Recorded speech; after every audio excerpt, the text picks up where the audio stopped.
Get your Sunday football morning started off right with the Handicappers on Armchair Quarterbacks YouTube, 10 a.m. Eastern to noon Eastern. Your Sunday morning kickoff show where we tackle your NFL lines out in the desert, a 61.2% win rate over the last 6 years.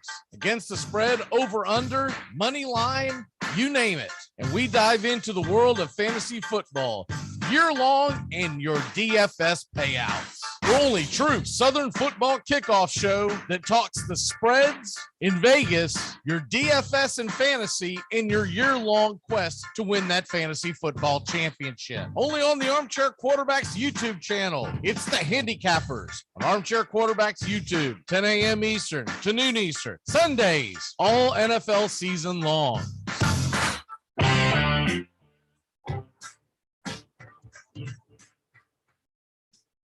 Tom has been a teacher for over 40 years. One day, I think one of the students had asked the question and he didn't remember the answer. And I also noticed that he was letting his class out earlier than they were supposed to let out. I was really starting to worry. Levi and I talked about how it would change our lives, but he was there beside me.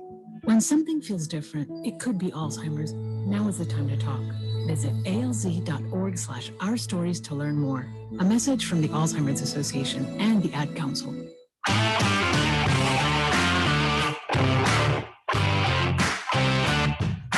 Get your Sunday football morning started off right with the Handicappers on Armchair Quarterbacks YouTube, 10 a.m. Eastern to noon Eastern. Your Sunday morning kickoff show where we tackle your NFL lines out in the desert, a 61.2% win rate over the last 6 years. Against the spread, over, under, money line, you name it. And we dive into the world of fantasy football year long and your DFS payouts. The only true Southern football kickoff show that talks the spreads in Vegas, your DFS and fantasy, in your year-long quest to win that fantasy football championship. Only on the Armchair Quarterbacks YouTube channel. It's the Handicappers on Armchair Quarterbacks YouTube, 10 a.m. Eastern to noon Eastern. Sundays, all NFL season long.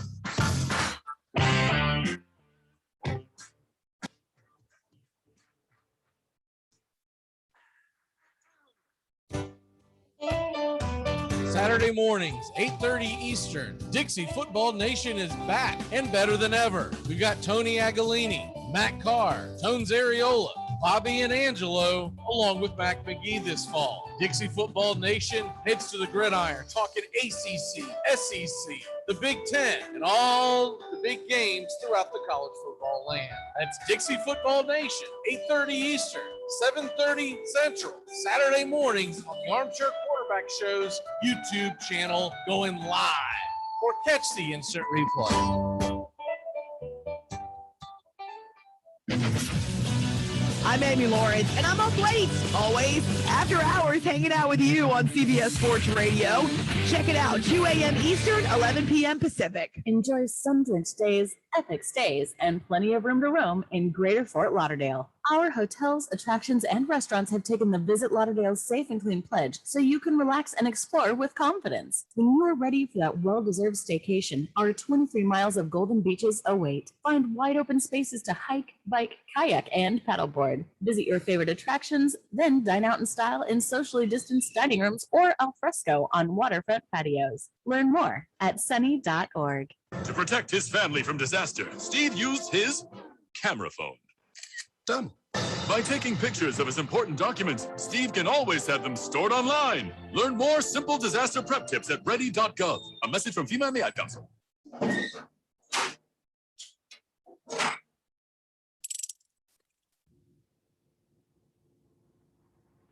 You're talking about a bunch of unproven kids who were in the prom. You know, literally, they were in the prom like 6 months ago at their high school. No, they weren't because They were locked down.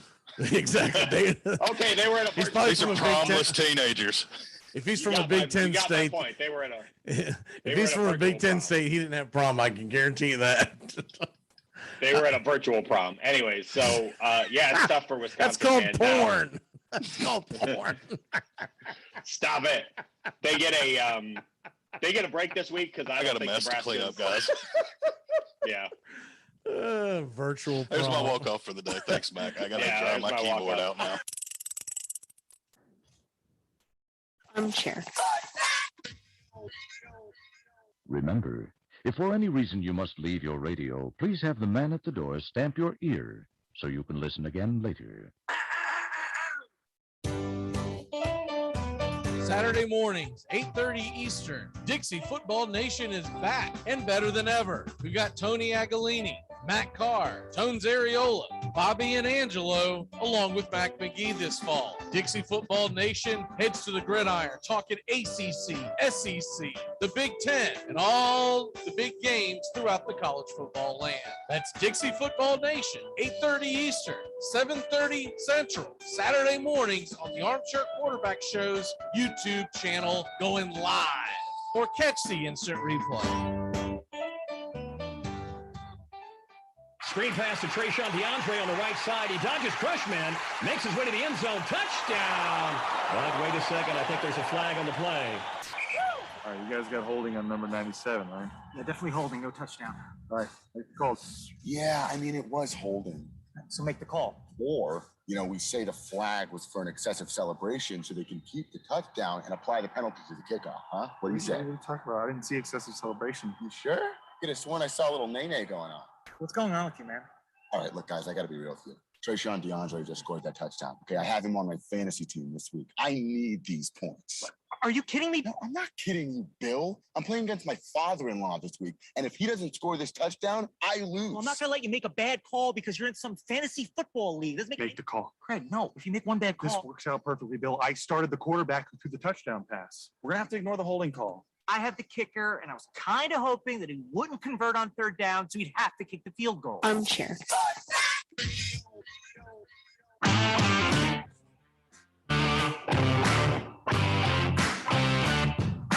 Get your Sunday football morning started off right with the Handicappers on Armchair Quarterbacks YouTube, 10 a.m. Eastern to noon Eastern. Your Sunday morning kickoff show where we tackle your NFL lines out in the desert, a 61.2% win rate over the last 6 years.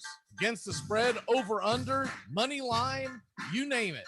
And we dive into the world of fantasy football year-long in your DFS payouts. The only true Southern football kickoff show that talks the spreads in Vegas, your DFS and fantasy in your year-long quest to win that fantasy football championship. Only on the Armchair Quarterbacks YouTube channel. It's the Handicappers on Armchair Quarterbacks YouTube, 10 a.m. Eastern to noon Eastern. Sundays, all NFL season long.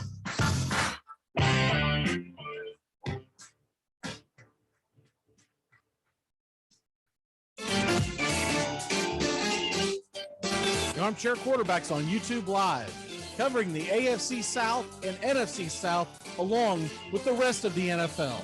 Subscribe and like us today. Your first choice for sports talk live from the First Coast.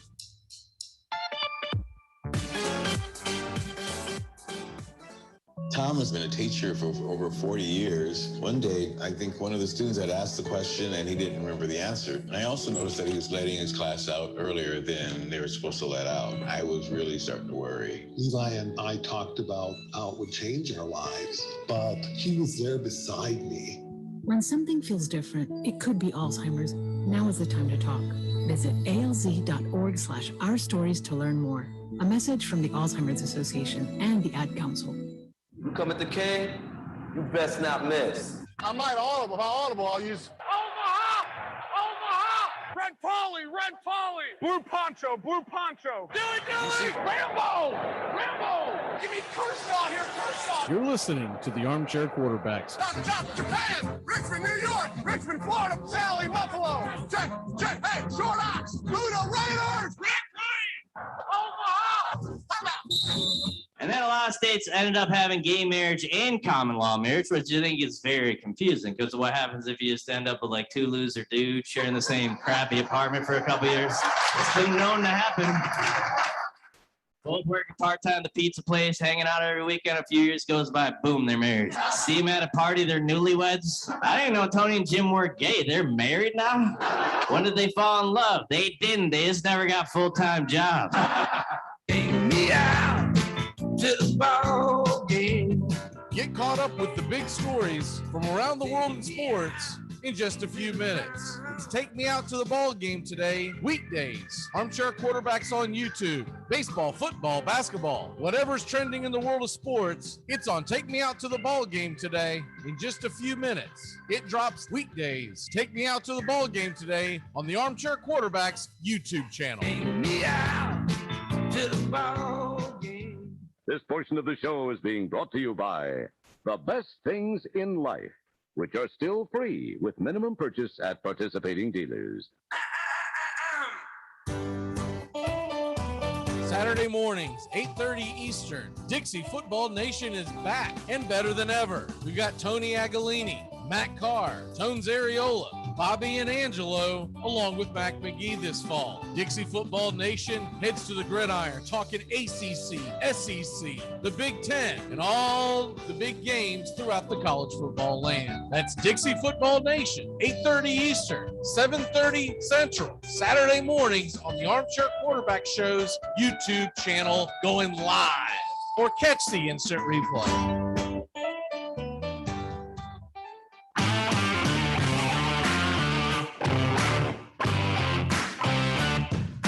Get your Sunday football morning started off right with the Handicappers on Armchair Quarterbacks YouTube, 10 a.m. Eastern to noon Eastern. Your Sunday morning kickoff show where we tackle your NFL lines out in the desert, a 61.2% win rate over the last 6 years. Against the spread, over, under, money line, you name it. And we dive into the world of fantasy football year long in your DFS payouts. Your only true Southern football kickoff show that talks the spreads in Vegas, your DFS and fantasy in your year-long quest to win that fantasy football championship. Only on the Armchair Quarterbacks YouTube channel. It's the Handicappers on Armchair Quarterbacks YouTube, 10 a.m. Eastern to noon Eastern. Sundays, all NFL season long.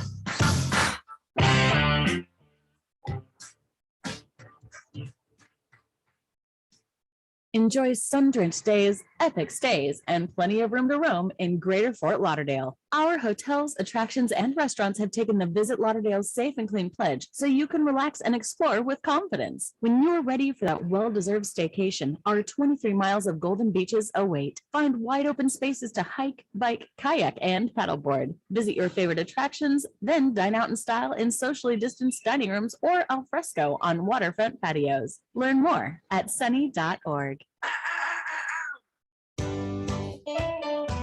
Saturday mornings, 8:30 Eastern. Dixie Football Nation is back and better than ever. We got Tony Agolini, Matt Carr, Tone Zariola, Bobby and Angelo, along with Mac McGee this fall. Dixie Football Nation heads to the gridiron, talking ACC, SEC, the Big Ten, and all the big games throughout the college football land. That's Dixie Football Nation, 8:30 Eastern, 7:30 Central, Saturday mornings on the Armchair Quarterback Show's YouTube channel, going live. Or catch the instant replay.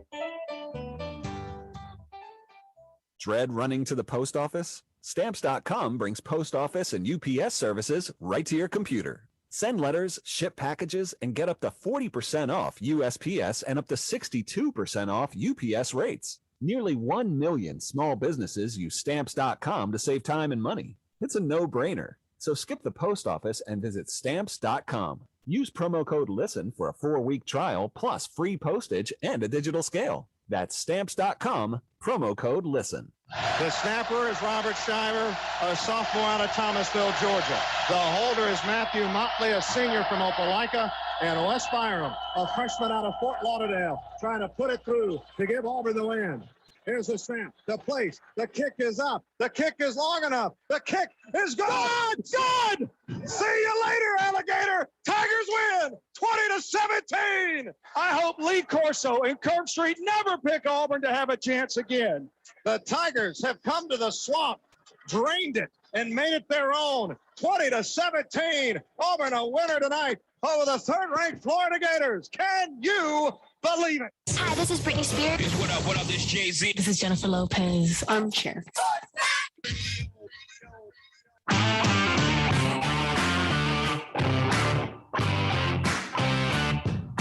Get Get your Sunday football morning started off right with the Handicappers on Armchair Quarterbacks YouTube, 10 a.m. Eastern to noon Eastern. Your Sunday morning kickoff show where we tackle your NFL lines out in the desert, a 61.2% win rate over the last 6 years. Against the spread, over, under, money line, you name it. And we dive into the world of fantasy football year long and your DFS payouts. Your only true Southern football kickoff show that talks the spreads in Vegas, your DFS and fantasy, and your year-long quest to win that fantasy football championship. Only on the Armchair Quarterbacks YouTube channel. It's the Handicappers on Armchair Quarterbacks YouTube, 10 a.m. Eastern to noon Eastern. Sundays, all NFL season long.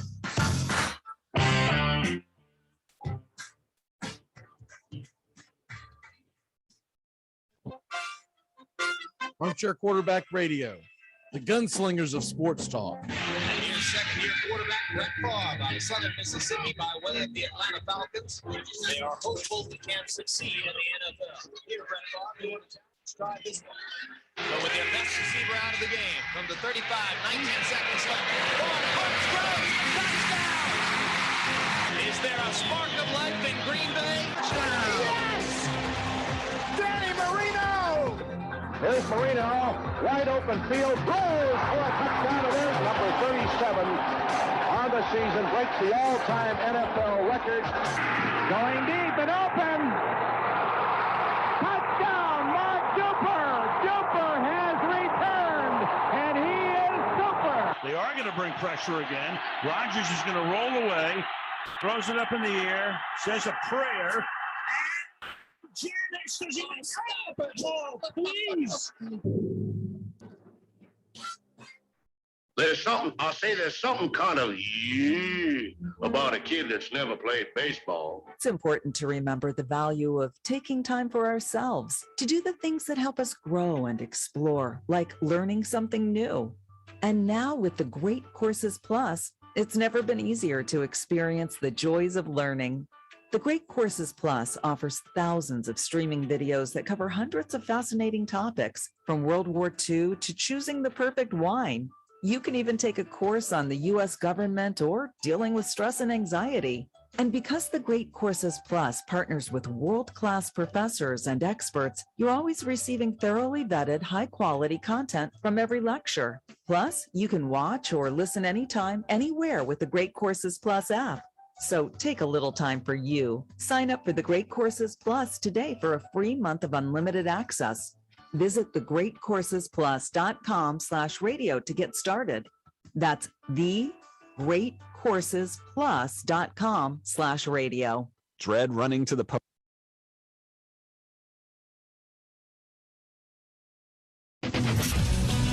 I'm Amy Lawrence, and I'm up late, always, after hours, hanging out with you on CBS Sports Radio. Check it out, 2 a.m. Eastern, 11 p.m. Pacific. ACC football covered like no other here on the Armchair Quarterback. Reggie Gillespie dives into the end zone. The winning points for North Carolina State. And the teams come together in the end zone, pushing, shoving between the pack and the heels as Gillespie has scored the winning points, his fifth rushing TD. But these teams need to be separated. The emotion boils over on the last play of the game as Gillespie goes to the end zone. And it's a sea of Carolina blue and State red. And Carruthers gets into it, and they've doused him, and now we've got a big brawl out on the field, marring what would have been the 200th victories for Bobby Bowden. And look at this. That's an ugly mess down there. This is ugly. Starting to get it cleared up down there, although there's still some bodies flying around. ACC football, backyard brawls all year long. Biggest pick of the draft. Fifth pick, 6th round. TJ Houshmandzadeh. Yes, lock it up. Who? What? TJ, how's vanilla? All right. TJ, who's your mama? Fantasy Rule 17. Know how to pronounce your draft picks. You mean TJ Houshmandzadeh from the Bengals? Put him on the board. Houshmandzadeh. Got it. Championship. Fantasy football time. It's fantasy football time. This is Jim Rome. Join me in the jungle for your phone calls and the biggest names in sports. Stop by weekdays, noon until 3 Eastern, 9 to noon Pacific. This portion of the show is being brought to you by Ed's Almost Good Beer. Remember, Ed's Almost Good Beer was brewed in God's country when God wasn't looking. I'm not audible. If I'm audible, I'll use Omaha! Omaha! Red Polly! Red Polly! Blue Poncho! Blue Poncho! Dilly! Rambo! Rambo! Give me Kershaw here, Kershaw! You're listening to the Armchair Quarterbacks. Chop, Japan! Richmond, New York! Richmond, Florida! Sally, Buffalo! Check! Hey, Short Ox! Buda Raiders! Red Lion! Omaha! Come out! Saturday mornings, 8:30 Eastern. Dixie Football Nation is back and better than ever. We've got Tony Agolini, Matt Carr, Tones Areola, Bobby and Angelo, along with Mac McGee this fall. Dixie Football Nation heads to the gridiron, talking ACC, SEC, the Big Ten, and all the big games throughout the college football land. That's Dixie Football Nation, 8:30 Eastern, 7:30 Central, Saturday mornings on the Armchair Quarterback Show's YouTube channel, going live. Or catch the instant replay. Enjoy sun-drenched days, epic stays, and plenty of room to roam in Greater Fort Lauderdale. Our hotels, attractions, and restaurants have taken the Visit Lauderdale's Safe and Clean pledge so you can relax and explore with confidence. When you're ready for that well-deserved staycation, our 23 miles of golden beaches await. Find wide-open spaces to hike, bike, kayak, and paddleboard. Visit your favorite attractions, then dine out in style in socially distanced dining rooms or al fresco on waterfront patios. Learn more at sunny.org. Challenge accepted. Saturday mornings, 8:30 Eastern. Dixie Football Nation is back and better than ever. We've got Tony Agolini, Matt Carr, Tones Areola, Bobby and Angelo, along with Mac McGee this fall. Dixie Football Nation heads to the gridiron, talking ACC, SEC, the Big Ten, and all the big games throughout the college football land. That's Dixie Football Nation, 8:30 Eastern, 7:30 Central, Saturday mornings on the Armchair Quarterback Show's YouTube channel, going live. Or catch the instant replay. You're listening to CBS Sports Radio. We are all sports 24 hours a day, 7 days a week.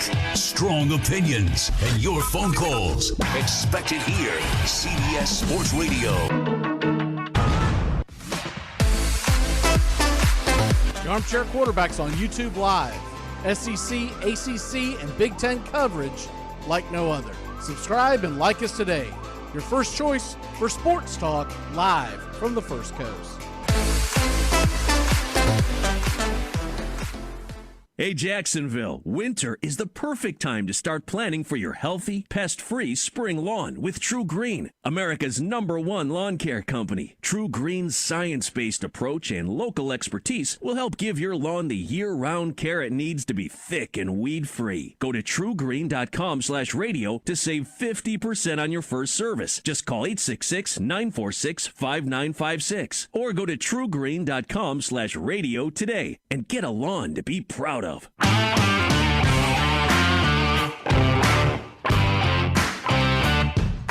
Get your Sunday football morning started off right with the Handicappers on Armchair Quarterbacks YouTube, 10 a.m. Eastern to noon Eastern. Your Sunday morning kickoff show where we tackle your NFL lines out in the desert, a 61.2% win rate over the last 6 years. Against the spread, over, under, money line, you name it. And we dive into the world of fantasy football year-long and your DFS payouts. Your only true Southern football kickoff show that talks the spreads in Vegas, your DFS and fantasy, in your year-long quest to win that fantasy football championship. Only on the Armchair Quarterbacks YouTube channel. It's the Handicappers on Armchair Quarterbacks YouTube, 10 a.m. Eastern to noon Eastern. Sundays, all NFL season long.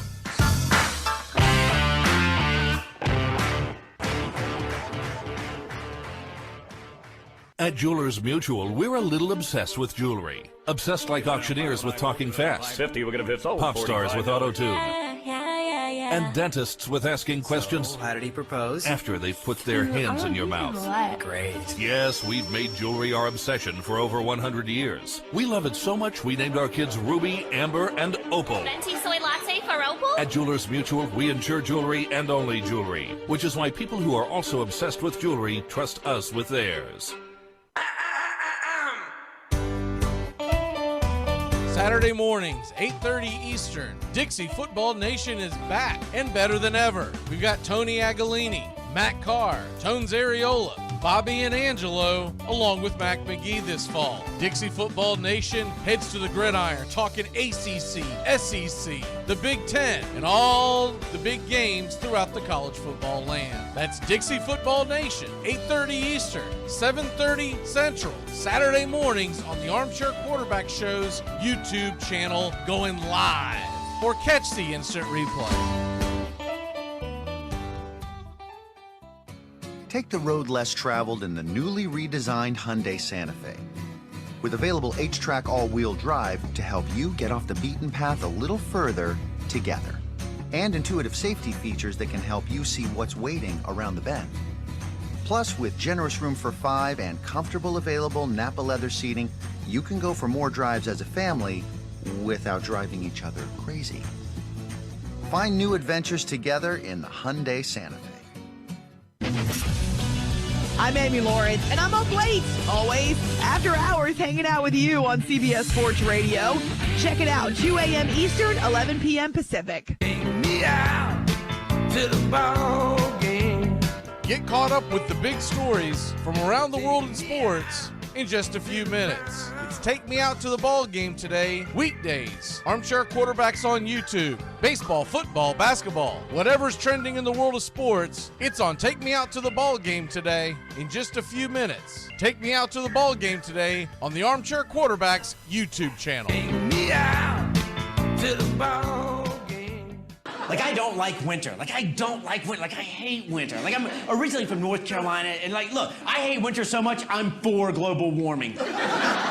I am voting for it, marching for it. I might start buying people SUVs. I don't care. Ladies, start using hairspray again. No ozone. That's our goal.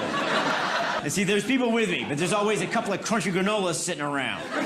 Crunchy granolas sitting there thinking, but the polar ice caps are gonna melt and we're all gonna flood. No, we're not.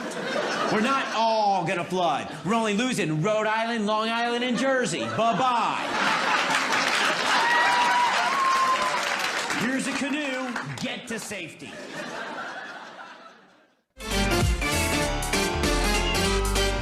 The Armchair Quarterbacks on YouTube Live, covering the AFC South and NFC South along with the rest of the NFL. Subscribe and like us today. Your first choice for sports talk live from the First Coast.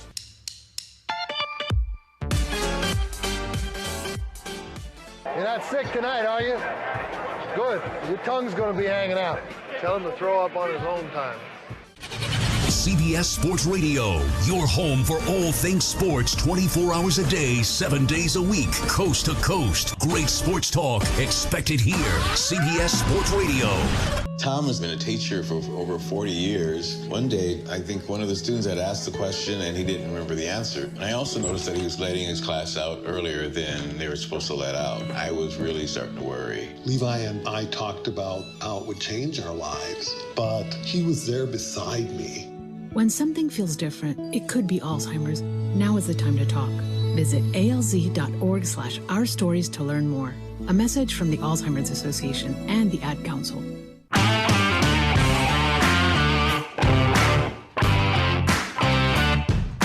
Get your Sunday football morning started off right with the Handicappers on Armchair Quarterbacks YouTube, 10 a.m. Eastern to noon Eastern. Your Sunday morning kickoff show where we tackle your NFL lines out in the desert, a 61.2% win rate over the last 6 years. Against the spread, over under, money line, you name it. And we dive into the world of fantasy football year long and your DFS payouts.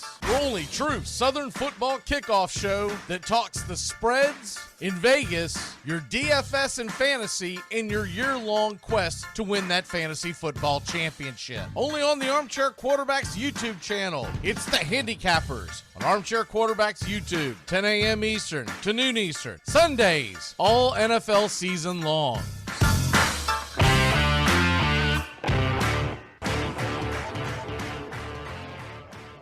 My wife quit sugar in January because she ate cookies like a monster all through December. And January 1st came marching into the kitchen. That's it. I'm never eating sugar again. Yes, you are. And you're going to eat more than you ever ate before.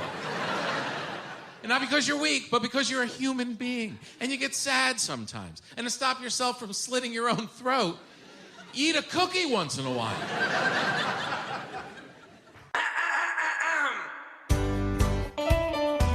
Saturday mornings, 8:30 Eastern. Dixie Football Nation is back and better than ever. We've got Tony Agolini, Matt Carr, Tones Areola, Bobby and Angelo, along with Mac McGee this fall. Dixie Football Nation heads to the gridiron, talking ACC, SEC, the Big Ten, and all the big games throughout the college football land. That's Dixie Football Nation, 8:30 Eastern, 7:30 Central, Saturday mornings on the Armchair Quarterback Show's YouTube channel, going live. Or catch the instant replay. Tom has been a teacher for over 40 years. One day, I think one of the students had asked the question and he didn't remember the answer. And I also noticed that he was letting his class out earlier than they were supposed to let out. I was really starting to worry. Levi and I talked about how it would change our lives, but he was there beside me. When something feels different, it could be Alzheimer's. Now is the time to talk. Visit alz.org/ourstories to learn more. A message from the Alzheimer's Association and the Ad Council. I'm Amy Lawrence, and I'm up late, always, after hours, hanging out with you on CBS Sports Radio. Check it out, 2 a.m. Eastern, 11 p.m. Pacific. Enjoy sun-drenched days, epic stays, and plenty of room to roam in Greater Fort Lauderdale. Our hotels, attractions, and restaurants have taken the Visit Lauderdale's Safe and Clean pledge, so you can relax and explore with confidence. When you're ready for that well-deserved staycation, our 23 miles of golden beaches await. Find wide-open spaces to hike, bike, kayak, and paddleboard. Visit your favorite attractions, then dine out in style in socially distanced dining rooms or al fresco on waterfront patios. Learn more at sunny.org. To protect his family from disaster, Steve used his camera phone. Done. By taking pictures of his important documents, Steve can always have them stored online. Learn more simple disaster prep tips at ready.gov. A message from FEMA and the Ad Council. Remember, if for any reason you must leave your radio, please have the man at the door stamp your ear so you can listen again later. Screen pass to Trayshawn DeAndre on the right side. He dodges Crushman, makes his way to the end zone. Touchdown! But wait a second, I think there's a flag on the play. All right, you guys got holding on number 97, right? Yeah, definitely holding, no touchdown. All right, make the call. Yeah, I mean, it was holding. Right, so make the call. Or, we say the flag was for an excessive celebration so they can keep the touchdown and apply the penalty to the kickoff, huh? What do you say? What are you talking about? I didn't see excessive celebration. You sure? I could have sworn I saw a little nay-nay going on. What's going on with you, man? All right, look, guys, I got to be real with you. Trayshawn DeAndre just scored that touchdown, okay? I have him on my fantasy team this week. I need these points. What? Are you kidding me? No, I'm not kidding you, Bill. I'm playing against my father-in-law this week, and if he doesn't score this touchdown, I lose. Well, I'm not going to let you make a bad call because you're in some fantasy football league. Make the call. Craig, no. If you make one bad call... This works out perfectly, Bill. I started the quarterback who threw the touchdown pass. We're going to have to ignore the holding call. I have the kicker, and I was kind of hoping that he wouldn't convert on third down, so he'd have to kick the field goal. Armchair.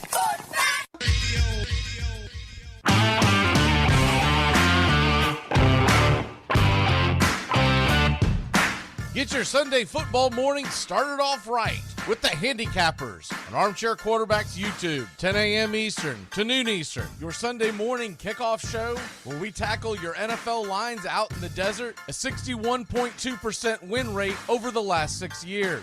Against the spread, over, under, money line, you name it. And we dive into the world of fantasy football year long and your DFS payouts.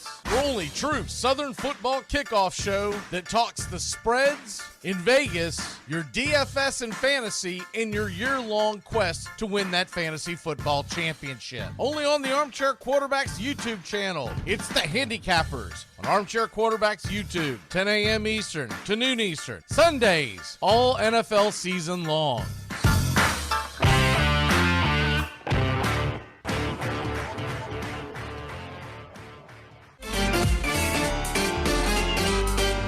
The Armchair Quarterbacks on YouTube Live, covering the AFC South and NFC South along with the rest of the NFL.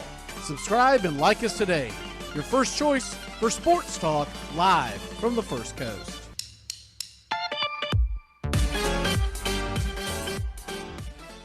You come at the King, you best not miss.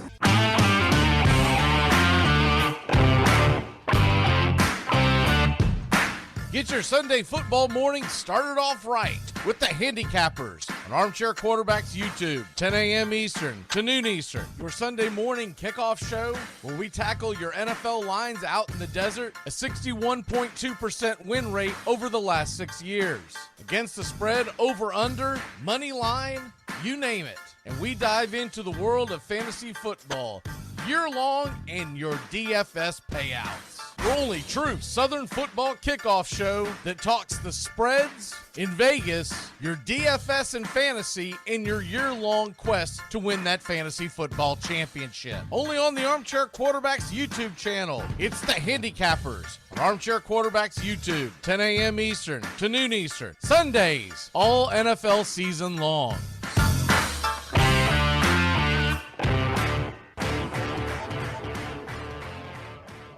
I might audible. If I audible, I'll use... Omaha! Omaha! Red Polly! Red Polly! Blue Poncho! Blue Poncho! Dilly! Rambo! Rambo! Give me Kershaw here, Kershaw! You're listening to the Armchair Quarterbacks. Stop, Japan! Richmond, New York! Richmond, Florida! Sally, Buffalo! Check! Hey, Short Ox! Ludo Raiders! Red Lion! Omaha! Come out! Take me out to the ball game. Get caught up with the big stories from around the world in sports in just a few minutes. It's Take Me Out to the Ball Game today, weekdays. Armchair Quarterbacks on YouTube. Baseball, football, basketball, whatever's trending in the world of sports, it's on Take Me Out to the Ball Game today in just a few minutes. Take Me Out to the Ball Game today on the Armchair Quarterbacks YouTube channel. Take me out to the ball game. This portion of the show is being brought to you by The Best Things in Life, which are still free with minimum purchase at participating dealers. Saturday mornings, 8:30 Eastern. Dixie Football Nation is back and better than ever. We've got Tony Agolini, Matt Carr, Tones Areola, Bobby and Angelo, along with Mac McGee this fall. Dixie Football Nation heads to the gridiron, talking ACC, SEC, the Big Ten, and all the big games throughout the college football land. That's Dixie Football Nation, 8:30 Eastern, 7:30 Central, Saturday mornings on the Armchair Quarterback Show's YouTube channel, going live. Or catch the instant replay. By 1800, town ball and its many variations were played nearly everywhere.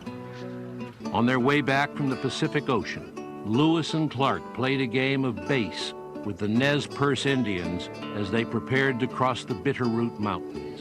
In the 1830s, on the western frontier of Missouri, ball was the favorite sport of Joseph Smith, the founder of a new religious sect called the Mormons.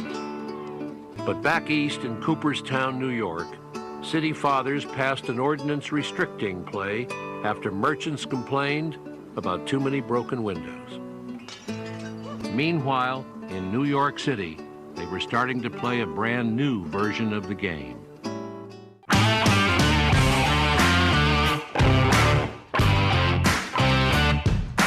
Get your Sunday football morning started off right with the Handicappers on Armchair Quarterbacks YouTube, 10 a.m. Eastern to noon Eastern. Your Sunday morning kickoff show where we tackle your NFL lines out in the desert, a 61.2% win rate over the last 6 years.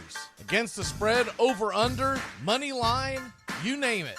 and we dive into the world of fantasy football year-long and your DFS payouts. Your only true Southern football kickoff show that talks the spreads in Vegas, your DFS and fantasy, and your year-long quest to win that fantasy football championship. Only on the Armchair Quarterbacks YouTube channel. It's the Handicappers on Armchair Quarterbacks YouTube, 10 a.m. Eastern to noon Eastern. Sundays, all NFL season long.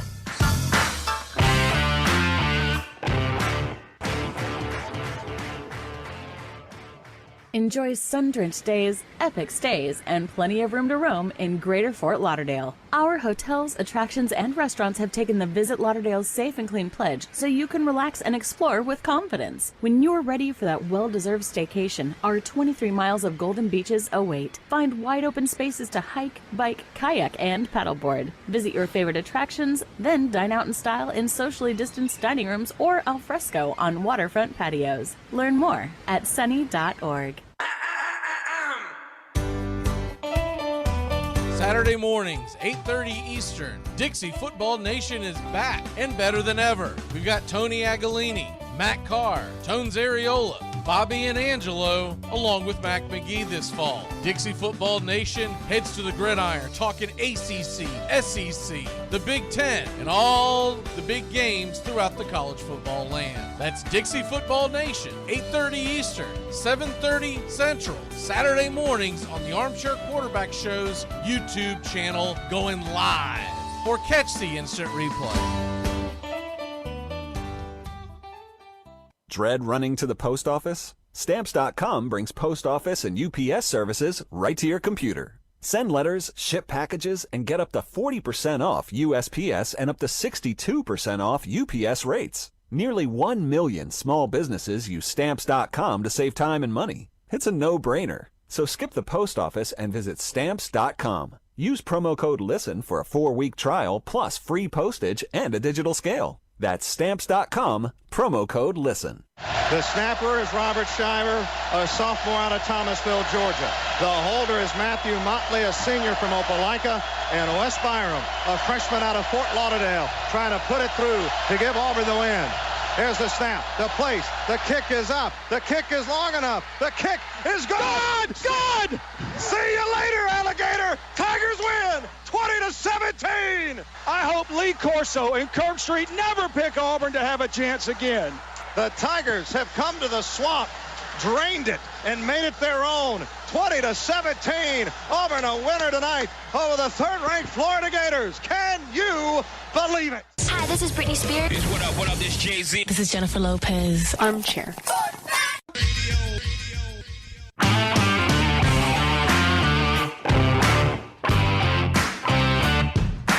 Get your Sunday football morning started off right with the Handicappers on Armchair Quarterbacks YouTube, 10 a.m. Eastern to noon Eastern. Your Sunday morning kickoff show where we tackle your NFL lines out in the desert, a 61.2% win rate over the last 6 years. Against the spread, over, under, money line, you name it. And we dive into the world of fantasy football year-long and your DFS payouts. Your only true Southern football kickoff show that talks the spreads in Vegas, your DFS and fantasy, and your year-long quest to win that fantasy football championship. Only on the Armchair Quarterbacks YouTube channel. It's the Handicappers on Armchair Quarterbacks YouTube, 10 a.m. Eastern to noon Eastern. Sundays, all NFL season long.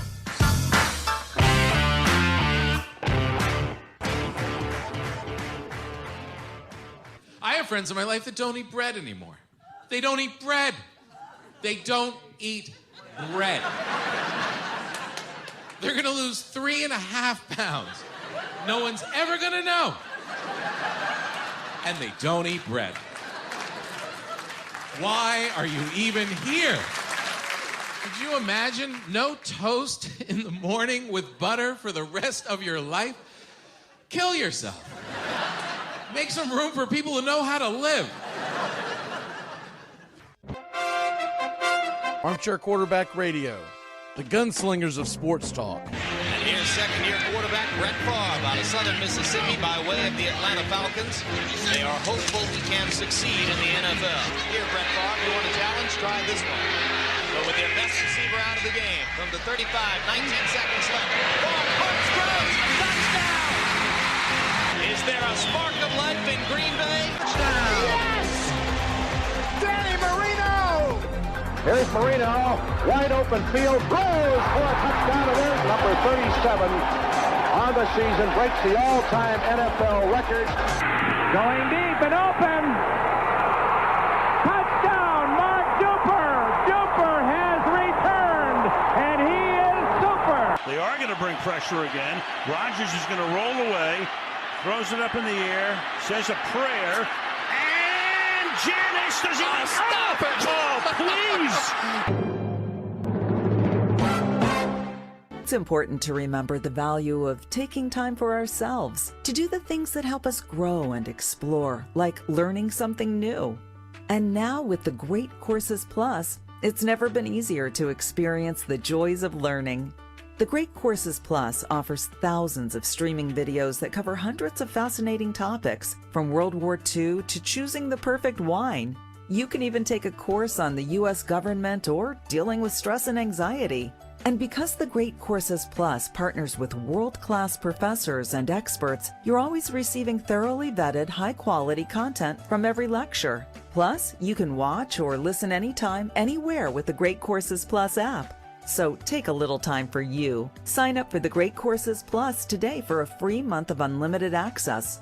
Visit thegreatcoursesplus.com/radio to get started. That's thegreatcoursesplus.com/radio.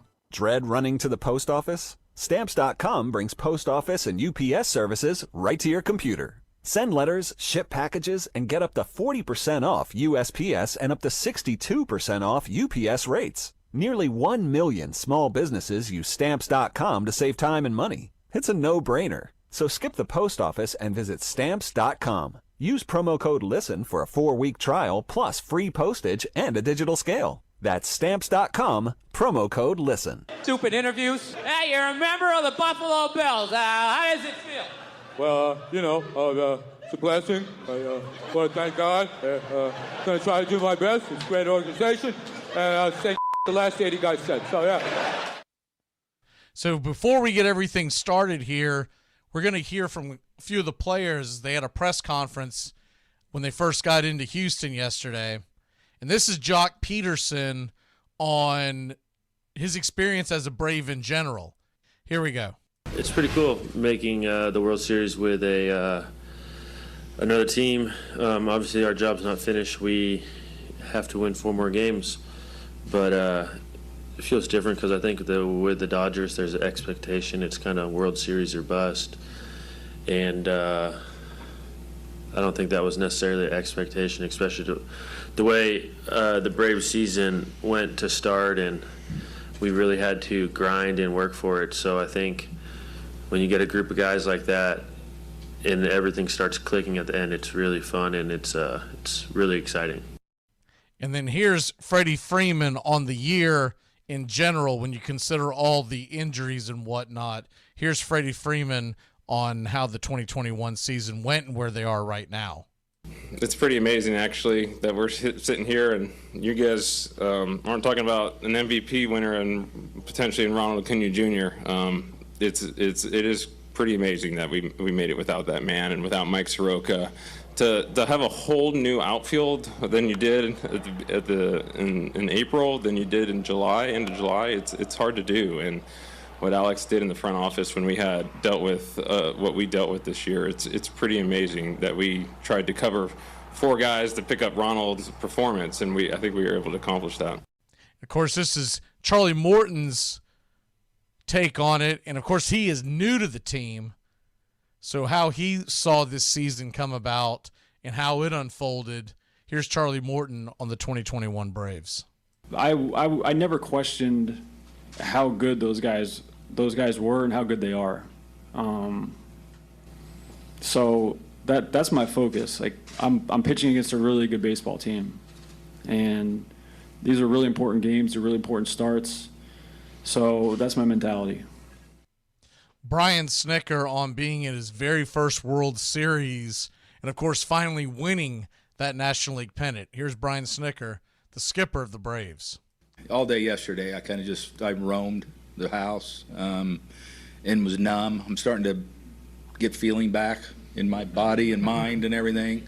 Really just the thought that, my God, we're in the World Series. I mean, and how hard it is to get here. And I never take a day for granted anyway, but this has been kind of surreal for me. And so it's been great so far. I know that. I mean, it'll get hairy, 24 hours, whatever. Things will start ramping up. But no, it's been awesome just to think of where we've come throughout the year, and now to put ourselves in this position. It's really, really something special. Just wanted to give y'all a little bit of an idea of the Braves' mindsets and some of their reactions as we get ready for game number 1. Here's Braves Country today.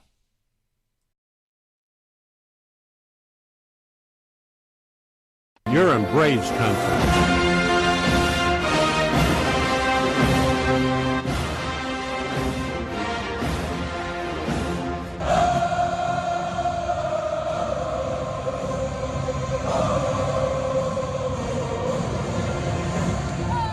Good evening and welcome to Braves Country as we're coming to you on the first game of the World Series. And how about those Atlanta Braves getting into the series for the first time since 1999? Hard to believe it has been as long as it's been. But here we are. To turn that down a little bit, we are ready for action. I'm going to try to get you kind of caught up to speed on what's going on with the rosters, both Houston and Atlanta. We'll go over the batting orders here in a little bit, but I wanted to do this first and give you a feel for what to expect in this series, because this series is going to be one of those series that, let's be honest, it's going to be won in the trenches. And what I mean by that is it's going to be won in the defense, the base running. There's going to be a big difference made between who wins these games on who does the little things. And when I think about things like the base running errors that the Braves made last year in the NLCS, the aggressive base coaching by Ron Washington, if he continues to do so, will he end up costing the Braves a game, or will it win them a game? If you go for broke, we saw the riches, the spoils, when it works out. But when it doesn't work out, there's going to be a lot of blame to throw around. So all those are going to come into play. I think we all know what this series is all about. It's about the Houston Astros, and so many people out there disliking the Astros, mainly because of the 2017 cheating scandal, and they continued to win, going to the World Series in 2019, and now they're back in 2021. So 3 times in the last 5 years, odd numbers seem to be their years.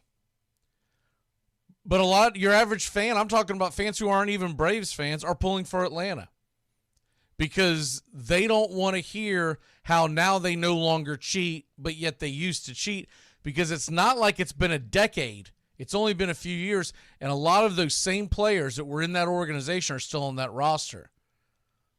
So do I think the Astros will always have that moniker on them as the cheating club? No. But this version of them will. As long as they have those same guys that were in that clubhouse, you're going to get it. And it starts and stops with Carlos Correa, a 7-2 WAR this year. Phenomenal shortstop. He has got a cannon. If you haven't watched him play defense, he has an absolute cannon. And he's a guy that everybody is going to be looking at in the free agent market. So you look forward to that, to see where he ends up, if he stays in Houston or whatnot. But before all that happens, you got a World Series to play. And how he goes usually is how the Astros go. They normally put him in the middle of the lineup. We'll get to the lineups here in a minute. But he is the straw that stirs the drink.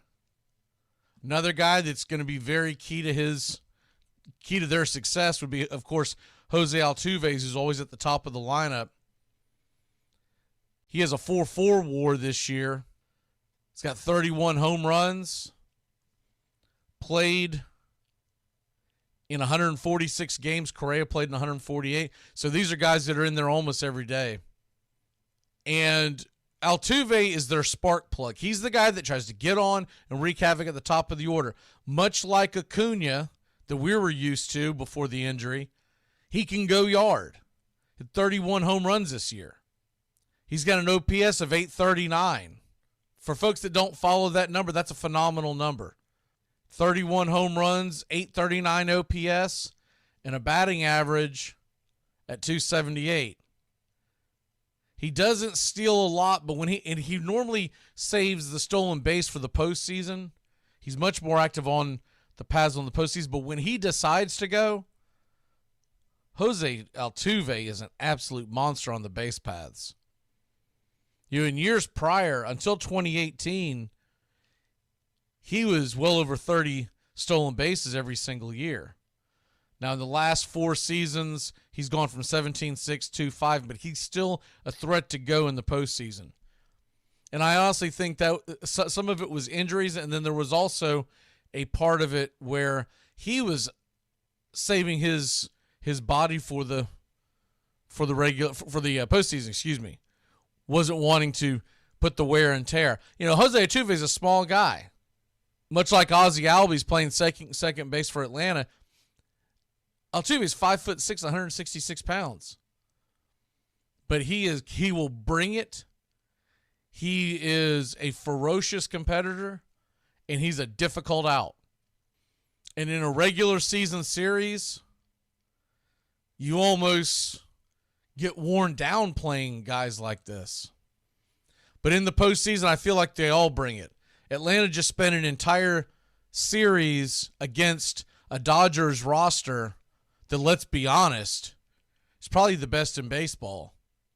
And there wasn't an easy out in any of their orders. So the Braves are already used to not getting an easy out, and I think that'll help them going into this series.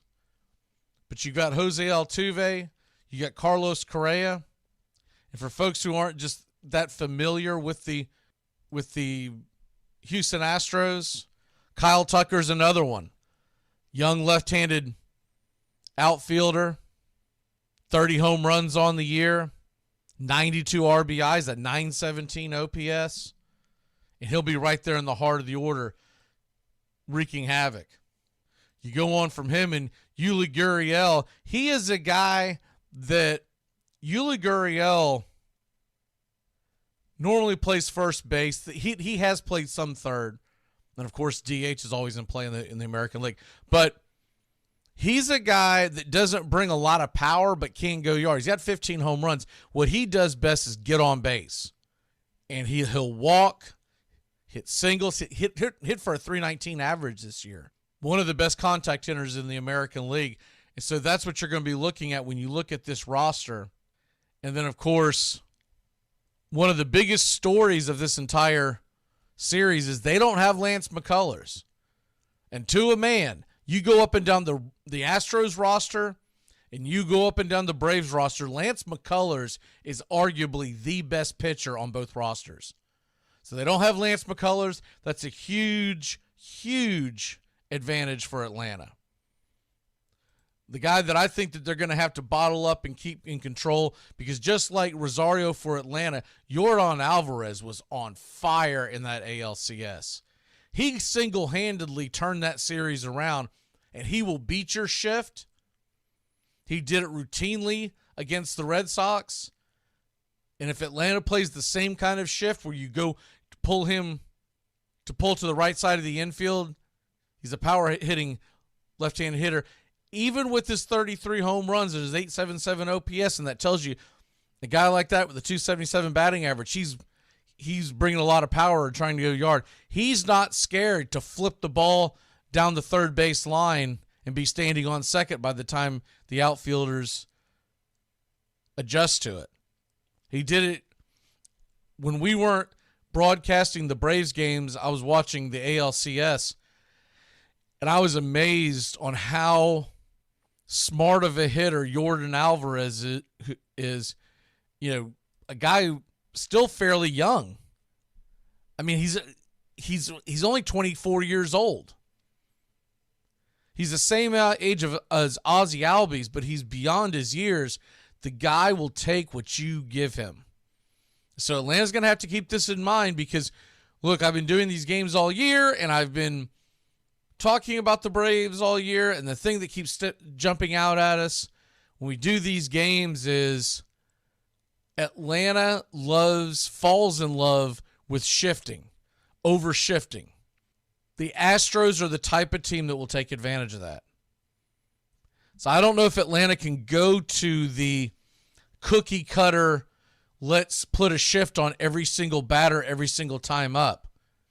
With runners in scoring position, etc., they're going to have to take a hard look at it because there's going to be times where I think it'll favor Atlanta to play more of a traditional defense. And so that's going to be the cat and mouse game. Houston plays a shift, but no one shifts like Atlanta. Not anyone who made it this deep into the playoffs. They have fallen in love with the shift. It's almost Tampa Bay Ray-like. And there's some good things and there's some bad things that come from it. But in a big spot in the World Series against a veteran, hard-hitting franchise who has been in the playoffs, even when they haven't won the World Series back in 2017, even prior to that, they have been in the playoffs every single year. And so they're used to these big moments, and they're used to playing a different style of baseball in October than what they play in June and July. In June and July, you're out there trying to pad your stats and get as many numbers as you can, power numbers. In October, you'll see it from the get-go. Houston will do the little things to make sure that they're in the best position to win.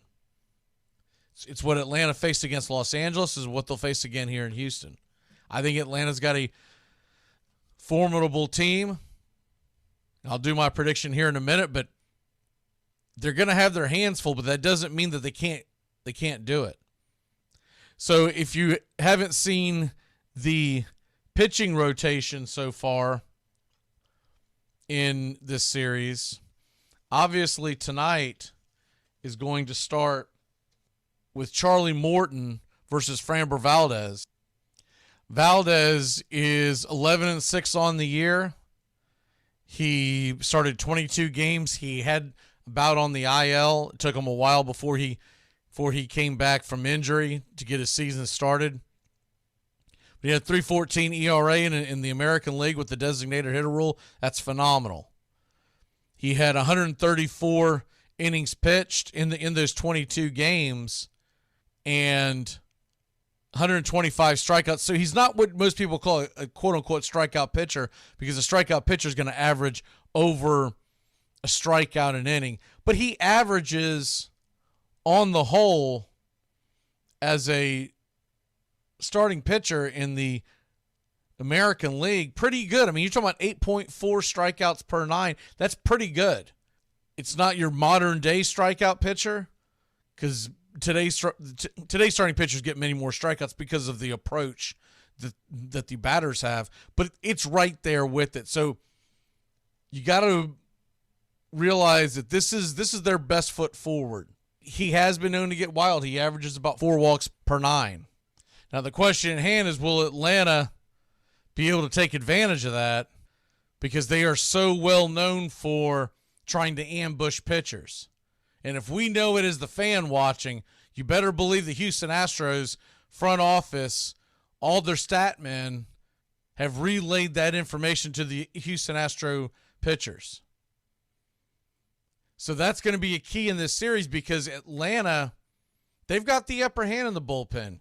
Houston's got a good back end, but in the middle of that bullpen, you can get to them. And if you can get to the starting pitching of the Astros, which has not been the anchor the way it has been with Atlanta, that's where they can take advantage.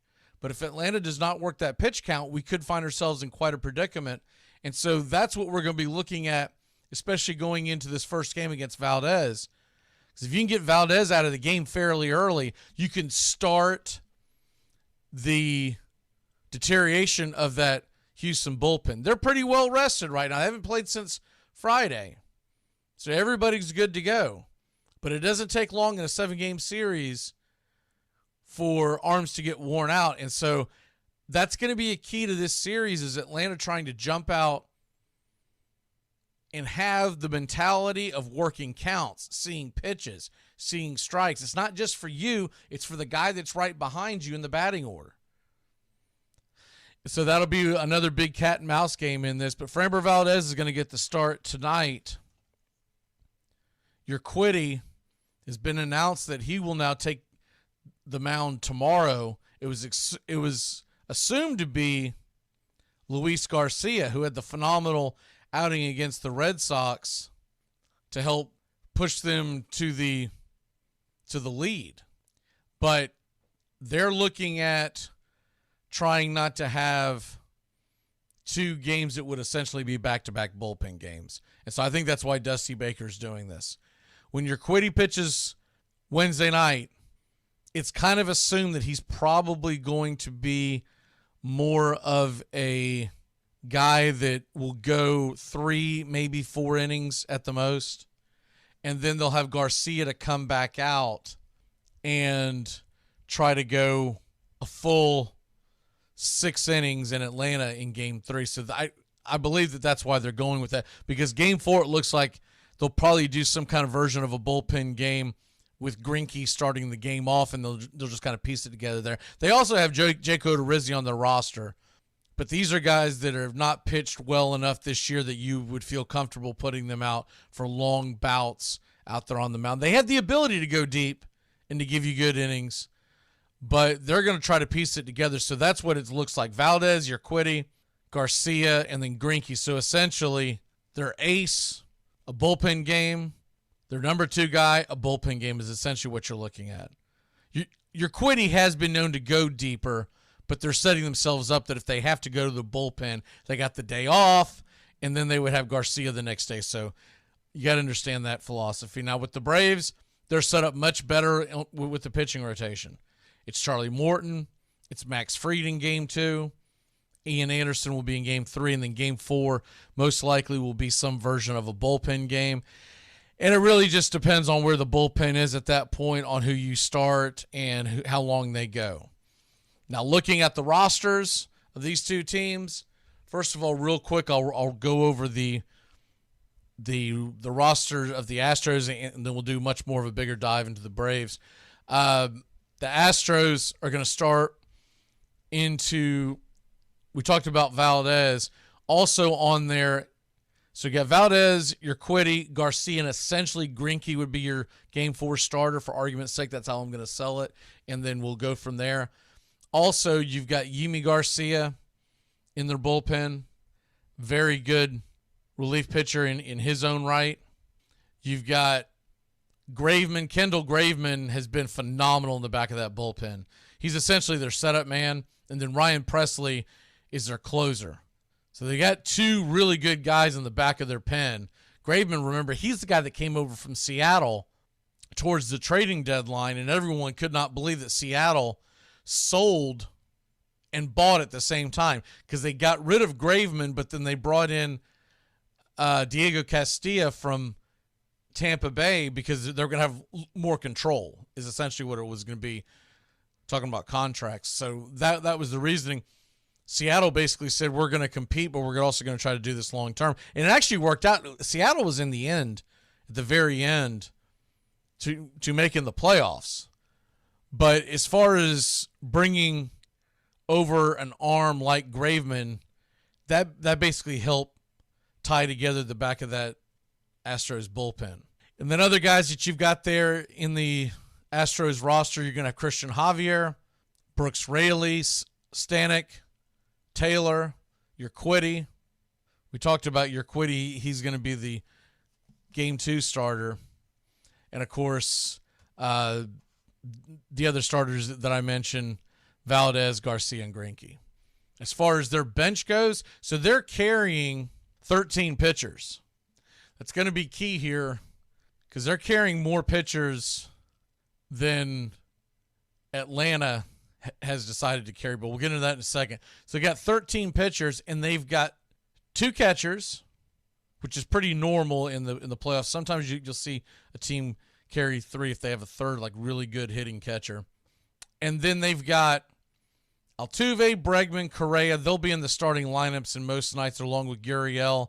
But then on their bench, you're going to have Diaz and Marwin Gonzalez that is back in Houston.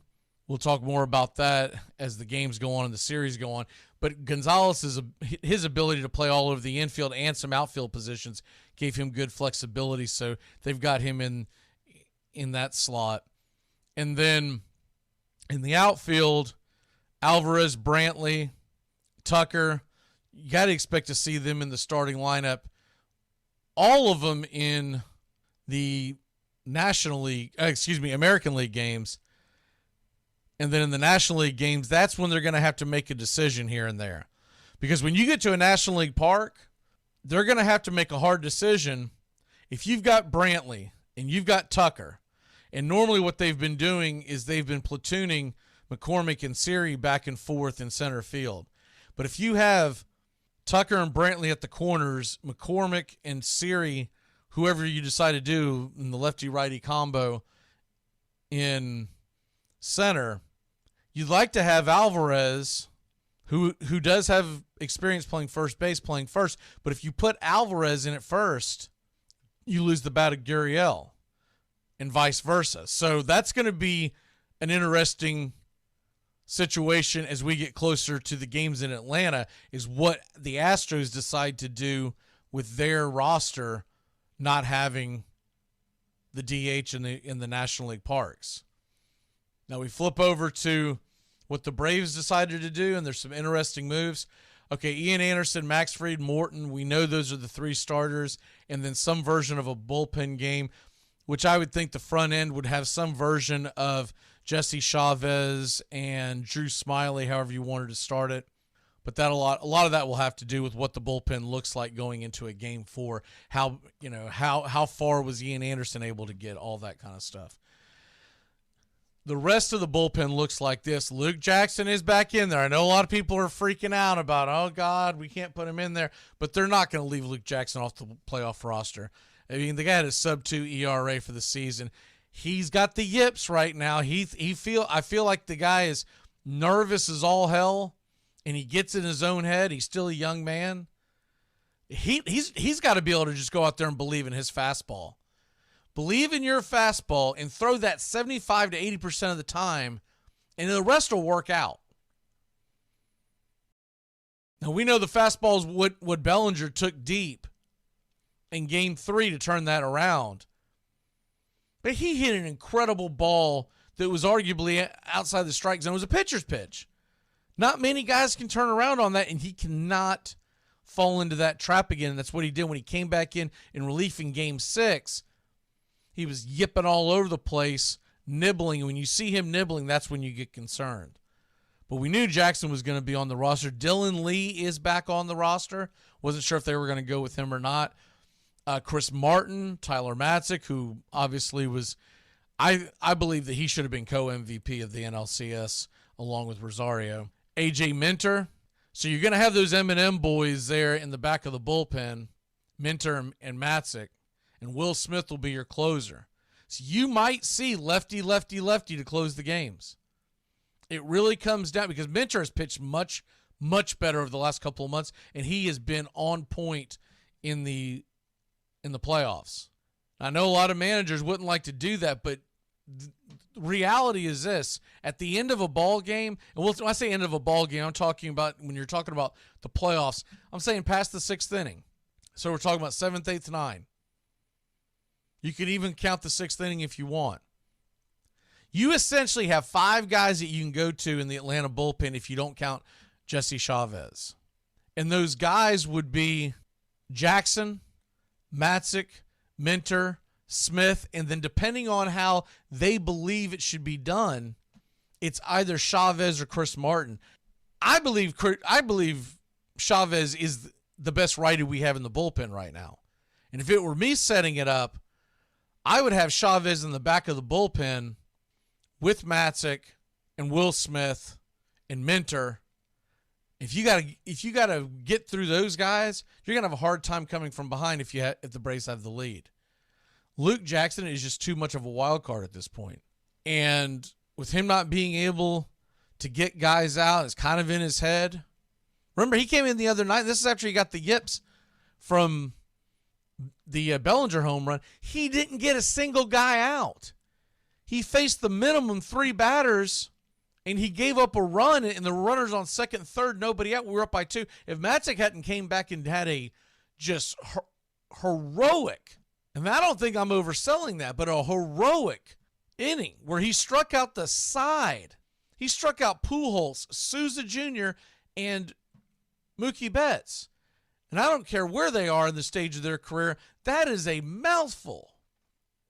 But you can't expect Matzik or whoever to come in and clean up that mess every time. You got to make it easier for them. So if it's me and I need a righty at the end of the game, towards the end of the game, I'm putting Jesse Chavez in.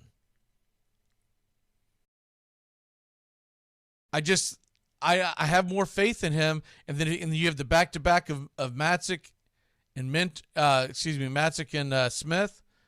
And though they're both lefties, they come at you so much differently. I've been asked this a few times in the last several days. Yes, if it were up to me, Matzik would be the closer. But you're not going to mess with that kind of mojo this stage of the game, this stage of the season. If you were going to do that, you should have done it back when I was barking for it to happen back in August.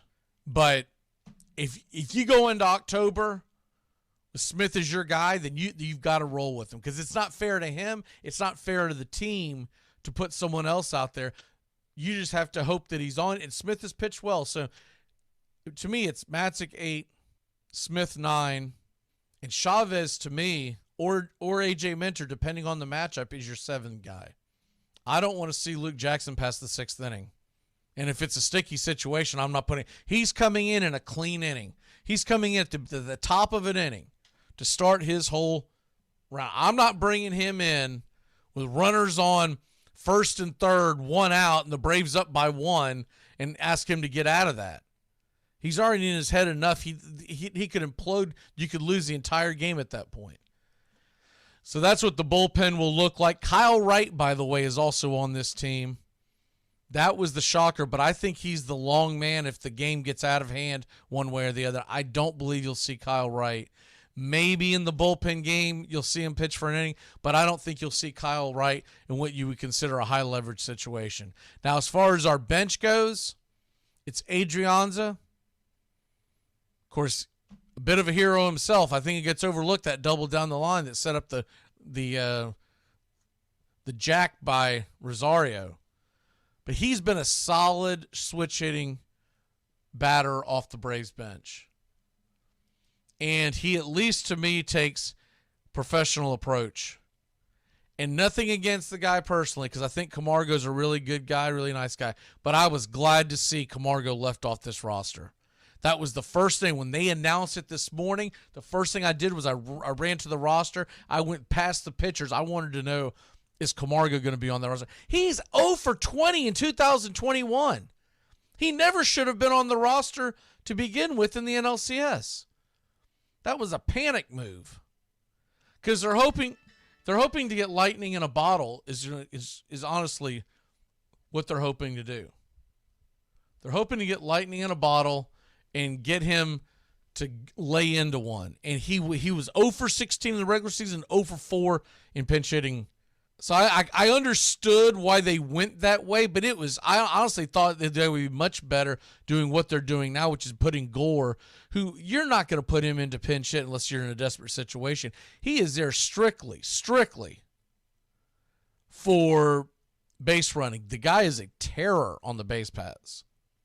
And he's probably the best base runner in the Braves organization, even better than Pache. So what our infield looks like, obviously Riley, Dansby, and Freeman. and Ozzie. So that's obviously going to make up your infield. It's been like that for ever. And then obviously Travis d'Arnaud's going to be behind the plate every night. Contreras will continue to be the backup catcher. And I know some people will scoff at that, but there's not a lot of better options. Look, if Vogt could have came back from the injury, I think they would have loved to have had him. And if Vogt would have been in there, I honestly think that he probably would have gotten some starts because Travis d'Arnaud has not hit well. But he has commanded that pitching staff so well that you got to love what he's done. You got to love what he's done. And anything he can get for you offensively is just a bonus. The one thing I will say about d'Arnaud, he will bring a professional at bat to the plate. He won't go up there and just flail at the first pitch. He's typically going to try to work the count. He'll try to get a walk. Remember, he walked in that inning where he walks and Adrianza hits the double, and then Rosario hits a 3-run home run. That was a key part to the game. Who knows how that game turns out if d'Arnaud doesn't get that walk. So the one thing he'll bring is a professional at bat, and he does have the stroke. He hasn't gotten it back since his injury. And I think he's just out there grinding at the plate and trying to give you professional bats, and you go from there. The rest of the roster looks like this. Arcia is going to be on the bench, and obviously he's typically just a pinch hitter from the right-hand side of the plate. Him and Adrianza are the only two infielders on the roster, non-starting roster. You don't expect him to be in there other than just a pinch hitting role, and he really hasn't done that well, but he does have the ability to go out there, and it's probably overused by me, but give you a professional at bat. So especially against a lefty matchup, you'd like your odds of him maybe getting a single, driving in a run, moving. He is the type of guy that you can bring in and expect him to try to get a runner over from second to third with nobody out and try to do it the right way and bang it to the right-hand side of the infield and not try to go yard, which is all Camargo was doing. In the outfield, obviously, most nights it's going to be Duvall, Jock, and Rosario out there, and Soler as your DH. When we get to the National League game, we'll see how everyone's hitting. And, of course, the number one factor in this that you can't predict is everyone's health, especially with COVID-19. But on the bench, when you get past those four guys, Duvall in center, Rosario in left, and Jock in right, Soler is the DH. Soler, of course, can play right field as well. You're going to have Heredia and Gore available to you off the bench. And Heredia is obviously more of a defensive replacement, but he can give you a good at bat. He's also a very good base runner. And then Gore is flat out there to, in most parts, barring some kind of injury or something really weird happening, Terrence Gore is out there to go get you a run by a stolen base. So there you have the preview. We're going to get ready for the game. Excited about this. I'm going to go ahead and call it. I'm going to go ahead and make my prediction. I think the Atlanta Braves win this series. They win the World Series. And I want to say they're going to get it in 5 and win it on our home soil. But to win it in 5, you have to play phenomenal. And to be honest, your opponent has to play less than great. So I think it's more realistic that we win it in 6. I like our chances much better in a Game 6 than a Game 7 on the road. Game 7 on the road, everybody knows it's huge to be the home team for a Game 7. And oh, by the way, a quick little stat that you might find interesting. Game 1 winner of the World Series the past 26 years. The past 26 World Series. 21 of those teams went on to win the World Series. So Game 1 is huge. You're talking about a little over 80% of the time The team that wins game one wins the World Series. Now, I don't think that necessarily comes into play in this series. I think these two teams are very, very even, and I could go position by position, et cetera, but we don't have time for all that. What I'll say is this. I think the Braves go toe-to-toe with the Astros on the infield. Defensively, the way Maldonado, he has an absolute cannon behind the plate. You got to give them the advantage at catcher. But the infield, I think it's even. I really do. They've got Altuve, Gurriel, and Correa. But we've got Riley, Ozzie, and Freddie. And don't forget about Dansby Swanson, because this is the type of time where I could see Dansby Swanson. When Dansby Swanson goes on a tear, and we all know he can get healthy, get hot, that's a hard team to beat when you get Dansby hitting well. And in the outfield, I'd say it's about a push. Because I think the best outfielder in the series, not named Acuna, who's obviously out for the year, I think the best outfielder in the entire series is Kyle Tucker. And Brantley's probably right there with him, along with Jordan Alvarez. So they've got some big boppers. But I think the whole of the Atlanta outfield, especially the way they've been playing with the hot batter Jock Peterson stepping up in big games, Eddie Rosario, who's just been on fire, hopefully that continues. And then Duvall, who plays a very underrated center field defensively, and he's got pop. And Jorge Soler coming back. I think you've got about an even. You might give a slight edge to the Astros, but because we go four deep and we do it well, I'm going to give it about a push. So then it comes down to pitching, and the Braves starting pitching, you've got to give them the edge over the Astros. And the bullpen, even with Luke Jackson's woes, top to bottom, the Braves get the edge. And so from a distance, you're going to say, man, the Astros are going to score. They've been there before, so they got the offense, they've got the experience. But what do they always say? Defense wins you championships, right? Braves have one of the best infield defenses in all of baseball, and when you talk defense in the game of baseball, you're talking about pitching. And if they can continue to do what they've done over the last few months that really turned the tide and got them the division win, Braves in 6. All right, let's get set for the World Series, Game 1. And we'll be doing a preview with Braves Country today, every game of the World Series. Let's get ready, y'all. Go Braves! And thanks for tuning in. There's something kind of about a kid that's never played baseball. If baseball is about caring, about loyalty and rivalry,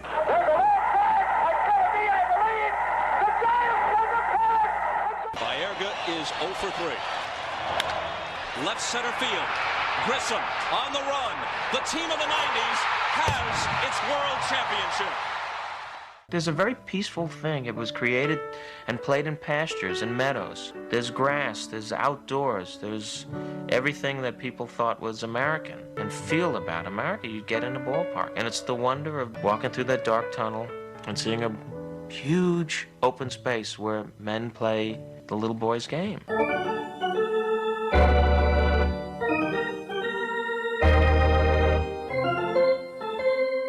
You're in Braves country.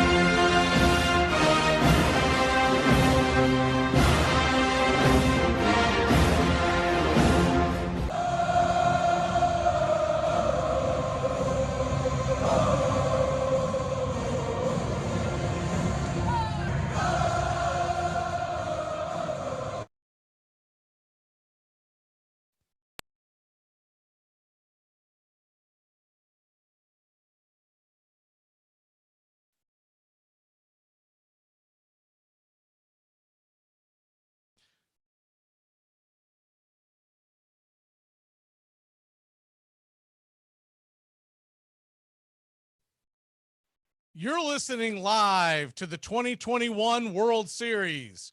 It's Game 1 and the stage is set in Houston, Texas, where your Atlanta Braves get ready to battle the Houston Astros, the American League champions, who took out the Boston Red Sox in 6 games with red hot bats. And the Braves dethroned the LA Dodgers, the 2020 world champions, with timely hitting and a lights out bullpen. So crack open a cold one, grab an armchair. It's America's team, the Atlanta Braves, versus the Houston Astros and their baggage from World Series cheating scandals. Welcome, boys and girls. I'm Mac McGee, and I am set to bring you game 1 of the World Series, Braves versus Astros. Tonight's action comes to you live from Houston, Texas. The Astros will be the home team in games 1, 2, 6, and 7 if necessary.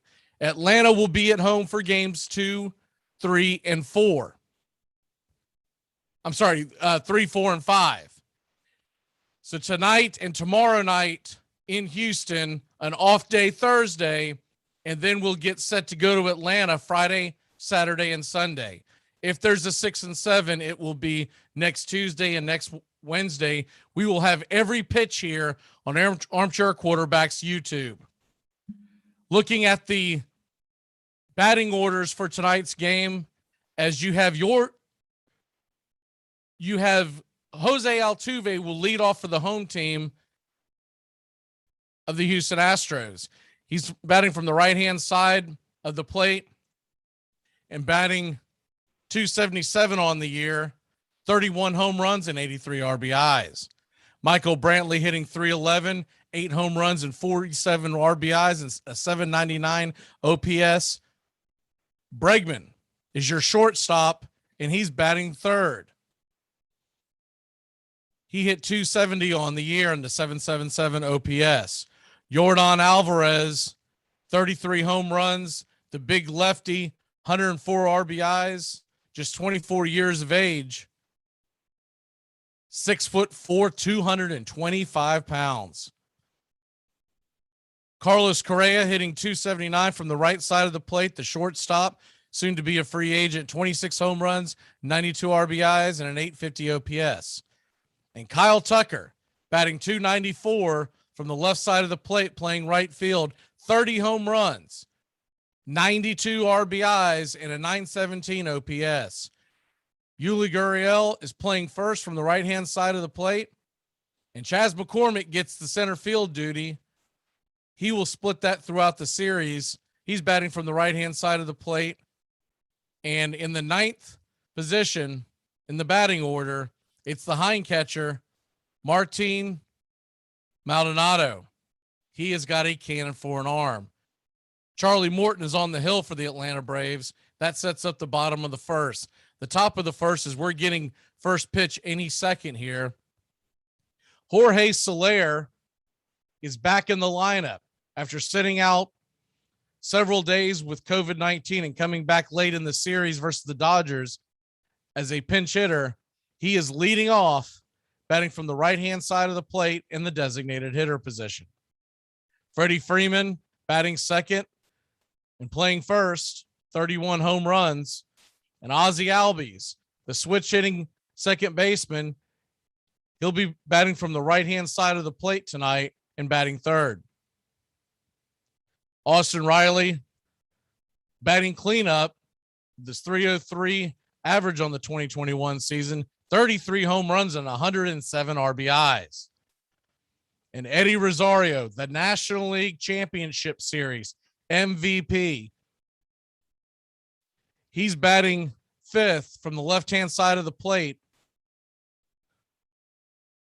Adam Duvall batting sixth and playing center. Travis d'Arnaud is the hind catcher, batting seventh from the right-hand side. And Jock Peterson will be batting eighth from the left-hand side and playing right field. Dansby Swanson is your shortstop, hitting ninth. And there you have the Atlanta Braves starting lineup. Framber Valdez will be taking the first pitches for this World Series and for the Houston Astros.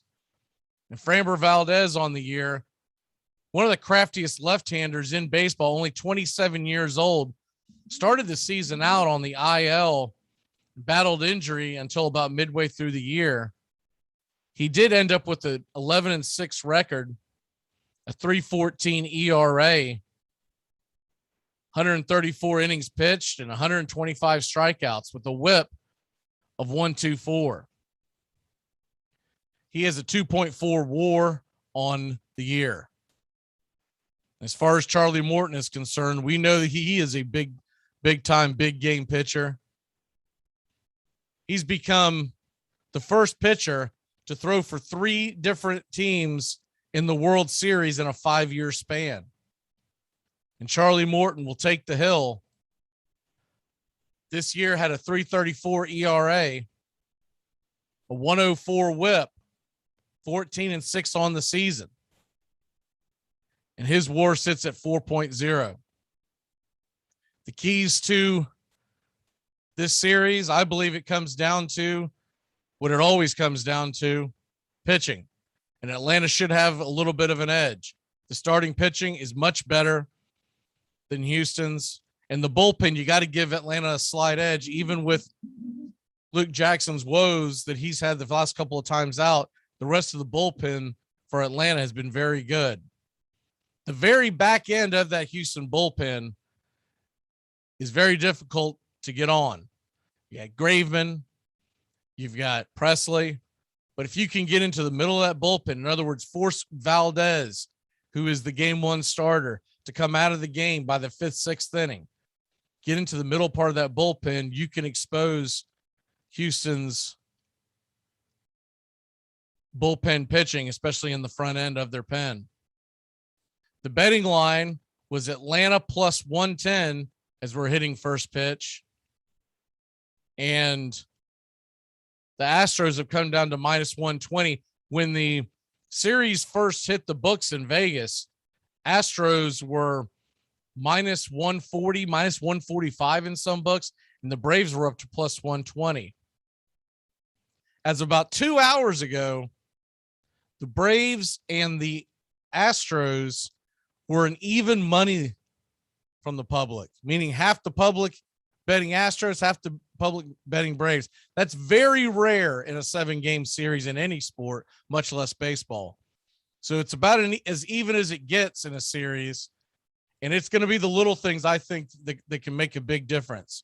It's not just the bullpen. It's not just the pitching and being disciplined at the plate, but it's the base running, hitting your cutoff man, etc. Those little things, when you have such a closely fought series on this stage, the nerves are going to get to the guys, both sides. Even though the Astros have much more experience on this stage, the Braves do have some guys that that have been in the World Series. In fact, Jorge Soler, remember, he was with the Cubs in 2016 when they won the World Series. But this is Freddie Freeman's first World Series. Ozzy's, Austin Riley's, Duvall, Rosario, d'Arnaud. But you do have Jock Peterson, and you do have Jorge Soler, who have been here before, Charlie Morton. So they do have guys that they can lean on. We're getting ready for first pitch. It's almost here as the Atlanta Braves and the Houston Astros get ready to battle for the World Series title. Chris Conroy is your home plate umpire tonight. Tom Hallion, Bellino, Ted Barrett, Mike Michlinski, and Alfonso Marquez will go around the horn in left field to right field. Remember, 2 of those guys were in the NLCS against the Braves. And here we go. First pitch, and it is a ball inside as they'll get the ceremonial first pitch thrown to the dugout so they can send that to Cooperstown. Look like a sinker, and it's 1-0. If you're just joining us, it was the first pitch of the World Series, and the 1-0 pitch, it is low and just outside. It's 2-0, 96 miles an hour. Sinker to start this off. And here comes the 2-0 pitch to Soler and swung on, hit high, hit deep. Wham! That's a missile. Slam and ding dong. That ball is out of here. Jorge Soler comes back to the lineup in a big, big way. It's 1-0 Atlanta. What an incredible home run to start this World Series off. That ball was just kind of laid in there, and he absolutely tattooed it. I mean, absolutely tattooed that ball.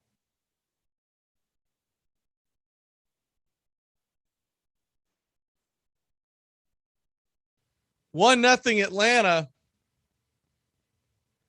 And here's the next pitch.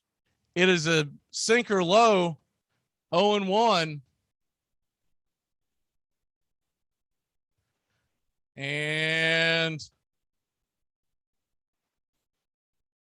Freddie gets set for the 0-1 pitch, and it is swung on, hit over to second. Altuve's got it, fires it over to first, barely beats Freddie Freeman by about a half step.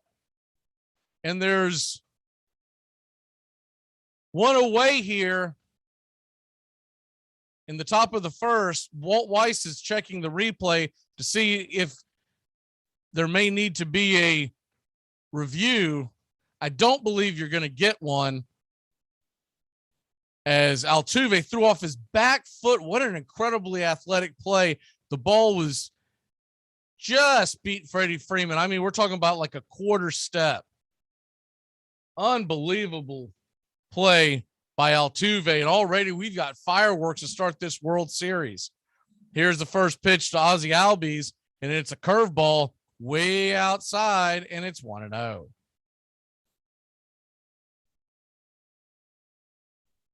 You're just joining us. Braves won.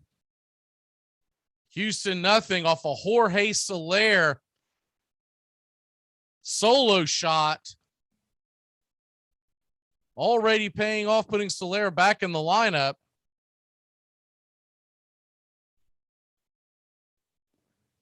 And here's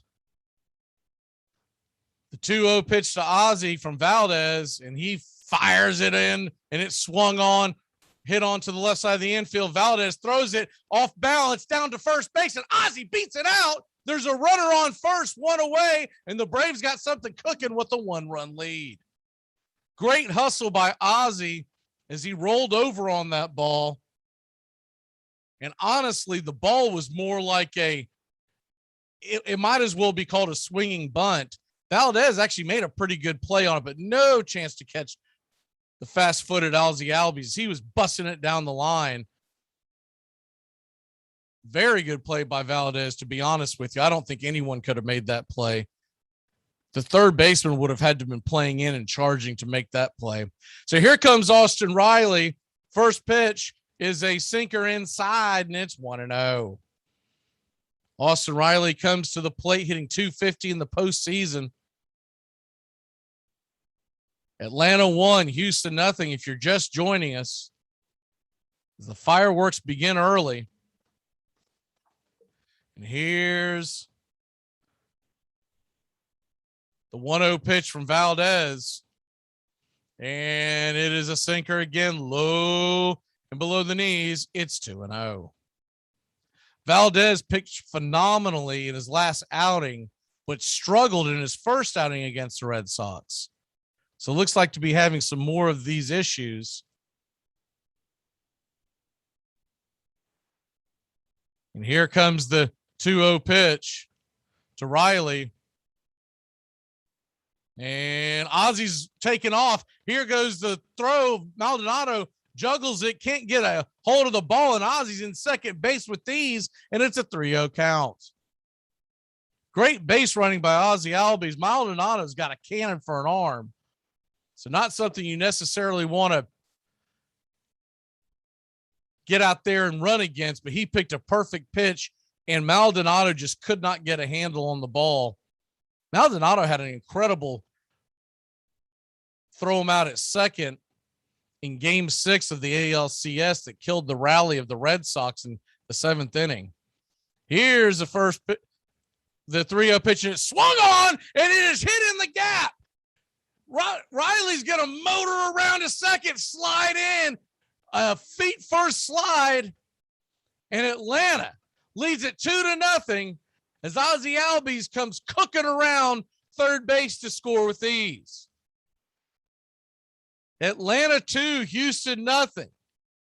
Riley doubles Ozzie home after the stolen base. Jorge Soler led off with the home run. And Atlanta's jumping all over Houston early. You got to love that, getting this early lead on the road in game one. Give Charlie Morton some kind of a cushion to work with. And so far, the nerves have not gotten to Albies and company. The Braves, so far, are handling the World Series jitters well. Much better than most of us, I'm sure.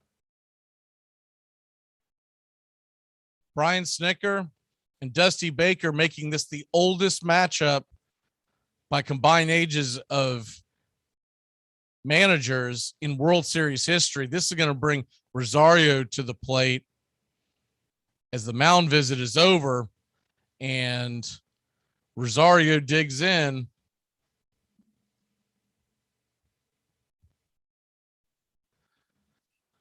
First pitch from Valdez as he's taking a sweet time to deliver the ball. Here comes the pitch. And he fires a strike, swung on and missed. It's 0-1. Eddie Rosario is at .474 with 3 home runs and 11 RBIs this postseason. On deck is Adam Duvall.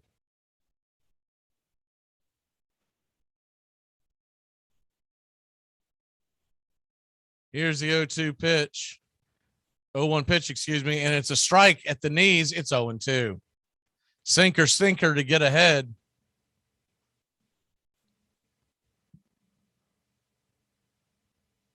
You just do not see that sinker dropping off the table like it normally does. If Atlanta can get to Framber Valdez early.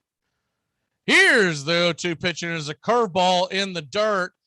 Did he go around? No, he did not, and it's 1-2.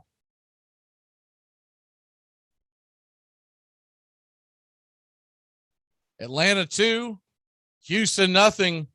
That's your score. Game 1 of the World Series. Braves trying to win the World Series for the first time since 1995. First appearance since 99. Have not won a game in the World Series since game 3 of the 96 season. And a curveball in the dirt, swung on and missed, strike 3. And there's 2 away with Adam Duvall coming to the plate. The Braves got out to a 2-0 lead, 2-0 lead over the New York Yankees in 1996, and then lost the next 4 games. Infamously blowing that series when James Leyritz took Mark Wohlers deep. In 99, one of the best teams to ever do it, the 99 Yankees swept the Braves. It was never really much of a series. So Atlanta's not won a World Series game. Here comes the first pitch, and it's in the dirt, curveball, and it's 1-0 to Duvall. They have not won a World Series game since that game 2 in 96.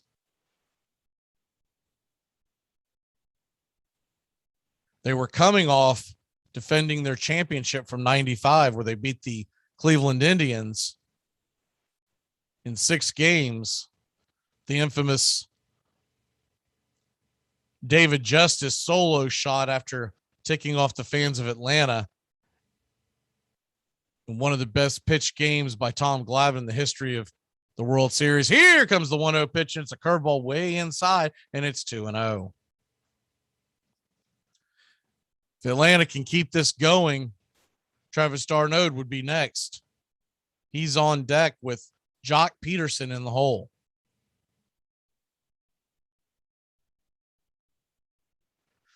2-0 pitch from Valdez. This will be the 19th pitch of the inning to Duvall. Here's the delivery, and it is swung on and missed. Curveball in the dirt, and it's 2-1. Riley stands on second. This is a very hitter-friendly park for folks who do not watch Astros baseball. So 2-0 is not a lead at all in this park, even with the likes of Charlie Morton on the mound. Here's the 2-1 pitch, and it is swung on and missed. Curveball way inside, and it's 2-2. Valdez starting to find his touch.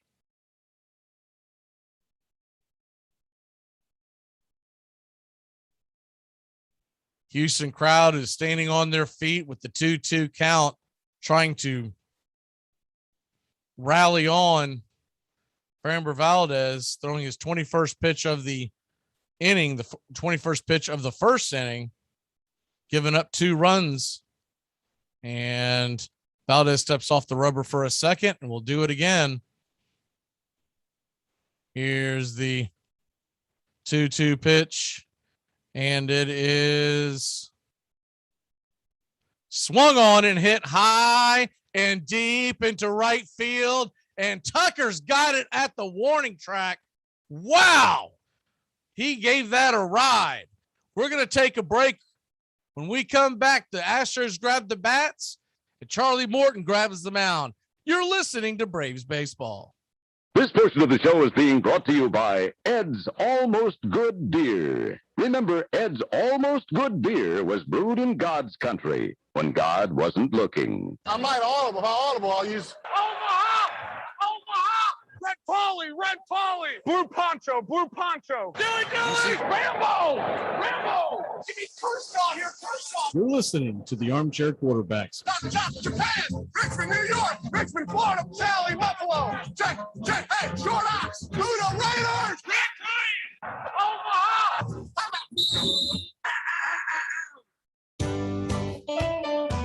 Saturday mornings, 8:30 Eastern. Dixie Football Nation is back and better than ever. We've got Tony Agolini, Matt Carr, Tones Areola, Bobby and Angelo, along with Mac McGee this fall. Dixie Football Nation heads to the gridiron, talking ACC, SEC, the Big Ten, and all the big games throughout the college football land. That's Dixie Football Nation, 8:30 Eastern, 7:30 Central, Saturday mornings on the Armchair Quarterback Show's YouTube channel, going live, or catch the instant replay.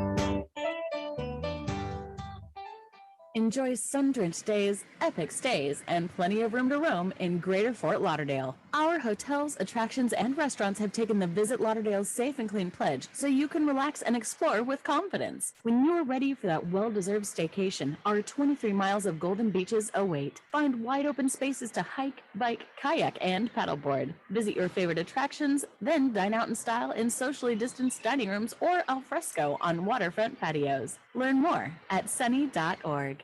Challenge accepted.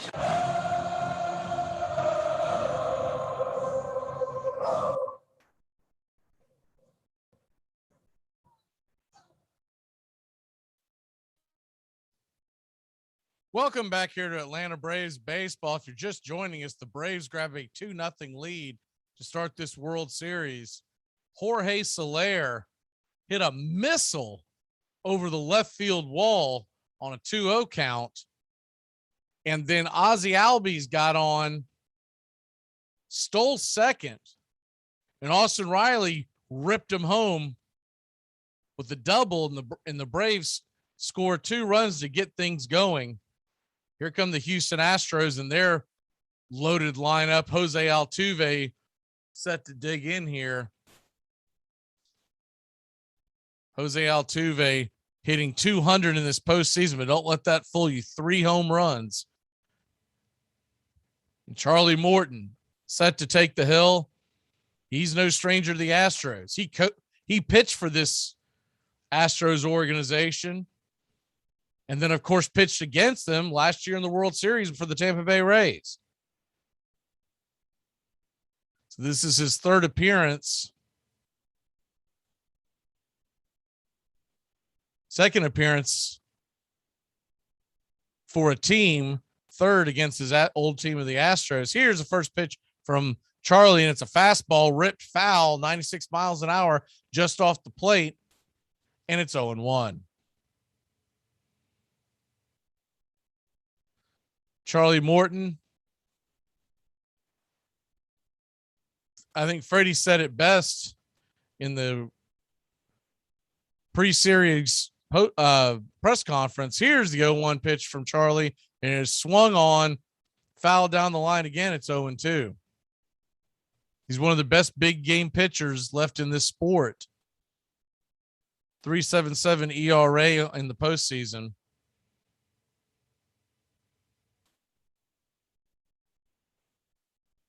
And he is locked up for the Braves for next year. And if the Braves want to bring him back, there's a club option for the following year. Here's the 0-2 pitch. Fastball right outside. Look to kiss the black, but they're going to call it a ball. It's 1-2. Home plate umpire Chris Conroy. Keep an eye on his strike zone all night long. Here's the 1-2 pitch, and it's a curveball. Hangs inside, and it's a strikeout. Grabs the inside part of the zone.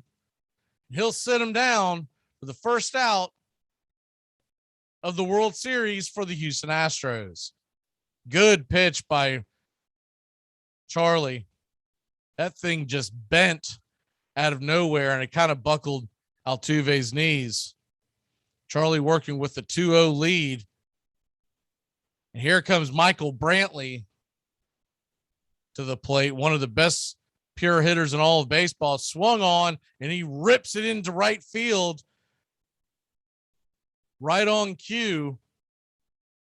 Doesn't have quite the pop that he used to have, but Brantley is a consistent 300 hitter. And he will find a way to rip through whatever defense you have. So he's on, one away. And here comes Alex Bregman. Alex Bregman, one of the best young third baseman in all of baseball. Really good matchup of elite third basemen in Major League Baseball, with Riley on one end and Bregman on the other. Here's the first pitch to Bregman, and it's a curveball outside the zone. Good play by Darno to keep the ball in front of him, and it's 1-0.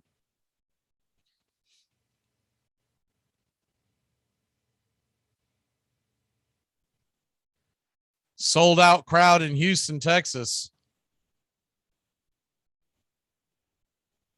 And they're waiting for anything to get them going. Here's the 1-0 pitch. Curveball at the knees.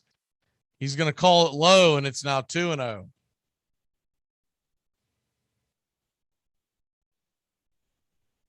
That looked to be a strike. So we're already seeing where Blue has got a very small strike zone. We might be in for one high-scoring ball game. Here's the 2-0 pitch, and it is a fastball missed off the plate, and it's now 3-0. The dangerous bat of Yordan Alvarez is on deck. Last thing Charlie wants to do is walk Bregman here. 3-0 count to Bregman. And it's a fastball inside, and it's 3-1. 3-1 pitch to Bregman. Brantley stands on first. Brantley is not much of a threat to steal and is a double play threat. Here's a fastball down the main street, 96 miles an hour. Called for a strike. Bregman does not offer, and it's 3-2.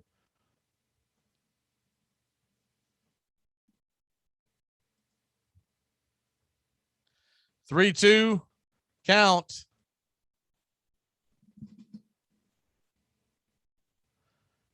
Bregman And swung on him, fouled back 97 miles an hour. Brantley was going on the pitch. We'll do it again at 3-2. Looked like they had a hit and run on. Dusty Baker, an old school manager, still does that. You don't see it a lot anywhere else. He doesn't let the analytic dorks get in his way of coaching a baseball game. So here comes the full count again from Morton. Brantley's running, swung on, and it's hit over to the right side. Freddie's got it, and he'll toss it over to Morton for out number 2. So Brantley makes it down to second because the runner was on the move.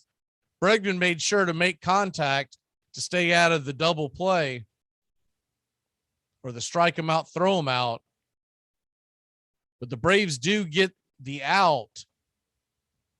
And that's going to bring the dangerous bat of Alvarez, Jordan Alvarez, just 24 years old. He's hit 441 this postseason, 2 home runs, 9 RBIs, and a 1329 OPS. He has been red hot coming out of that Boston series. Charlie Morton steps off the mound, regroups, will do it again, looking for the first pitch to Jordan Alvarez, who's not afraid to hit against the shift. He's got pop, but he'll hit them where they ain't. Here's the first pitch to Alvarez, and it's a curveball wide and outside the zone. It's 1-0. 441 batting average. I mean, that's Eddie Rosario is what it is. 2 left-handed batters on each team coming in just smoking red hot. Here's the pitch from Charlie to Jordan, fires, and it's another curveball way outside the zone. This time high, and it's 2-0. He doesn't seem to quite have that pitch yet. It's been hanging it a little. If they do decide to pitch around Alvarez, it doesn't get any easier. Carlos Correa stands on deck, but he is a right-handed hitter. Kyle Tucker is in the hole. So here's the 2-0 pitch from Charlie, and it's a fastball high and outside the zone. It's 3-0. Almost appears that they are pitching around Alvarez. 2 curveballs on the outside part, and then a fastball high, setting up out there both times, all 3 times. Here's a 3-0 pitch, and it's a fastball inside part of the plate, right about the letter high, and it's 3-1. Darnode was set up on the outside part of the plate, and the ball drifted back over inside. So even though that was an inside fastball strike, it did not look intentional. Here's a 3-1 pitch from Charlie. He's kind of been all over the place this inning, and it is a fastball inside, way inside for ball 4. It's going to put the go-ahead run coming to home plate. Braves lead at 2-0. But in this stadium, that means absolutely nothing.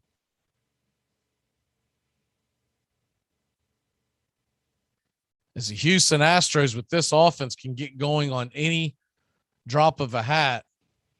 Atlanta trying to keep them at bay. There are 2 away. Facing Correa from the right side. 18th pitch of the inning. Here's the curveball. It's high, but it's called for a strike. It's 0-1. That was a high strike called. Definitely looked like a strike, but not when. That is not where you want to hang a curveball. His curveball, he has been missing terribly in this inning. You wonder how much longer Darnold's going to keep trying to dial up that pitch. It is just sitting there waiting to get slammed. Here's the 0-1 pitch, and it is a 98-mile-an-hour fastball at the knees on the black, and it's 0-2. Good pitch by Charlie. One strike away from getting out of this mess. That was right on the outside part of the plate, right at the knees. Not a whole lot Correa could have done with that. It's a smart move by him for taking that pitch. That was a pitcher's pitch with only one strike. Here comes the 0-2 pitch from Charlie, and it is swung on and popped up high out of play. We'll do it again at 0-2.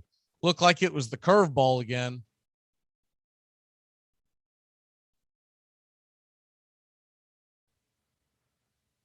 Charlie's just not been very consistent with that curveball.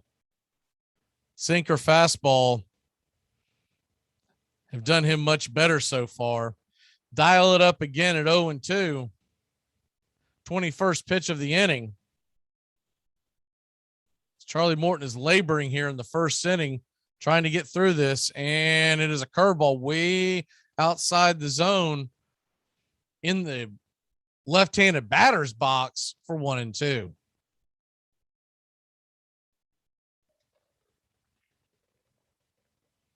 The Braves can get out of this mess. The bottom of the Braves order is due up to start the next inning. Here's the 1-2 pitch from Charlie. It's a fastball way outside. He is not finding the zone at all. It's 2-2. The deuces are wild. That was the 22nd pitch of the inning. A 2-2 count. 2 on, 2 out, and the Braves lead by 2. They just flashed over to the Braves pitching coach, Rich Kranitz. He looks like he's about to have an aneurysm. Here's a 3-2 pitch, and that ball goes way up high and bounces away. Both runners are going to advance to second and third. Looked like it was the curveball that missed again. Wild pitch from Charlie Morton, and that ball hit the plate, and when it bounced on the plate, it bounced a mile high in the air. So you're going to have a full count now. Don't really know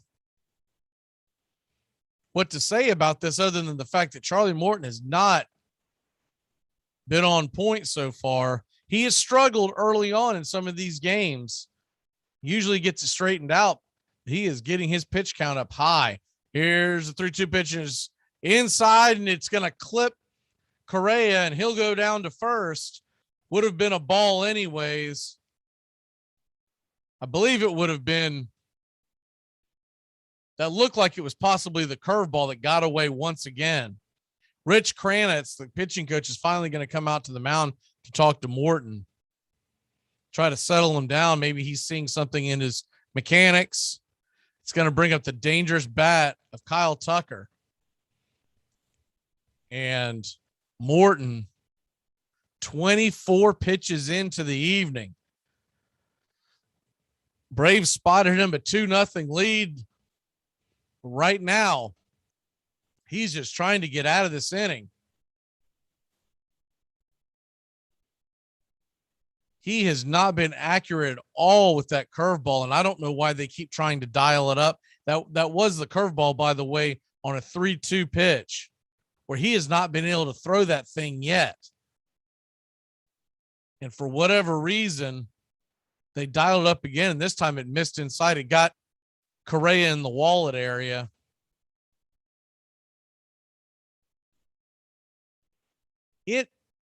I don't know. They're saying it hit him. It doesn't really matter because it was a full count. That ball may not have hit him. It was close. If it hit him, it barely grazed the jersey. But regardless, it would have been a 4-pitch walk anyways, or the fourth ball of the at bat.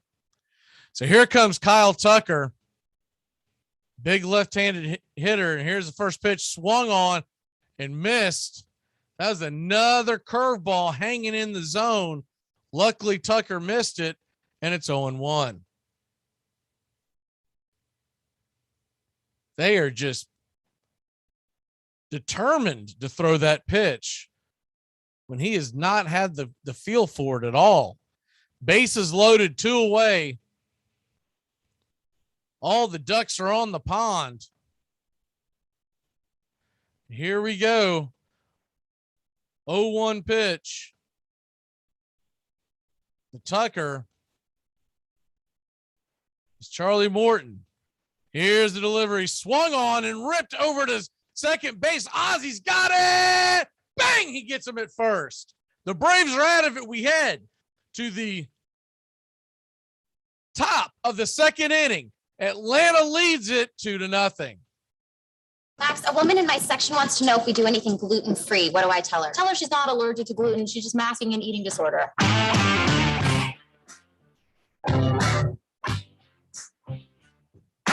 Get your Sunday football morning started off right with the Handicappers on Armchair Quarterbacks YouTube, 10 a.m. Eastern to noon Eastern. Your Sunday morning kickoff show where we tackle your NFL lines out in the desert, a 61.2% win rate over the last 6 years. Against the spread, over, under, money line, you name it. And we dive into the world of fantasy football year-long and your DFS payouts. The only true Southern football kickoff show that talks the spreads in Vegas, your DFS and fantasy in your year-long quest to win that fantasy football championship. Only on the Armchair Quarterbacks YouTube channel. It's the Handicappers on Armchair Quarterbacks YouTube, 10 a.m. Eastern to noon Eastern. Sundays, all NFL season long.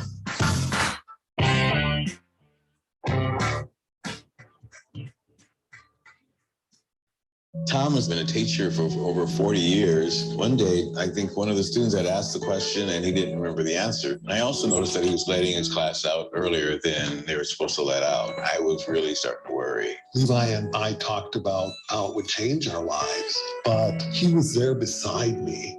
When something feels different, it could be Alzheimer's. Now is the time to talk. Visit alz.org/ourstories to learn more. A message from the Alzheimer's Association and the Ad Council. This helpful instructional message from the National Association of People Who Have Trouble Walking and Chewing Gum at the same time. Step, chew. Step, chew. Step, chew. Step, chew.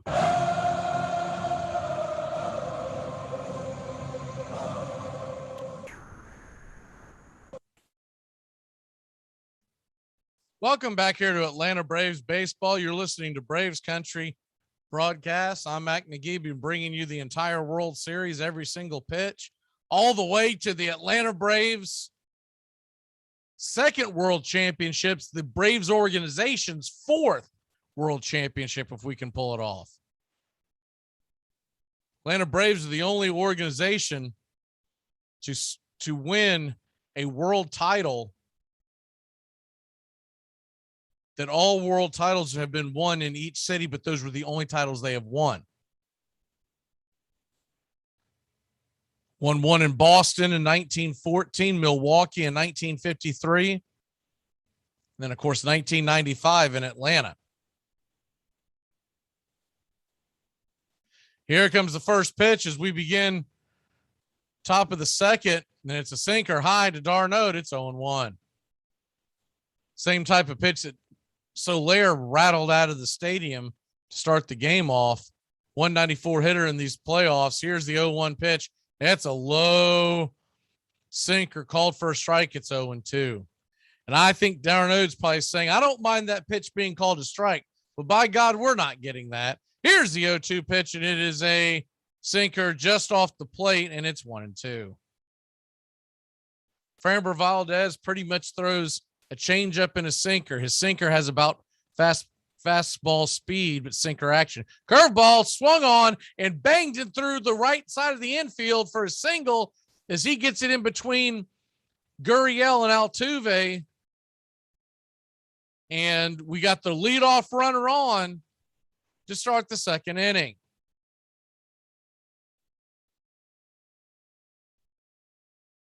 Atlanta 2, Houston nothing. If you're just joining us, Houston had the bases loaded with Kyle Tucker on the mound and Charlie Morton struggling to find the zone. They were able to get out of it. Good defensive play by Ozzie Albies. as he vacuumed it up over at second and got Tucker by about a step or so to end the inning. But it was white knuckle time, and only in the first inning of the game one. Here's a curveball to Jock Peterson on the outside part of the plate. It's 1-0. Jocktober hitting .276 this postseason with 3 home runs. It's cooled off a little bit. He's still sporting the Jocktober pearl necklace. Here's the 1-0 pitch to Jock, and it is a sinker on the outside part of the black, right on the edge of the plate, and it's 1-1. Jock Peterson at the plate. On deck is Dansby Swanson, and then we'll be back to the top of the order if we get things going here with Soler back on the plate. Here's the 1-1 pitch. Nice pitch, 95 miles an hour down the pipe, sinker action, and it's 1-2. Braves doing all of this without Ronald Acuna Jr., Marcell Ozuna, Mike Soroka, Stephen Vogt, just to name a few. Incredible job by Anthopoulos to put this together. Here's the 1-2 pitch, swung on and shot into left field for a single. Jock Peterson just kind of took it and served it out there. You've seen him do that a few times already this postseason. Give them what they give you.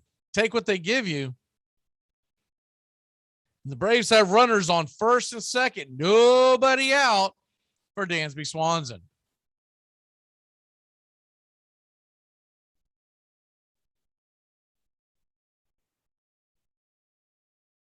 Braves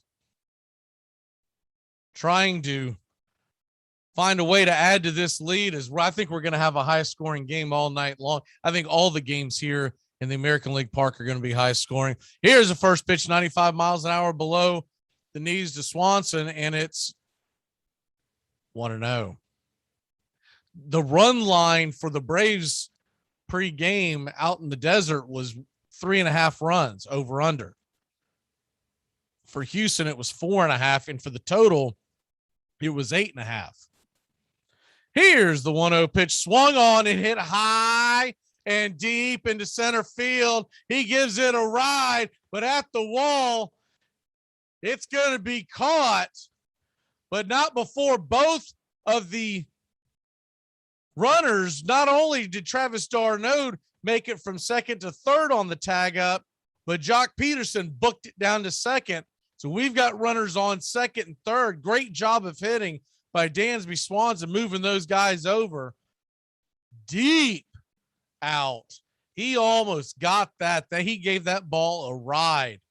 He was probably less than 5 feet from hitting that out of the park. So the stage is set. Now you got runners on second and third, one away, and Jorge Soler, who already has a home run to his name, steps up to the plate. Here's the pitch, and it's swung on, and it is going to be grounded over to third, and Jock Peterson is going to get caught in a rundown. I said third, but it was grounded over to short. Correa turned around and gunned it over to third base. They got Jock in a rundown. I think Jock thought that they were just going to throw it over to first to get Soler, but a run does come home. So on the play, Soler reaches on a fielder's choice. d'Arnaud comes from third to home to make it 3-0, and Peterson was a dead duck. Bad base running by Peterson, but nothing crippling. You just hate to see them give up a run like that, because if Freddie Freeman coming to the plate, if he goes out there and gets a single, you're going to be thinking about that run that you didn't get. Here comes the 0-1 pitch to Freddie, and it is at the knees, called for a strike, another sinker, and it's 0-2. Valdez typically likes to get out in front with that sinker and then get the lefties chasing with the hook. So we'll see if we get the Uncle Charlie here. Here's the 0-2 pitch setting up outside. That he's going to fire it down to first base to keep Soler honest. And we'll do it again at 0-2. Braves 3, Houston nothing. Great start by the Atlanta offense. Hopefully, Charlie Morton getting to sit down and get his thoughts together. He'll come back out and pitch a much better second inning. Valdez, this is his 35th pitch of the evening. 0-2 pitch and swung on, fouled down the left field line. That time he went back to the sinker again. It was a little high, and it's 0-2 again. Freddie Freeman, 6 for 13 those last 4 games of the NLCS after he started off 0 for 8. Here's the 0-2 pitch to Freddie, and it is a curveball wide and outside the zone. He doesn't chase Charlie, and it's 1-2.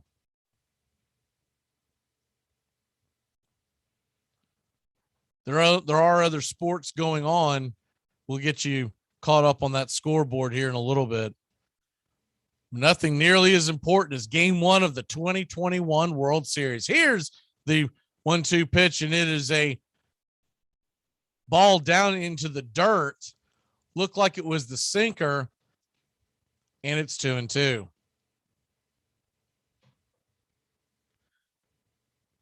If you're just joining us, Jorge Soler led the party off with the solo shot. Riley drove in Ozzie with the double. And in this inning, d'Arnaud just came home on a fielder's choice. Here's the 2-2 pitch, and it is a sinker in the dirt. Good block by Maldonado's. That ball almost got away. Had it gotten away and Soler gotten down to second, it wouldn't have made a whole lot of difference about the Jock Peterson running blunder. Peterson thrown out on a fielder's choice. It wasn't a terrible base running play. You would have hated it more if there would have been one away. No outs. Here's the 3-2 pitch, and it's low, and it's a ball. Freddie Freeman's going to take first. So Freddie Freeman walks, sends Soler down to second. So when it's all said and done, that fielder's choice does not make a lot of difference, as Soler takes the spot of where Peterson would have been. The only difference is Jock is a little faster on the base paths than Soler. But other than that, Ozzie Albies comes to the plate. He's 1 for 1 with a single and a run. He also stole a base in the first inning. Open stance from the right-hand side where he's got more pop. Here's the first pitch, and it's a curveball outside for 1-0. Thank you for joining us for Braves baseball. We'll be here for every pitch of the World Series. We've thoroughly enjoyed this ride with y'all this year. Here's the 1-0 pitch, and it is swung on and dribbled over to Altuve. He's going to fire it down to first, and because he waited for the in-between hop, Ozzie Albies beat out the play, and the bases are loaded. The bases are loaded for guess who? Mr. Austin Riley. And it looks like that Jorge Soler, they're putting a run up on the board. Did Jorge Soler come around? Jorge Soler might have ran through that. We'll see if that's Ozzie Albies. Definitely beat the throw. I don't know why they keep showing that replay. He beat it by at least a half step. He did not come home. I didn't think he came home, but they had put a run up on the board. They took it off. So we'll do it now. It's a 3-0 game. The bases are loaded, and Mr. Austin Riley, who's 1 for 1 with a double and an RBI, steps up to the plate. Here's the first pitch, and it is at the knees, low and out of the zone, but Blue's going to call it a strike. It's 0-1. Conroy with a very inconsistent strike zone so far. Yimi Garcia is already getting warm in the pen. Here's a 0-1 pitch, and it's a curveball. Riley swung out of his shoes, and it's 0-2. Braves 3. Astros nothing. Bases loaded. 0-2 is your count. 2 away. They'll be running on any crack of the bat. Here's swung on, and it is swung on and missed, strike 3. And there you go. That'll get you out of the inning, but not before the Braves tack on another run. Atlanta leads it 3-0. We'll be back in a flash here on Braves Country Radio. Pretty cool. Pretty cool. Woo! Make sure to keep it locked in here on Armchair Quarterback Radio. We're not one-trick ponies. We cover the entire NFL, past and present. 3rd down and 6 at the 9. And Bo Jackson to the 20 and out in front. And only one man to beat, and easily can't run him down. He had the angle, but there goes Bo. And nobody catches Bo. Touchdown. Dion. Back when he started. And turns the corner into Giant territory. And leave it to Dion to break it open for a touchdown. What a run. Dion comes in as a receiver. Sanders. Going his way, but they double coverage. And somehow Dion is able to beat the coverage, but intercepted by Sanders. Can he score again? Yep. Dion Sanders, 71 yards. And so the Dion combined a 59-yard punt return for a TD, a 55-yard pass reception, a 39-yard punt return, and a 71-yard interception return. Dread running to the post office? Stamps.com brings post office and UPS services right to your computer. Send letters, ship packages, and get up to 40% off USPS and up to 62% off UPS rates. That's Stamps.com, promo code LISTEN. I see great things in baseball. It's our game, the American game. It will take our people out of doors, fill them with oxygen, give them a larger physical stoicism, tend to relieve us from being a nervous, dyspeptic set, repair these losses, and be a blessing to us. Walt Whitman.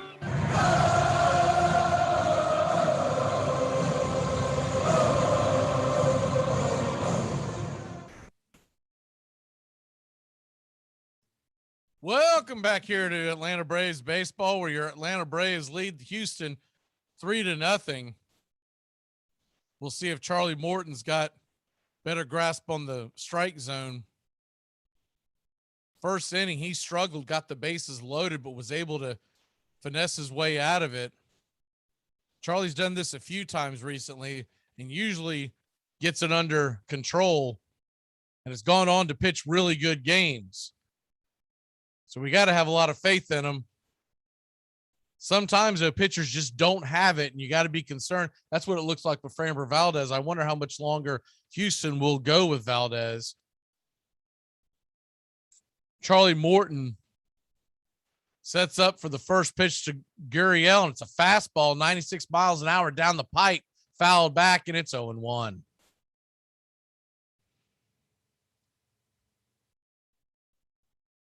Three nothing your score. Gurriel hitting .333 in the postseason with the home run.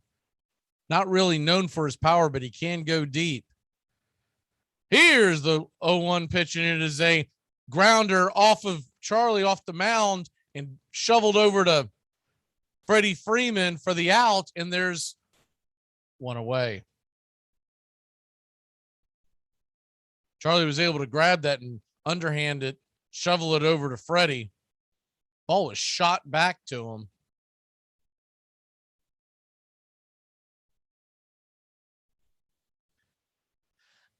We'll get you caught up as we're waiting for the next pitch. We'll get you caught up on the scores around the NBA. Lakers over the Spurs 25-24. Knicks are pounding the 76ers by 30 in the third quarter. And Oklahoma City leads the Warriors in the second. Rockets and Mavericks just underway. Here's the first pitch, and it swung on, popped up high and out of play. It's McCormick, the number 8 hitter. It's 0-1.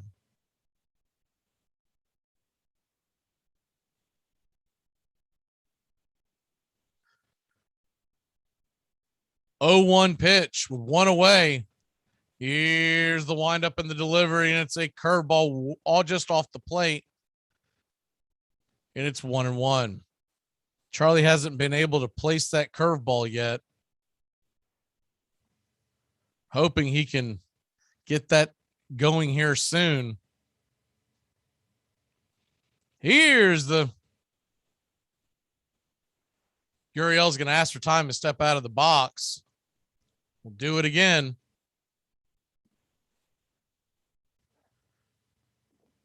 Three-0 is your score. It's a 1-1 count to McCormick. And curveball swung on and missed, and that one was a lot sharper and snapped the zone. It's 1-2. If Charlie can get that curveball to start biting like that, it's going to be hard to hit.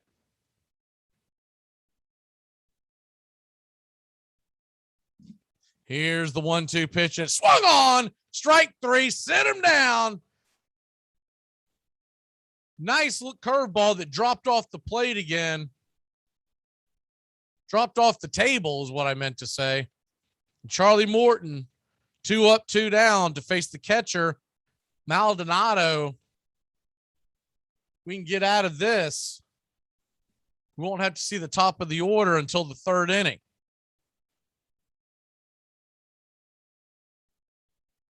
Maldonado, known more for his defense. Here's a fastball outside the zone, 98 miles an hour, and it's 1-0. But he has been a source of power. He's 7 for 13 lifetime versus Charlie Morton. He sees something in that delivery. Here's the 1-0 pitch, and it's in the dirt. It's 2-0. Nashville Predators lead the San Jose Sharks 1-0 in the first period in Music City. Here's the 2-0 pitch, and is swung on, dribbled down the line. Fastball, but it's just going to kick foul. Riley scoops it up. We'll do it again at 2-1.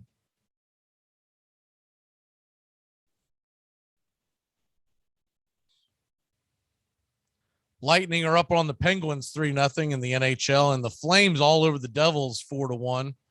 Golden Knights lead the Avalanche 2-0.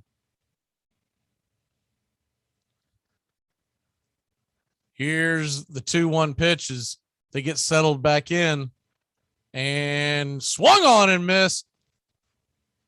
Strike 2. That curveball's starting to bite.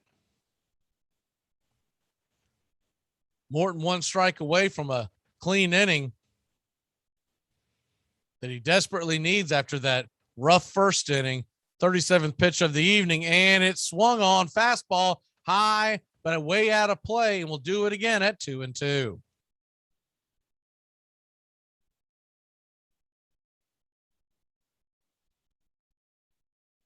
Game 1 of the World Series, if you're just joining us.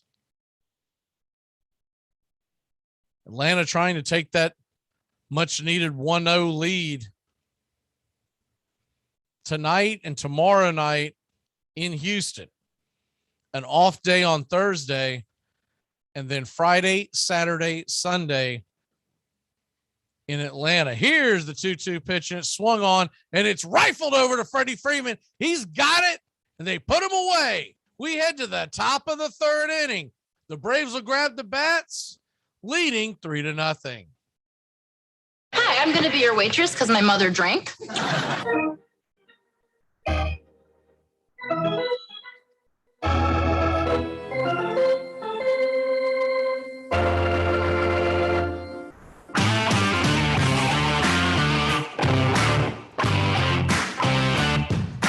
Get Get your Sunday football morning started off right with the Handicappers on Armchair Quarterbacks YouTube, 10 a.m. Eastern to noon Eastern. Your Sunday morning kickoff show where we tackle your NFL lines out in the desert, a 61.2% win rate over the last 6 years. Against the spread, over, under, money line, you name it. And we dive into the world of fantasy football year-long in your DFS payouts. Your only true Southern football kickoff show that talks the spreads in Vegas, your DFS and fantasy in your year-long quest to win that fantasy football championship. Only on the Armchair Quarterbacks YouTube channel. It's the Handicappers on Armchair Quarterbacks YouTube, 10 a.m. Eastern to noon Eastern. Sundays, all NFL season long.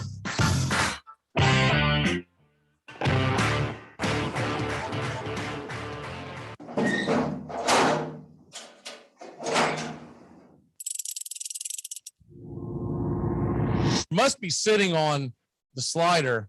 The Braves standing room only now. Matzik trying to deliver in the biggest moment of his career so far. Runners on second and third, 2 away. The Braves lead by 2.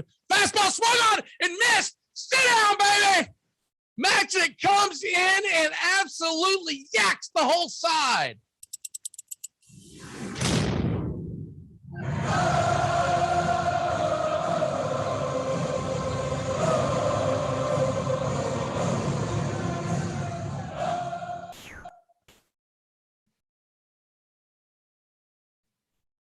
Welcome back to Braves baseball. The Braves lead it 3-0. And they're going to grab the bats, and it's going to be Rosario, Adam Duvall, and Travis d'Arnaud try to get something going here as Atlanta has scored in each of the first 2 innings, scoring 2 in the first, 1 run off of a home run by Soler, who's welcomed back to the lineup, welcomes himself back to the lineup with a bang.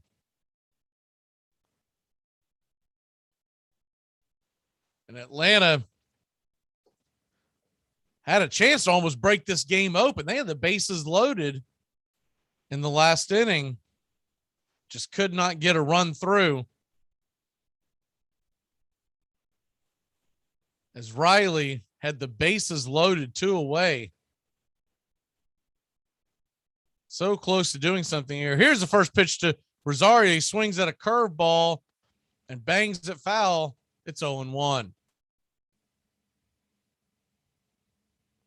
Rosario batting .462 in the postseason. He's facing a shift to the right-hand side of the infield. Here's the 0-1 pitch, and it is a sinker in the dirt. It's 1-1.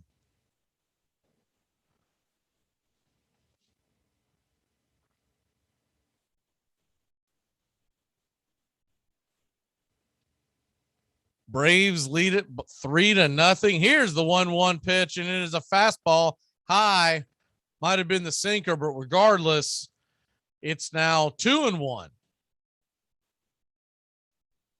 Maldonado was set up down low. I think Valdez is having a hard time locating his pitches. Here's the 2-1 pitch, and it's a curveball. That pitch has been working for him. Swung on and missed, and it's 2-2. Braves might start seeing more of a steady diet of that curveball because he's been hitting with that. Here's the 2-2 pitch, and it is a curveball in the dirt, and it's 3-2. Adam Duvall stands on deck. Get that lefty-righty combo. Can Rosario get on to start this inning? Braves have gotten the leadoff runner on in both innings so far, and it is a curveball, and it's pulled to the right side. It'll get through the infield for a single, and that seeing-eye single puts Rosario on first to begin your 3rd inning. Braves with a 3-0 lead and the leadoff runner on. Time to get something going here.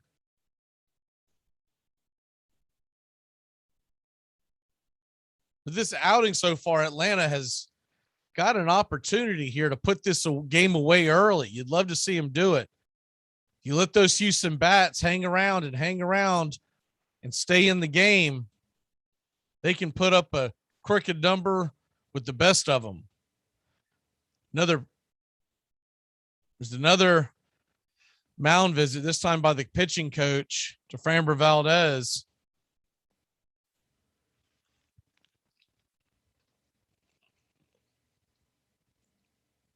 Pitching coach and the entire infield's out there talking with Framber. Duvall gets set for the first pitch of the at-bat.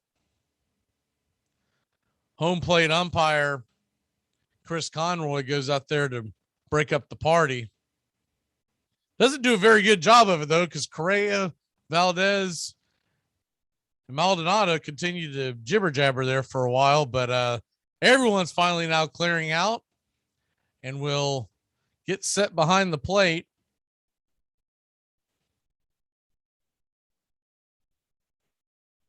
In the pen, Yimi Garcia is warming up. Now, for folks who don't follow Houston baseball, this is not the same Garcia that's set to pitch tomorrow night. That's Luis Garcia.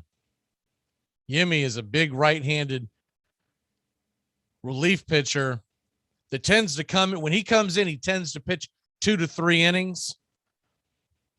So they usually keep him for situations like this. If the starting pitcher is struggling, he would be the bridge to the back of the bullpen. Fire it over to first to keep Rosario close. We'll begin the at bat now. Here, he's going to fire it over again. Rosario not taking much of a lead over there, isn't having to slide at all to get back to the base. Just kind of taking a couple of steps over and a couple steps back. Garcia was up last inning, so I think he's ready. But it probably has more to do with whether or not they want to go to him this quick or if they're going to let Valdez continue. Here's the first pitch to Duvall, and it's a sinker low and outside the zone. It's 1-0. The left-handed Jock Peterson is on deck, so you would think that if they're going to leave him in for Duvall, they're at least going to let him see Jock Peterson. And then after that, you would get the righty of Swanson and the righty of Soler. Here's the 1-0 pitch, and it swung on, hammered high, driven deep. Goodbye, baby, that's gone. Ram-a-lam-a, ding-dong, zip, boo, bam. It is 5-0 Atlanta. 5-0 Atlanta as Adam Duvall crushed that ball like an ant. They're going to have to do an autopsy on that ball because that thing was killed. 5-0 Atlanta. And it was absolutely scorched.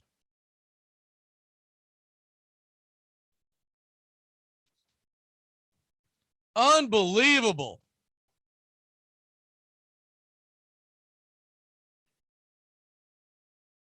Unbelievable.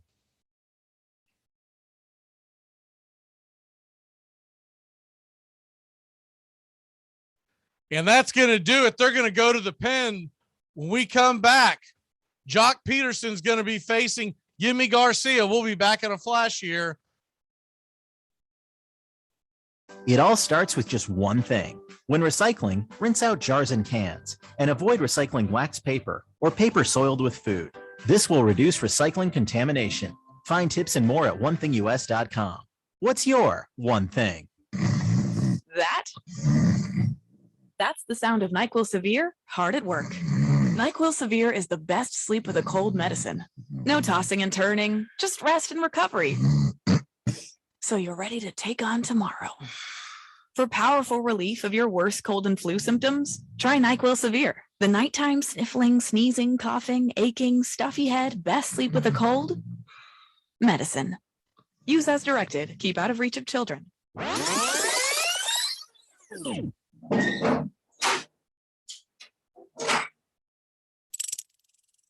The winning run of Ozzie Albies. He got a pretty good jump and flew under the tag, picked the perfect pitch to go on.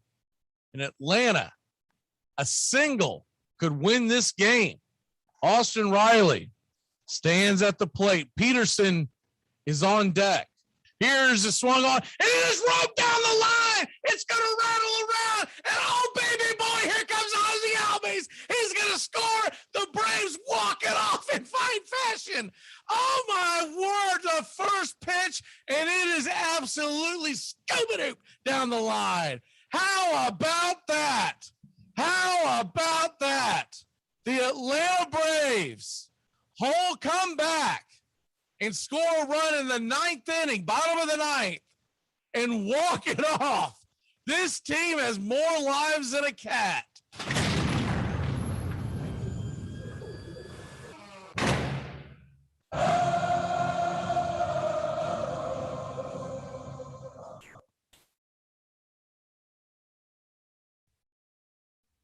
Welcome back to Braves baseball. The Braves lead it 5-0 on an absolute blast by Adam Duvall. And here comes Yimi Garcia as Framber Valdez is out of the game, and the fastball swung on and fouled back. It's 0-1.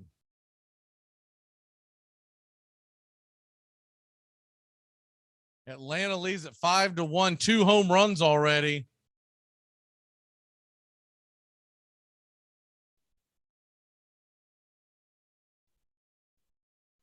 And here's fastball, and it's swung on. It's quickly 0-2, fouled off at the hands.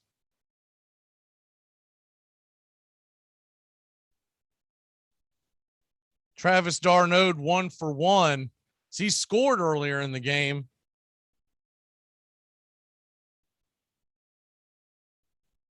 And what an incredible start to the Braves. Game 1 of the World Series. Long way to go here. Houston's got an offense like no other. So here's the 0-2 pitch from Garcia, and it's wide and outside the zone. It's 1-2. So if you're looking at who may have hit bets tonight, the Braves, if you took the Braves total run line, you've already hit. There was +3.5 out in Vegas. Here's 1-2 pitch. And it's outside again. It's 2-2. The Braves were 3.5 was the over under on their total score. Houston's was 4.5. And the 2-2 pitch to d'Arnaud is a sinker at the knees, called for a strike, and d'Arnaud couldn't get the bat off his shoulders. And it's the first out of the inning. Good pitch by Garcia.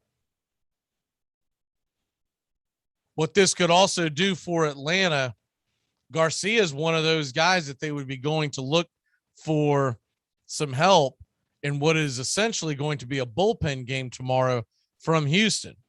They made the decision that game 2,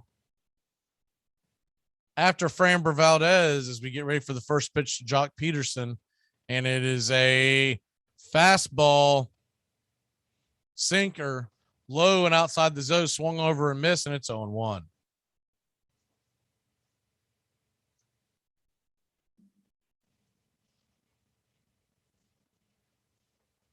The Astros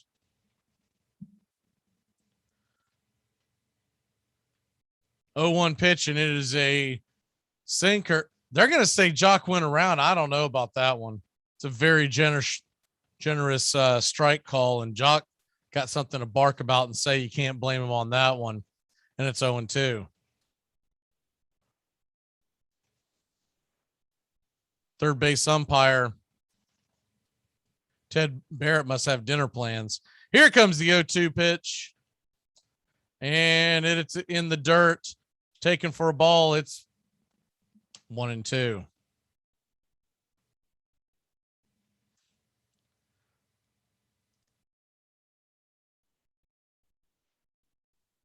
Tomorrow night, Atlanta will send Max Fried to the mound, and they're going to send Jose Urquidy. Here's the 1-2 pitch. It swung on and banged foul just right of first base. We'll do it again at 1-2. So Max Fried goes to the hill for Atlanta tomorrow night in game 2. Urquidy, he can go deep in games, but in the postseason, he's typically pulled out around the 3rd or 4th inning. So this could essentially be back-to-back bullpen games for Houston. Here's the first pitch, the 1-2 pitch to Peterson, 95 miles an hour outside the zone and up around the eye level. It's 2-2.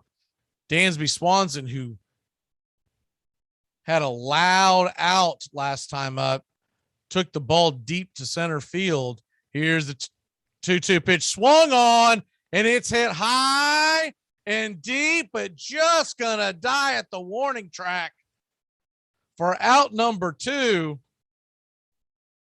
He just missed that. That was an inch or two away on the bat from being a 6-0 ball game. And Houston was setting this up because they expected Valdez to go deep. Urquidy, they could dump the bullpen out if necessary. And then in game number 3, they'll be set up better to be able to have another long man go out there.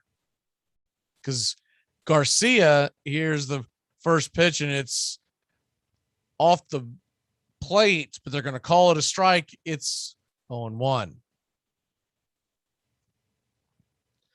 Game 3 is going to be Garcia for the Astros. And the 0-1 pitch to Dansby is on the outside part of the plate, right around the same area, but this time in the zone, and it's now 0-2.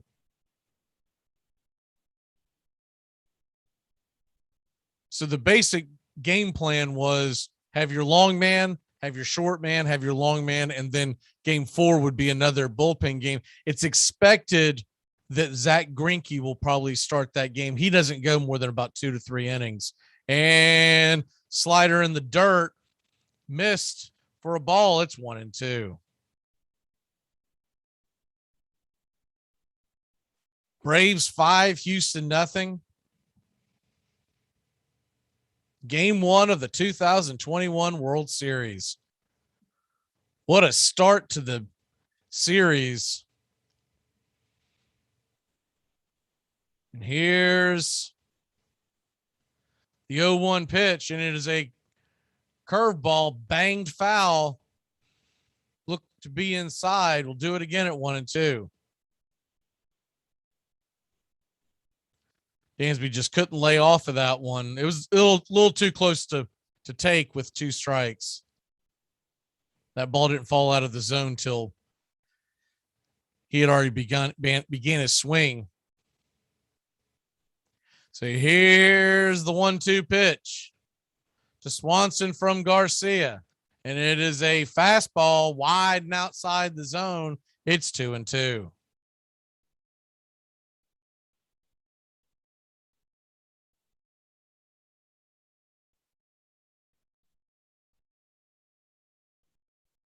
Braves trying to get something going here. 2 away. Dansby Swanson gets ready for the delivery, and it is a fastball off the plate. It's 3-2. If Dansby Swanson can reach, Jorge Soler is next.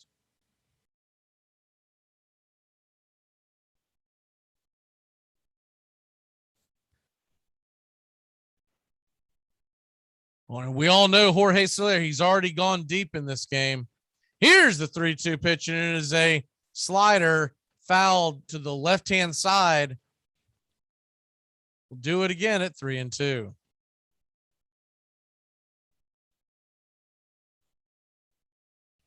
Astro fans are on their feet trying to will Garcia through this inning. He might be asked to go 2 or 3 innings here to try to keep this game within reach. Here's a 3-2 pitch to Dansby. It's a slider, swung on and missed. It's strike 3. We'll head to the bottom of the third inning. The Braves lead it 5-0. It all starts with just one thing. Get to know your local beekeeper. You can make sure they don't use chemicals in the hive, that they only sell surplus honey, plus locally produced honeys have a smaller carbon footprint. Find tips and more at onethingus.com. What's your one thing? Follow us anytime on Twitter. Our handle is @CBS Sports Radio.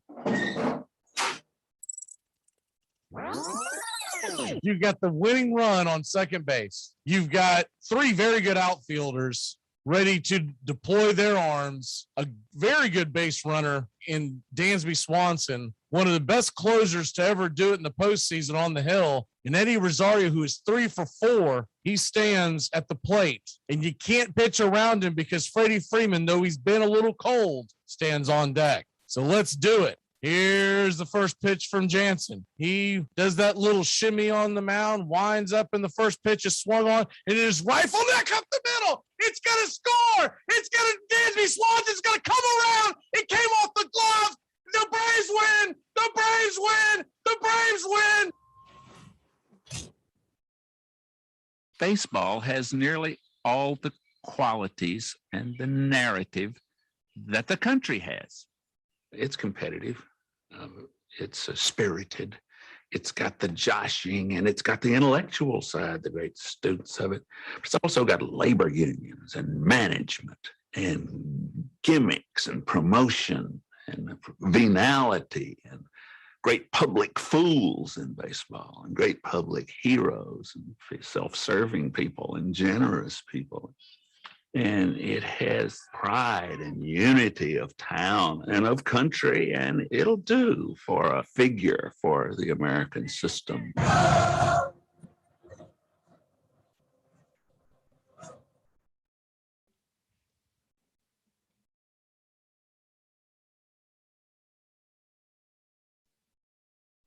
Welcome back here to Atlanta Braves baseball. If you're just joining us, wow.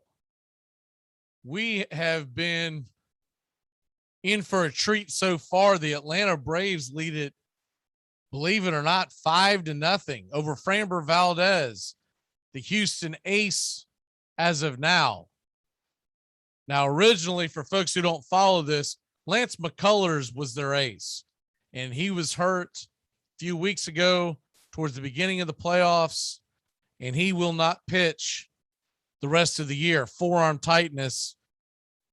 Wish him the best, because a lot of times when they start talking about forearm tightness, you start hearing the dreaded words of Tommy John or Dr. James Andrews, and you don't want to hear any of that stuff.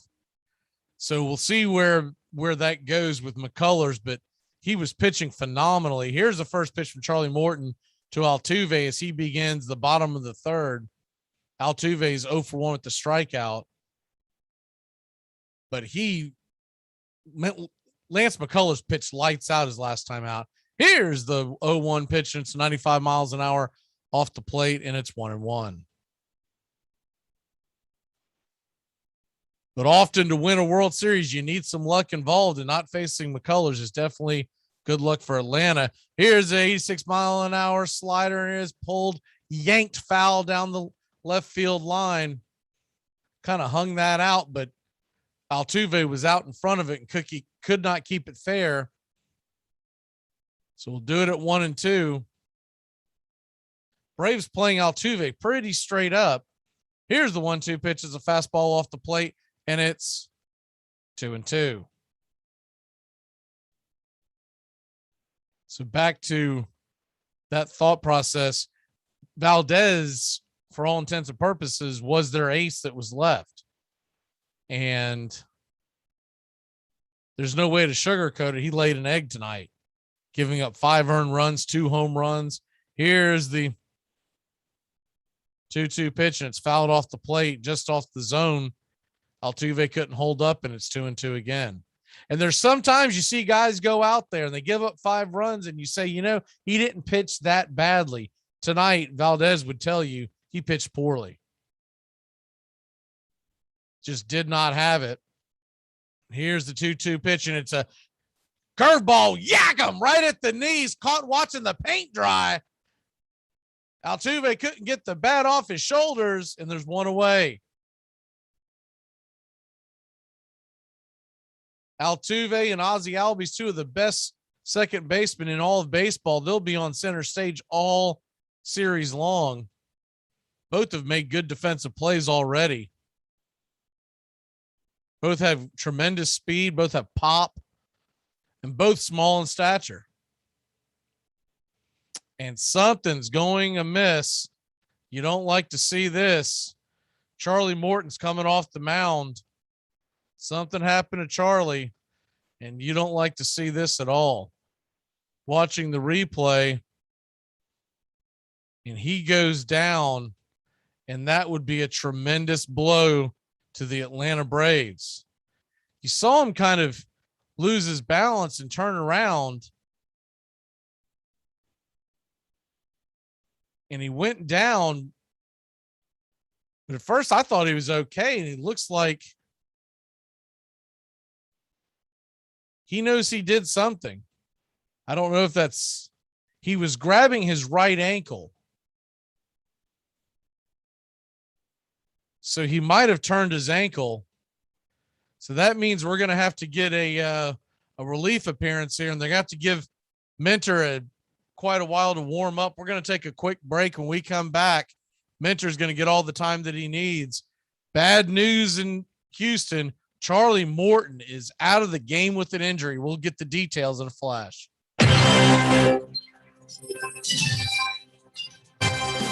Armchair Quarterbacks Radio covers the whole SEC the whole season long. Dobbs heaves it. They're bunched up in the end zone. It's tipped up. It's caught. It is caught. Jawan Jennings. Just the start of things. First quarter at the Geeta Bowl in Jacksonville as Walker digs to the right. Gets outside to 35. Look out. He's past midfield and he's got a blocker. Cuts to the inside. Herschel Walker. There he goes again. Straight up the middle. Touchdown. Delayed reaction, but Tebow got in. Oh, jump pass. How about that? Oh, my gosh. Looks like 1955. Holy cow. Are you kidding me? Armchair.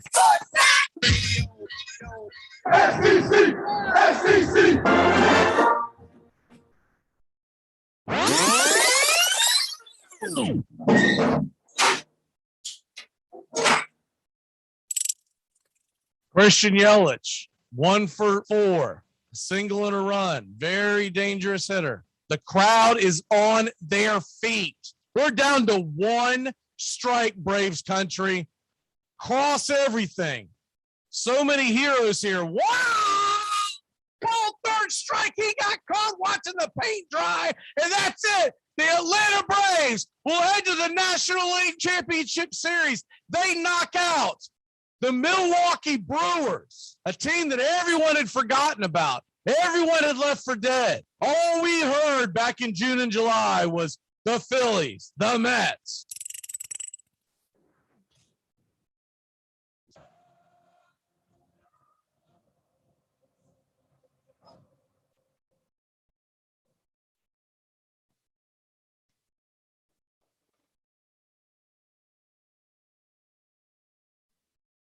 Welcome back here to Braves Country Baseball. The good news is the Atlanta Braves lead Houston Astros 5-0 if you're just joining us. The terrible news is that Charlie Morton just came off the mound because of injury. And we don't know what the reasoning is. And we don't know if it was precautionary. It might have been something very minor that they didn't want to risk losing him for the rest of the series. It looked like from the blind eye that it had something to do with his ankle. He was pointing down toward his ankle area. Hopefully nothing terrible like an Achilles or anything. But he walked off on his own power. You don't think that's what it was, but he turned over on that plant leg. Here's the first pitch from Minter, and it is a strike one fastball as Minter's coming in to relieve Charlie. This is a terrible break for Atlanta, who was cruising. a 5-0 lead. But now with just one out in the third inning, they'll ask Minter to go a couple of innings himself in all likelihood. Here's the 0-1 pitch, and it is a slider off the plate, and it's 1-1. Now, Minter's is not exactly new to going multiple innings. He went 3 innings in the NLCS last year, pitched phenomenally. They may decide to just go inning by inning. They do have Kyle Wright as a long man, but that is a dicey situation. The right-hander has not pitched in the majors in months. Here's the first pitch, 1-1 pitch, and it was on the black. And once again, Chris Conroy misses the call, and it's 2-1. He has had a terrible strike zone all night long. Starting to think Conroy put some money on Houston out in Vegas. Here's the 2-1 pitch. And it is swung on and hammered over into right field. And Brantley will be on his horse. He'll get to second with ease. And there's one on. And you can see there's life in this Astros team. After Charlie Morton comes out of the game, he wasn't pitching the greatest game. But anything like that. Now they're showing a flashback of when the ball bopped off of his ankle 2 innings before, or an inning before. And that's where he's holding and was holding his ankle when he came off the mound in that same area where that ball ricocheted. But he didn't limp at the time. And he went through an entire at bat. So who knows if one thing led to another, but here comes the first pitch from Minter to Alex Bregman, lefty versus righty, and it's a sinker at the knees, and it's 0-1.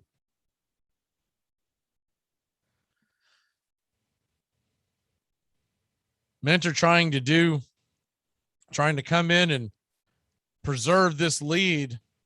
Atlanta jumped out to an early 5-0 lead. But now with no Charlie Morton's got a long way to go to get through this Astros team. And here's a cutter swung on and hammered down the line, and it's 0-2.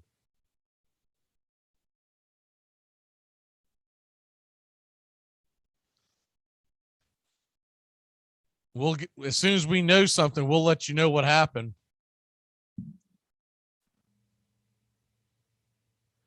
Got all our eyes and ears out there on what's going on with Charlie Morton.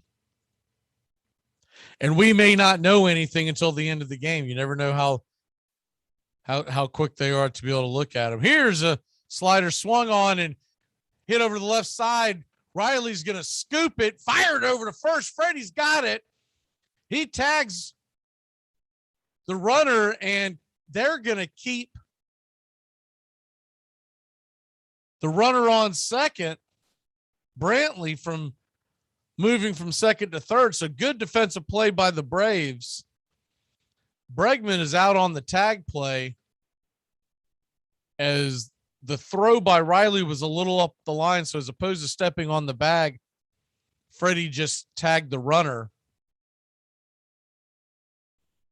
And there's 2 away. Other options that the Braves will have in their bullpen, we'll get into that here in a second because it becomes a big factor. All hands obviously on deck except for Max Fried, who pitches tomorrow, and you just wouldn't think that they would do anything with Game 3 starter Ian Anderson. But Jesse Chavez is definitely someone that they could use, who's pitched multiple innings in relief several times this year. You've got Minter in there right now. Kyle Wright, like I said, has been a starter, but he has been dicey. I was shocked to see, I think everybody was shocked to see him on the World Series roster, but he may become a big factor here. Here's the 0-1 pitch to Jordan Alvarez, and it swung on, popped up high and out of play, 96 miles an hour on the fist, and it's 0-2. Drew Smiley is another guy we might see in here in the very near future.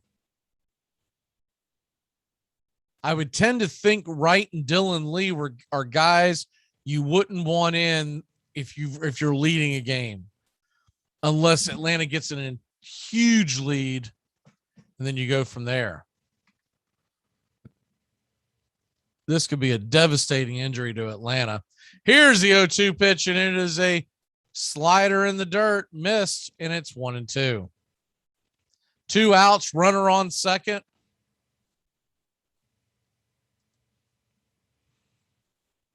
Alvarez, one of the hottest hitters in all of baseball.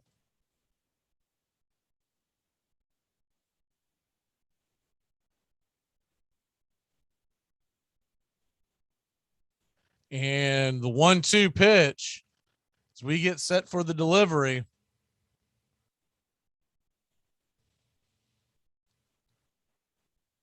Here's the 1-2 pitch from Minter to Alvarez. Minter finally fires it, and it's a fastball outside, 96 miles an hour off the plate, and it's 2-2.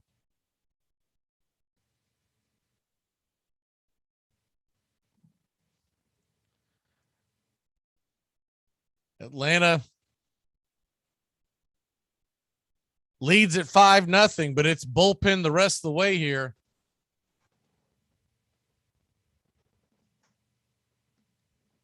Here's the 2-2 pitch, and it is swung on and missed. Slider outside the zone, strike 3, and we'll head to the top of the 4th inning. The Braves lead by 5. Charlie Morton has exited because of injury. We'll be back in a flash here on Braves Baseball. Dread running to the post office? Stamps.com brings post office and UPS services right to your computer. Send letters, ship packages, and get up to 40% off USPS and up to 62% off UPS rates. Nearly 1 million small businesses use Stamps.com to save time and money. It's a no-brainer. So skip the post office and visit Stamps.com. Use promo code LISTEN for a 4-week trial plus free postage and a digital scale. That's Stamps.com, promo code LISTEN. She always says that I don't like the way she talks. It's the information that she chooses to tell me at times. We took a trip to Florida, to Fort Lauderdale, and her and our daughter are flying from Nashville, where we live, and I'm flying from Detroit. We're meeting at Fort Lauderdale's airport. So I called her because I was about to take off, and I was like, all right, what time do you guys leave? She goes, noon. And it was 11:30, and they're still at home. I was like, Laura, I don't know if you even know what an airport is. But if that plane was in our driveway, I don't think you could make it. And she said, that's what time we leave for the airport. Our flight's not till 1:30. And I was like, all right, what do you think I wanted to know when I asked that? Is that what you thought the best time you could give me was a time that means nothing to nobody? She said, I'm sorry I don't talk the way you want me to talk. I'm like, I want you to talk like a regular person, all right? Armchair. In our sundown perambulations of late, through the outer parts of Brooklyn, we have observed several parties of youngsters playing base, a certain game of ball. Let us go forth a while and get better air in our lungs. Let us leave our close rooms. The game of ball is glorious. Walt Whitman, 1846.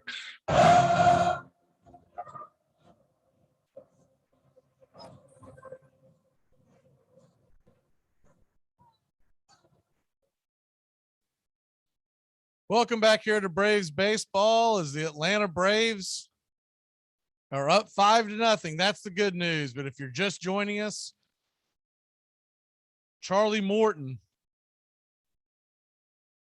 just gotten injured and is out of the game. We don't have the details. We'll get them to you as soon as we know them. Scouring every single crook, nook, and cranny in the entire Braves universe to see if we can figure this out. It looked like it was because of the injury, because of a comebacker that hit Morton in the leg. And what could end up happening is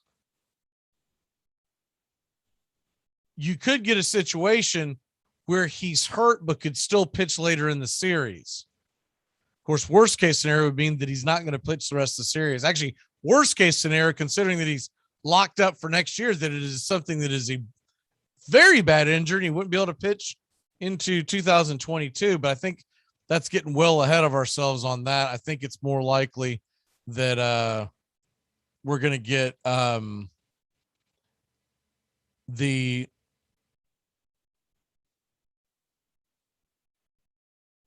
more like it's more than likely that what we're going to end up getting is a situation where the Braves are going to have to go to the bullpen for this game. You get Max Fried as Jake Odorizzi's coming in for the Astros. Speaking of desperate time, desperate measures, it's a 1-1 pitch to Soler, and they're swung on 93 miles an hour up around the letters, and it's 1-2. And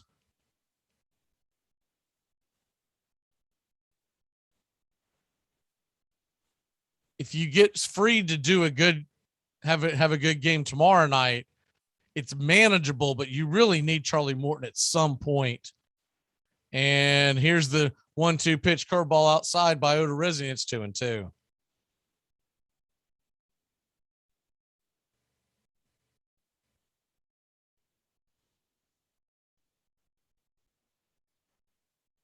And here's the 2-2 pitch from Odorizzi, and it is swung on and popped up high, but out of play. We'll do it again at 2-2.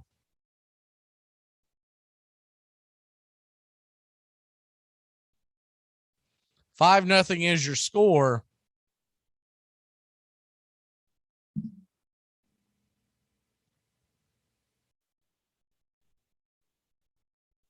And here comes the 2-2 pitch to Soler. So we're trying to find out here. He's going to swing it up, pop it up back high and out of play again. We'll do it again at 2-2.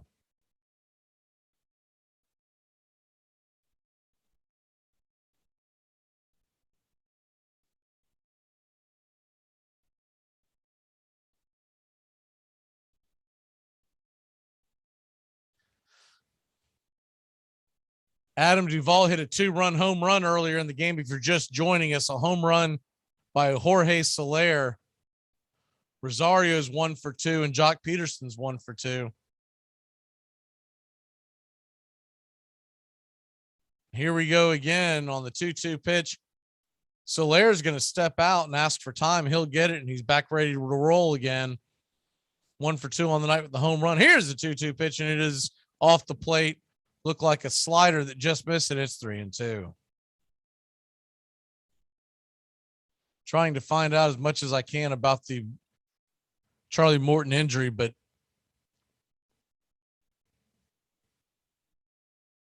we just got something. I'll give it to you in 1 second. Here's the 3-2 pitch to Soler, and it's swung on and fouled back, pulled down the left field line. We'll do it again at 3-2. According to Ken Rosenthal, Charlie Morton was injured on the comebacker in the previous inning, and the ankle has now swelled up on him, and it was too painful to continue. So that's going to come down to if it is they're going to have to check and see if there's something actually. Here's a 3-2 pitch. Soler, fastball outside, fouled back, and we'll do it again at 3-2. So it's going to really come down to A, was anything broken or fractured, whatever. And then B, obviously, would he be able to pitch 4 days from now, 5 days from now, depending on the pain? Here's a 3-2 pitch, and it's swung on and strike 3. Odorizzi finally gets through that at bat with Soler, and there's one away, a 10 pitch at bat. There's one away in the Braves' 4th. A devastating blow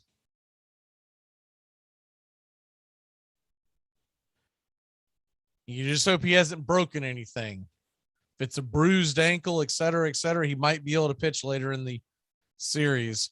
Here's the first pitch to Freddie Freeman. Fastball, gas right by him, and it's 0-1. Atlanta was planning on having Morton go again in Game 5 of the series.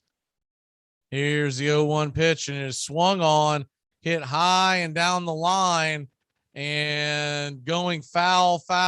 It's going to just stay into the seats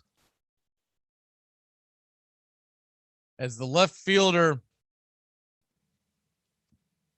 Alvarez gave chase and was trying to catch it in foul territory. Not a whole lot of foul territory in Houston, especially down the line on the left and right field lines.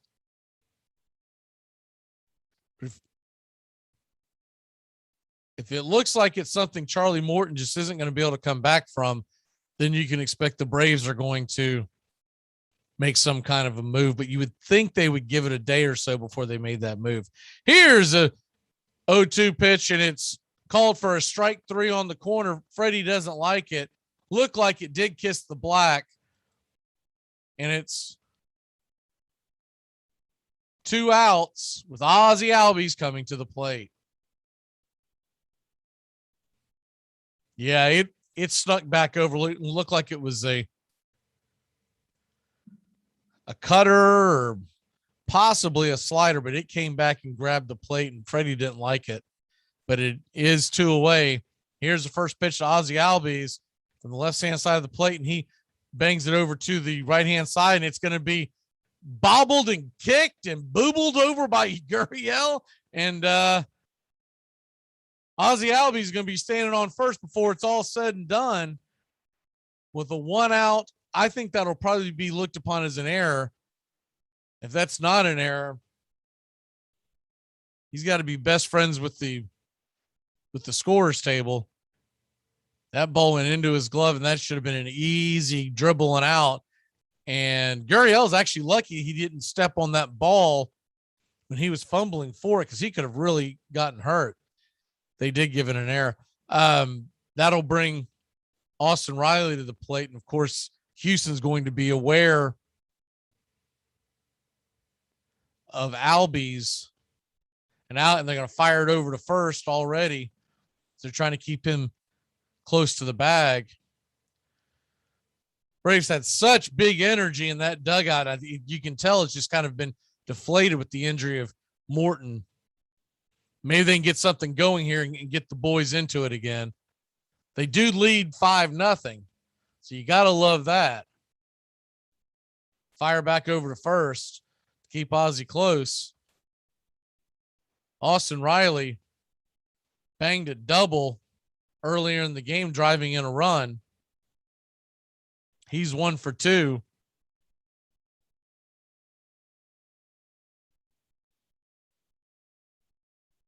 With the strikeout. And here's the first pitch, and it is a fastball, the top of the zone, called for a strike. It's 0-1.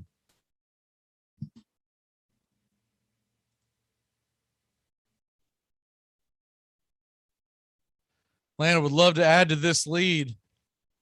Now going to a bullpen game along with Houston. Here's the 0-1 pitch, and it is a fastball high. And that thing was out of the zone. That it's called for a strike. It's 0-2. Haven't ran into Chris Conroy behind the plate yet, but I am not impressed, as I'm sure many folks are not. How is he getting Game 1 of the World Series? They fire back over to first base to keep Ozzie close.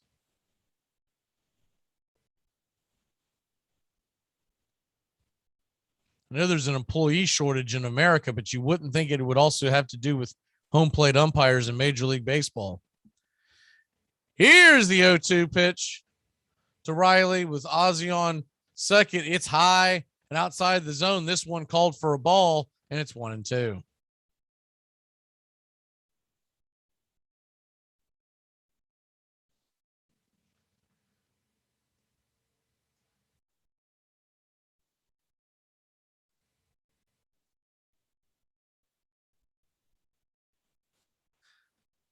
Atlanta leads at 5-0, 1-2 count to Riley. Here's a fastball on the outside part of the plate, and it's 2-2. If Riley can continue this inning, we'll get Eddie Rosario to the plate.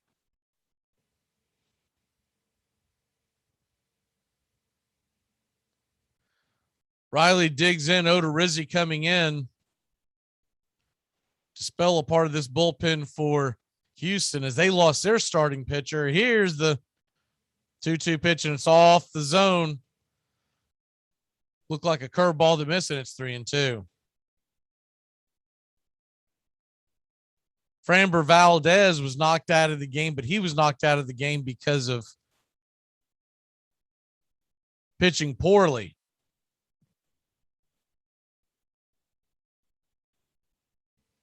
Here's the 3-2 pitch to Riley. Ozzy's going, and it swung on and missed strike three. Fastball right down Main Street. Riley couldn't keep up with it. Must have been looking for the local and got the express. We'll be coming back here in just a flash. The Braves lead at 5-0, game one of the World Series. Now, if you want to crown them, but they are who we thought they were, and we let them off the hook. ACC football covered like no other here on the Armchair Quarterback. Against the blitz. Touchdown, Florida State. Preston scores the touchdown. And now it's Bowden's decision. And he sends Mowry onto the field right away. Danny Cannell is the holder. Mowry. This game is over. A 31-31 tie. A 31-31 tie. A deep throw by Lawrence. A lot of contact. Justin Ross broke free from it. He's down in the end zone. Touchdown, Clemson. Justin Ross, a freshman wide receiver, big, rangy. If you're a fan of the ACC, pull up an armchair. You're home. To protect her home and family in a disaster, Karen was willing to wade through water, mud, and insurance paperwork. Yeah, I can do this. You go, Karen! By simply understanding and updating what her insurance covers and doesn't cover now, she'll be better prepared no matter when disaster strikes. Learn other simple ways to protect your home and family before a natural disaster at ready.gov. That's ready.gov. A message from FEMA and the Ad Council. Sit shot. It travels 60 feet 6 inches from the pitcher's mound to home, and it can cover that distance at nearly 100 miles an hour. Along the way, it can be made to twist, spin, curve, wobble, rise, or fall away.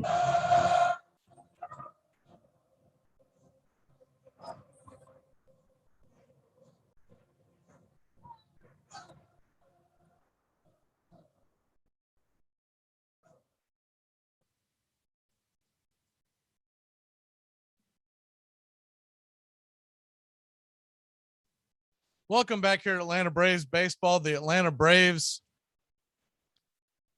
lead game one, 5-0.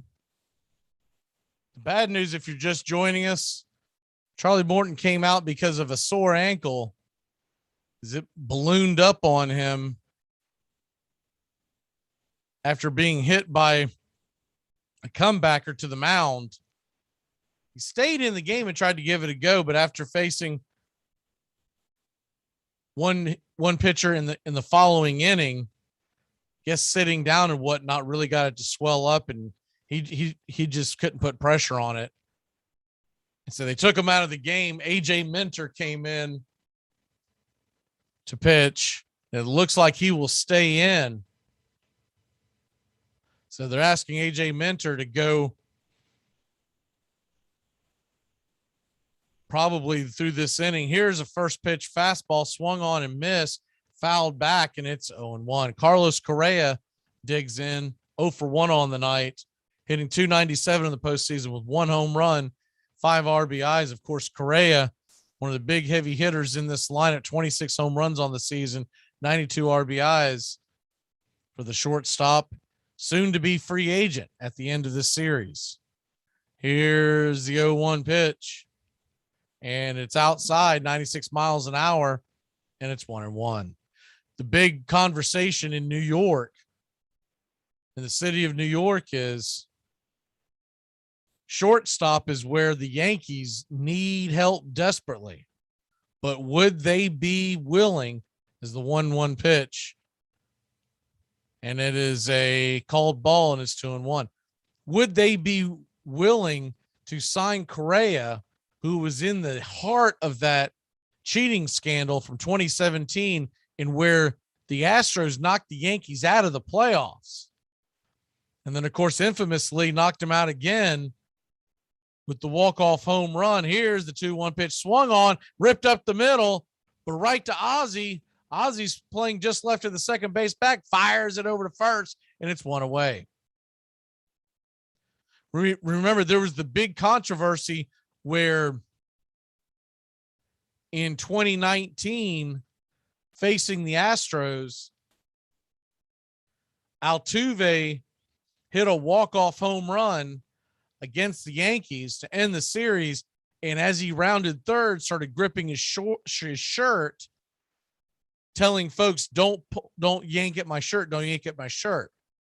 Now, his excuse later on down the road when this cheating scandal came out was that his wife would be upset if you took his shirt off. No one buys that story. Here's the first pitch to Tucker, and it's ripped into right field, and he roasts it down the line, and Peterson's going to get it off the wall, fire it over to second base, but Tucker's going to easily get there, and it gets away, but good backup defense is going to keep Tucker standing on second with one away.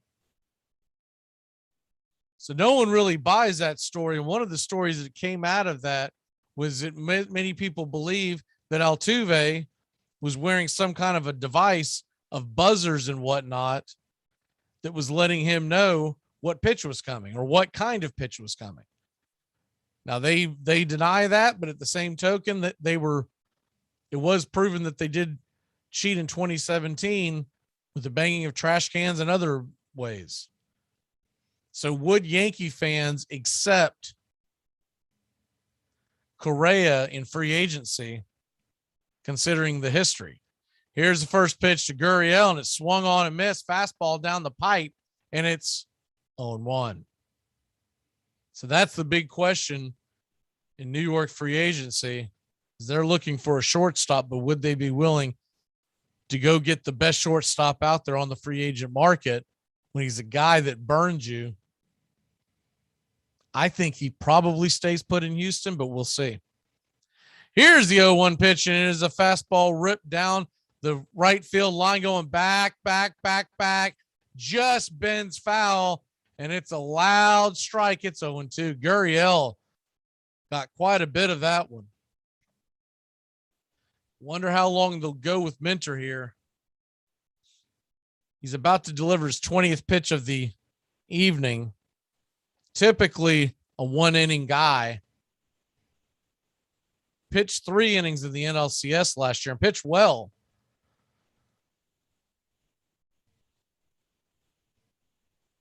Typically these guys, when they don't know it's coming, to go out there a second inning can get the best of him. He's going to turn around and offer to throw back over to second. No one's covering.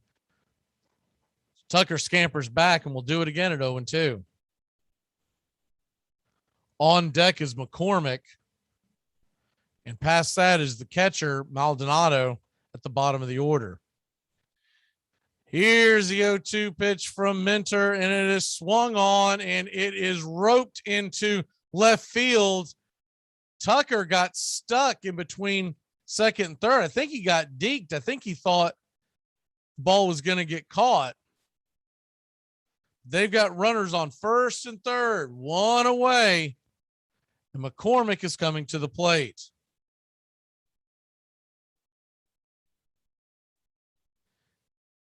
Typically, they do platoon, so they might bring in, looks like they're going to stay with McCormick. So Chas McCormick's coming up to the plate, batting .300 in the postseason, 1 RBI. Struck out in the second. Big spot here in game number 1 of the World Series. And here's the pitch from Minter. Swung on, popped up high, but out of play behind home plate. And it's 0-1. The other big name shortstop that's going to be out there on that free agent wire is Seager of the Dodgers. He's going to be looking for a big, long contract as well, but he has battled injuries. So whether or not the Yankees would make a move for him remains to be seen. Here's the 0-1 pitch. And inside 96 miles an hour just off the plate, and it's 1-1.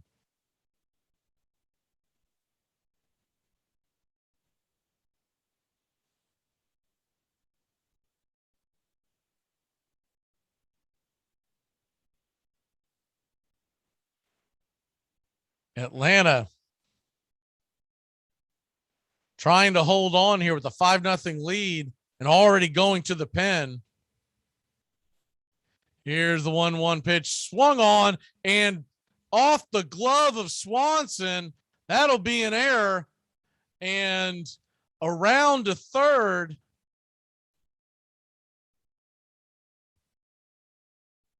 Goes Gurriel. And here it comes. Houston's got 1 run scored. That was an easy play. Ball hit to Swanson, should have at least been 1 out. He could not handle it. Hit him a bad place, right in the glove, and it dribbled out into left field and got away far enough. He just tried to close on it too fast. Might have jammed his finger on the play too. You saw him kind of shake his hand. That index finger, that right index finger, looked like it might have gotten jammed.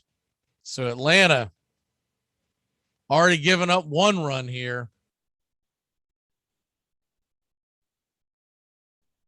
And they're getting a case of balls going off ankles, balls going off of fingers. Hopefully Swanson's okay. That would be a devastating blow. They will give him an error. It was an obvious error. Swanson looks like he's staying in the game.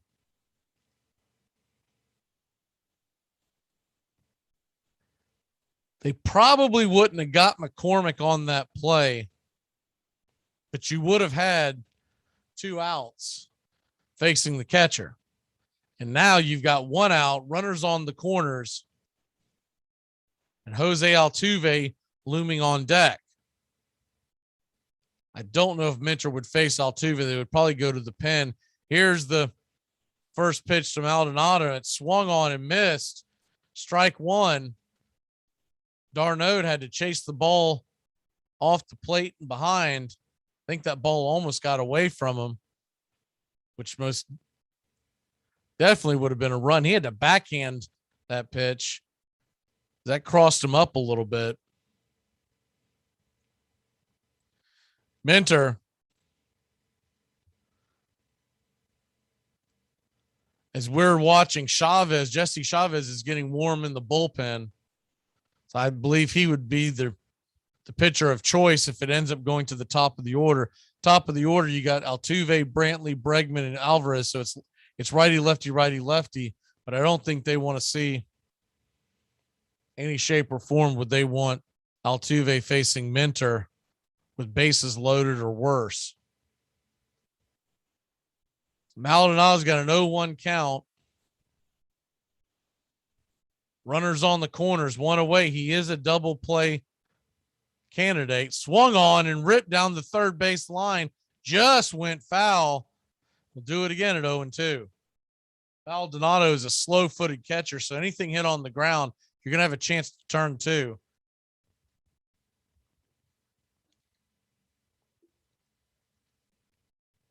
That ball got way too much of the plate. He hammered it. Kicked about 3 inches left of the third base back. So we'll do it again at 0-2. Runners on the corner, 1 away.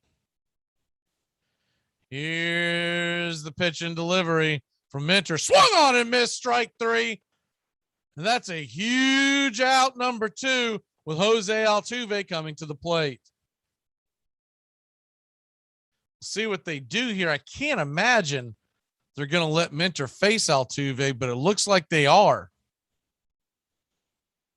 That is a gutsy move, considering next inning you would probably want to pull him anyways. I can't imagine he's already got 26 pitches thrown, and there's a lefty coming up in the bottom of the next inning, but that's going to be dicey at best. Here's the pitch, swung on, popped up, and it's a soft liner in the air, and Minter's underneath it. That'll do it.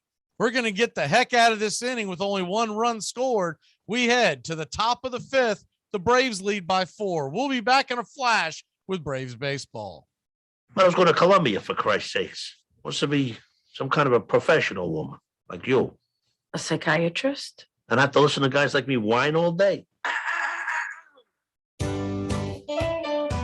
Saturday mornings, 8:30 Eastern. Dixie Football Nation is back and better than ever. We got Tony Agolini, Matt Carr, Tones Areola, Bobby and Angelo, along with Mac McGee this fall. Dixie Football Nation heads to the gridiron, talking ACC, SEC, the Big Ten, and all the big games throughout the college football land. That's Dixie Football Nation, 8:30 Eastern, 7:30 Central, Saturday mornings on the Armchair Quarterback Show's YouTube channel, going live, or catch the instant replay.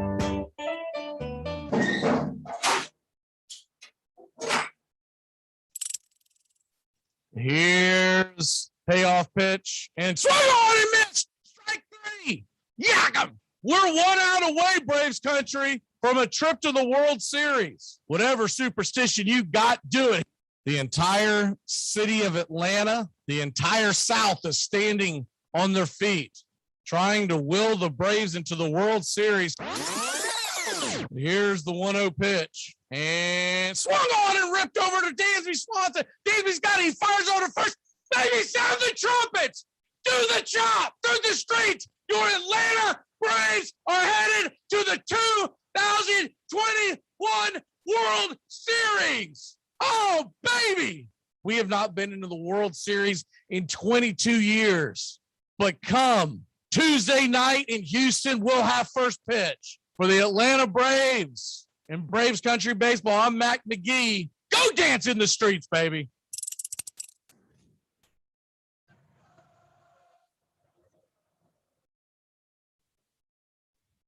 Welcome back here to Atlanta Braves Baseball. The Braves lead at 5-1. That's the good news. The bad news is we're into the bullpen because of a Charlie Morton injury. And we'll see what the prognosis is. May not get a full look at it until much later in the evening, but it looks, oh, this is terrible news. Charlie Morton, it looks like, has a right fibula fracture and will miss the rest of the World Series. Oh my gosh. Terrible news for the Atlanta Braves. So I'm sure it's coming all around through the dugout. Atlanta Braves lose their guy. The good news is they've got a 1-0 or a 5-1 lead that could lead to a 1-0 lead in the series. Need to hold on for dear life here. We'll find out tomorrow afternoon who they end up replacing him off the injury list. Remember, Eno is injured. Not to mention Soroka from never even threw a pitch this year. Braves are running out of bullets. Offseason can't get here fast enough. Can we get 4 more wins? Here's the 1-0 pitch to Rosario, swung on and missed. It falls out of the zone, and it's 1-1. If you're just joining us, Charlie Morton had a comebacker to the mound. It went off his foot. Here's the 1-1 pitch, and it swung on and grounded over to first for a weak out, and it's one away. So Atlanta's going to be without Charlie Morton. That means they need something much bigger. Much bigger performance from Max Fried tomorrow night. They're going to need more innings from Ian Anderson. This can still be done, but it's time for them to put on their big boys pants. Here's the first pitch from Duvall to Duvall, and it's called on the outside part of the plate for a strike. It's 0-1. Drew Smiley might be thrown into action as a starting pitcher. That's another option the Braves could go to, but he isn't stretched out, to say the least. Here's the 0-1 pitch, and it's on the outside part of the plate. It's 1-1. This has been a resilient bunch. I expect Atlanta to step up to the task. Remember, Houston's missing McCullers. This is that time of year where the injuries mount up. Here's the 1-1 pitch. It's off the plate to Duvall, and it's 2-1. Love to get something going here, get some runs, get the feeling of the room for the dugout of the Braves fired back up. Odorizzi now 27 pitches on the night as he fires it, and swung on and popped up out of play. It's 2-2.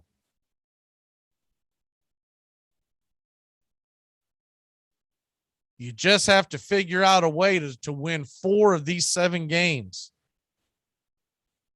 Winning game 1 goes a long way.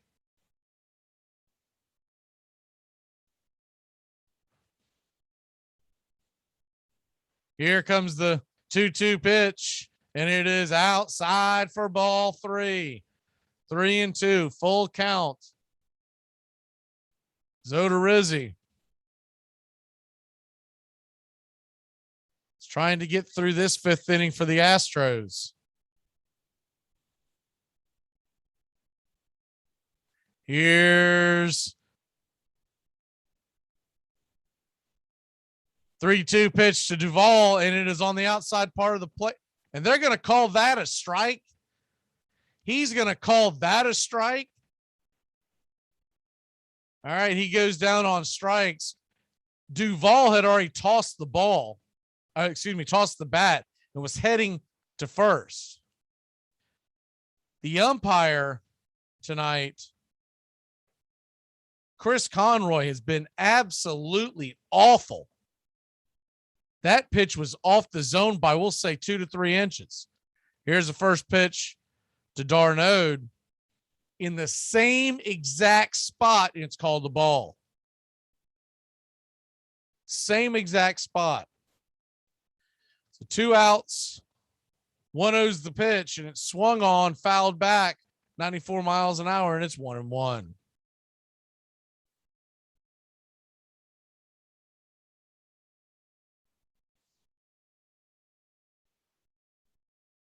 You really do have to wonder how Chris Conroy got this gig. He has been just awful.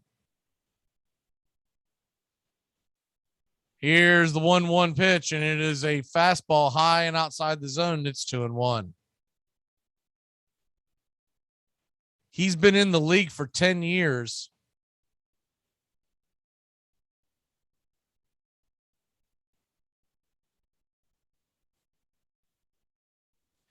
And here comes the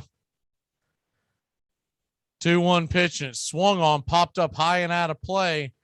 Fastball, and it's 2-2.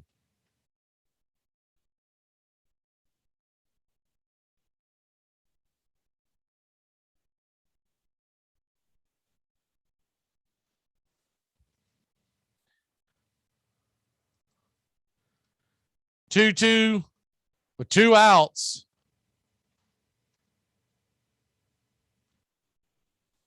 And here's the 2-2 delivery, and it's a fastball on the outside part of the plate, and he calls that a strike, and that is a 50-50 ball at best.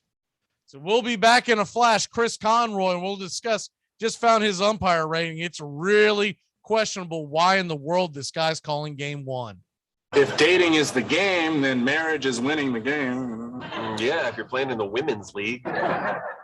Hey, fantastic. Every single one of you. I mean, I'm not just talking about these last 60 minutes.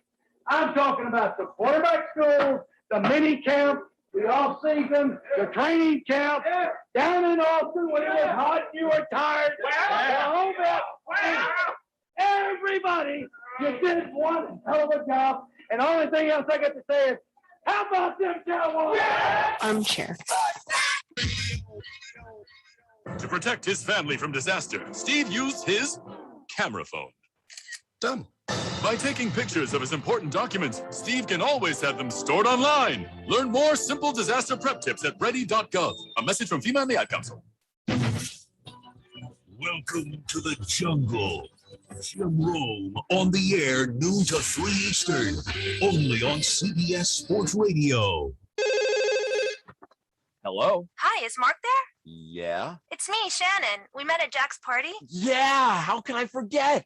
Wow, how you doing? I haven't heard from you in, 9 months. Armchair. First thing about it, and this seems so obvious, that maybe we overlook it. Baseball is a beautiful thing. It's more beautiful in an old park that's asymmetrical and quirky, but even in a dome with artificial turf, it's beautiful. The way the field fans out, the choreography of the sport, the pace and rhythm of it, the fact that that pace and rhythm allows for conversation and reflection and opinion and comparison.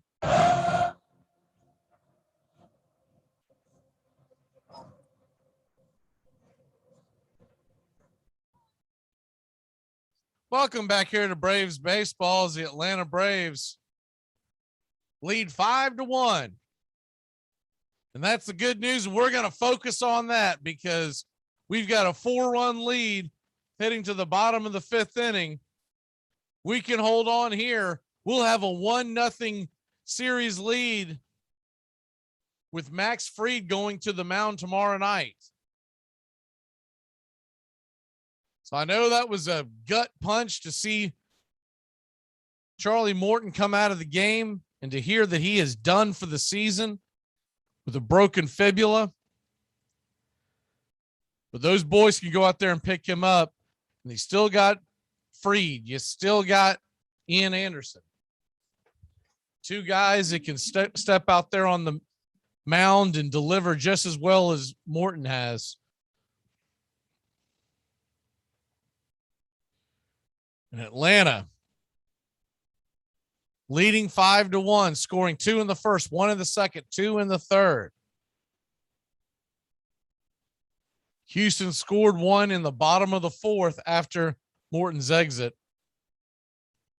They've got Minter back out there probably just to face Brantley. Here's the first pitch to Brantley, 96 miles an hour right off the plate, and he's not going to give him the strike. It's 1-0. And I think that's what's starting to really drive the Braves players nuts about Chris Conroy, the home plate umpire. It's not that they're giving the wide strike zone. Here's the 1-0 pitch, and it is a slider banged foul down the first base line, and it's 1-1. It's not that they're giving the wide strike zone to the Houston pitchers. It's that they're not giving him to the Atlanta pitchers as well. You can live with it if it's a bad strike zone, but it's a consistent strike zone for both sides. I found Conroy's umpire rating. It's pretty poor. Here's the 1-1 pitch, and it's a slider danced across the zone, and it's 1-2. He, on the average, calls about 7 to 8% higher each year balls called strikes, which means he has a wide and inconsistent strike zone. Here's the 1-2 pitch swung. And did he hold up? They're going to say he held up. It's right off the plate. It's 1-2. Or 2-2, excuse me.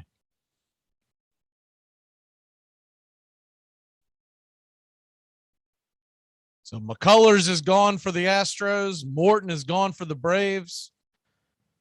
But we do still have better starting pitching. You saw that on display tonight when Framber Valdez could not go very far at all. Here's the 2-2 pitch, and it's missed. Cutter banged on the plate, and it's going to be 3-2. Bregman stands on deck. Luke Jackson is getting warm in the Atlanta bullpen. Ooh. Everybody cross everything. And here's the 3-2 pitch. And it is a Cutter banged foul, man. That just missed extra bases as it went over down the first base line, just missing going over the bag fair.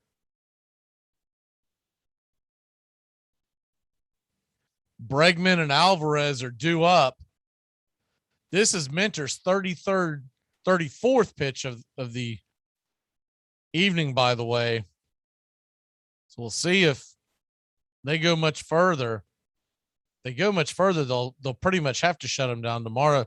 Here's a 3-2 pitch, and it is a swung on, hit high and deep into left field. Rosario fades back over his shoulder, makes the catch at the warning track right in front of the wall. And there's one away. Houston has that short porch in left field, much like the Green Monster in Boston. They've pretty much mimicked it. It's not quite as tall, but it is as short. If you can get it high and just a little further, you've got a short porch for a home run. It's one of the reasons why you get such high scores in this stadium. That and trash cans being banged. Here comes the first pitch to Bregman.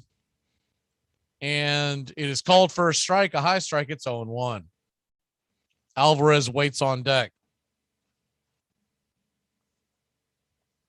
This is the first World Series that's being played between two teams south of the Smokies and east of the Rockies. Here's the 0-1 pitch, and it's inside, and it's 1-1.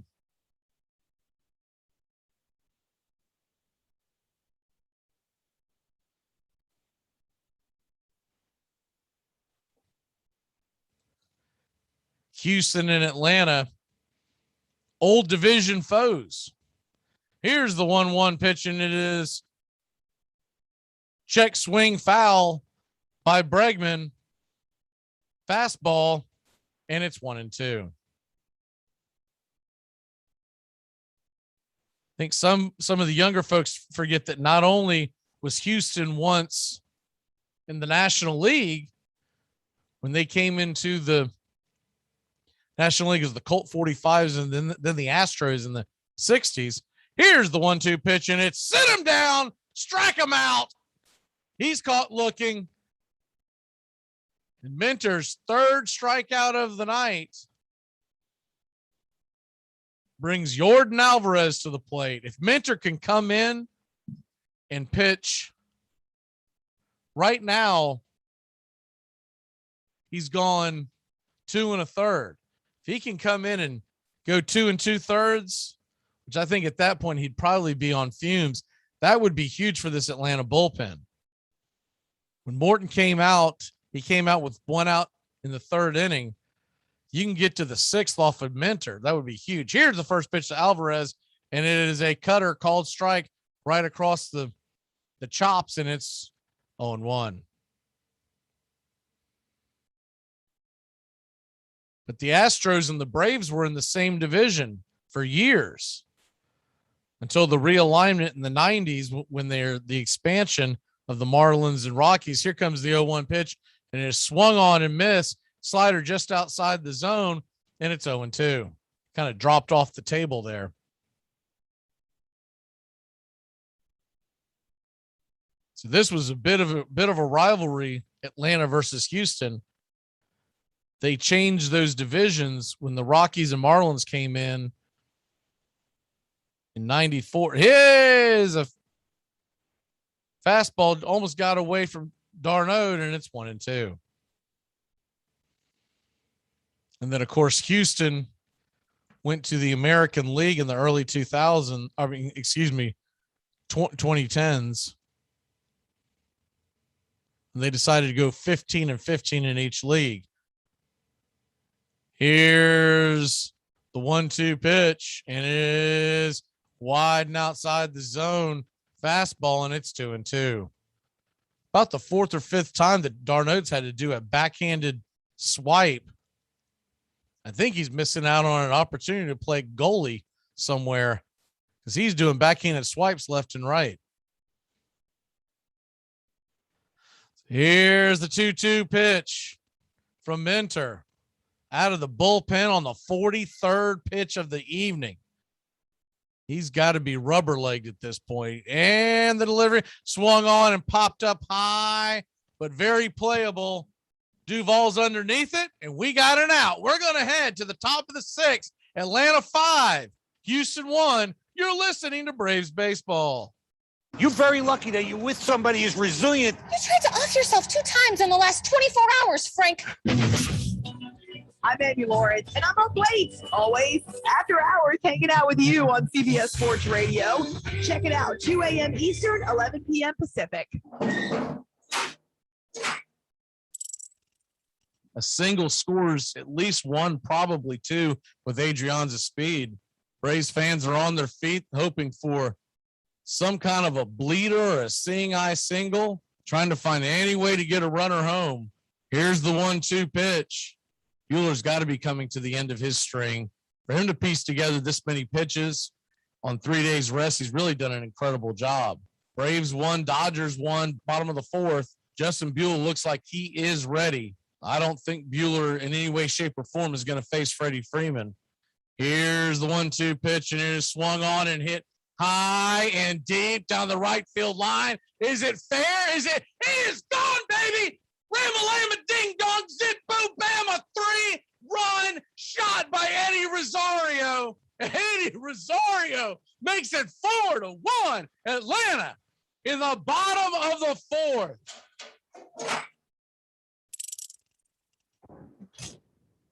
It is a haunted game in which every player is measured against the ghosts of all who have gone before.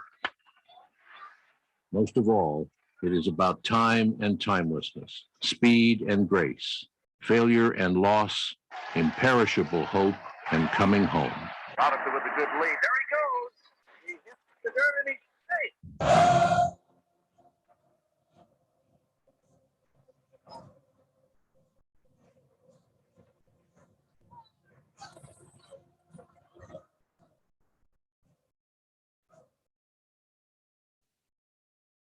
Welcome back here to the Atlanta Braves Country broadcast here on YouTube Live. Braves lead at 5-1, game 1 of the World Series. Remember, Minter came in for Charlie Morton. Remember last year, he had that 3-inning, 7 strikeout, scoreless start to open game 5 of the NLCS. And heck, he had 2 perfect innings in game 6 against the Dodgers. 2 scoreless in game 4. Minter has been big time in the playoffs. Now, we've seen him struggle in the regular season from time to time, but it seems like when October hits, that cool air gets Minter going. It does look like he is finally done for the game. They're giving him handshakes and high fives. This is going to bring up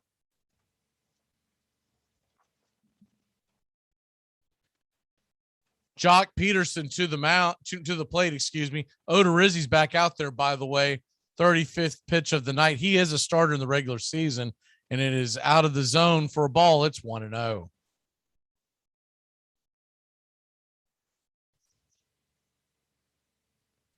Astros. Here's the 1-0 pitch, and it swung on and popped up high and very shallow, easy out number 1 to start the top of the 6th. Astros came over into the American League in 2013. They were the Colt 45s when they first started. Don't you know that name would get cancel culture nowadays? Won the World Series in 2017, and they do have 4 pennants. 2021, 2019, 2017, and 2005. Here's the first pitch. Just Dansby Swanson fouled back, and it's 0-1.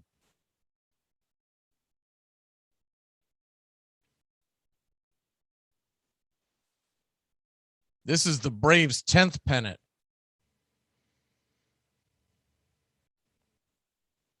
Astros do have 8 division titles, 4 wild card appearances. Here's the 0-1 pitch to Dansby. It's off the plate, curveball, and it's 1-1.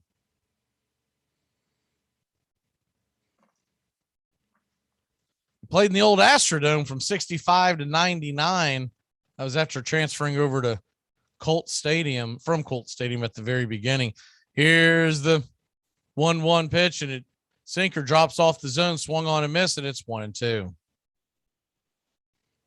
They moved in here into Minute Maid Park in 2000.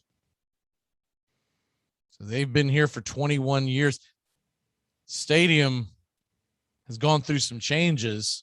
Here's the 1-2 pitch. And it is a fastball high and outside the zone. It's 2-2. Remember, they used to have that dangerous center field. They first opened up.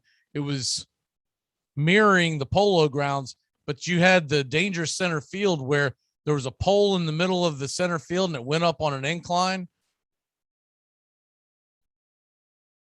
Here's the 2-2 pitch to Swanson as they set up outside the zone, and it's way outside, and it's 3-2. Max Fried goes tomorrow night. If Atlanta can hold this win, they might actually be favored to take a 2-0 lead.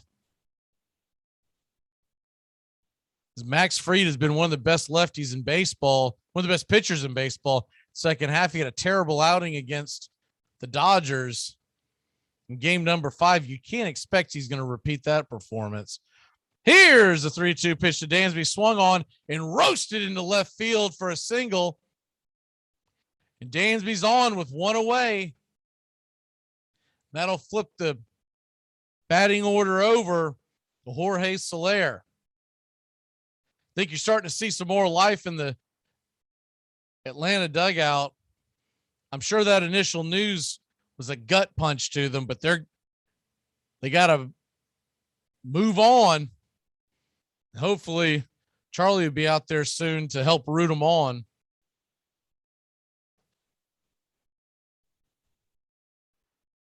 One runner on, 1 away. Odorizzi, 43rd pitch on the evening. There's going to be a conference at the mound. Correa and Maldonado go out there to talk to. Phil Maton is warming up in the Houston bullpen, the righty. So we'll see how much longer Odorizzi has here.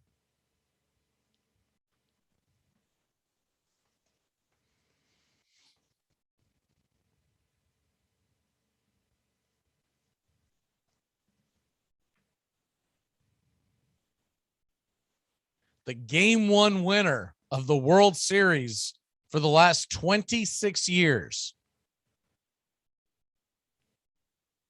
21 of them, over 80%, have gone on to win the World Series. And now Dusty Baker's coming out here to the mound. So this whole charade might have been to buy time as he's coming out to the mound after that. So we'll see what happens here, if they're going to wait for Blue to come over and push him up. And that's exactly what's going on. Dusty Baker and the Astros are playing games. So they're going to go to the pen, and we'll take a quick break. When we come back, Houston goes to the pen. Jorge Soler is coming to the plate. Phil Maton versus Soler with one on and one away when we come back. You're a cop, huh? No, what I am, Sonny, is about 50 pounds heavier and one hell of a lot meaner, so you better straighten up your act. I don't think I like you. I'm Amy Lawrence, and I'm up late, always, after hours, hanging out with you on CBS Sports Radio. Check it out, 2 a.m. Eastern, 11 p.m. Pacific.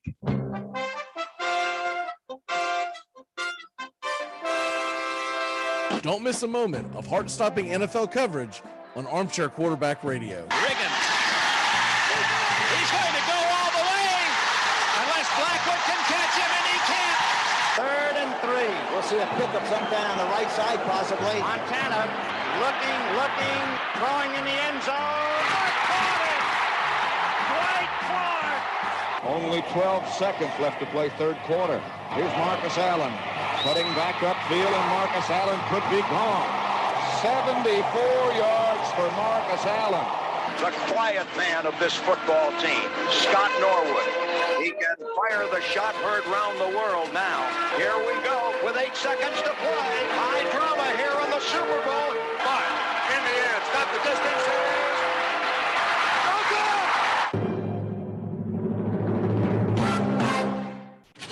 CBS Sports Radio, your home for all things sports 24 hours a day, 7 days a week, coast to coast. Great sports talk expected here. CBS Sports Radio. It's a pastime, something you do. It's entertainment, something you watch. And it's a shared experience, something you talk about and read about. And that's marvelous. But you can apply those same 3 criteria to other things. What makes baseball special is that it's the best game that's ever been devised.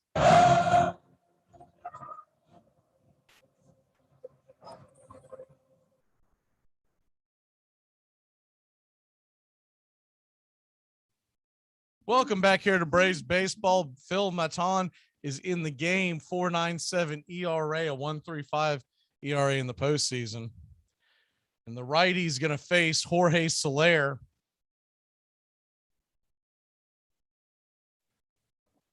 With one on, Dansby Swanson stands on first. There's one away. So Braves can get something going here. He's going to fire over to first to keep Swanson close. Go to set it up. Phil Maton is 6 2/3 innings in the postseason, 1.35 ERA. So much better than the regular season. Here's the first pitch, and it's off the plate, taken for a ball. It's 1-0. After Soler, you've got Freddie Freeman and then Ozzie Albies. This is right where the Braves can get something going.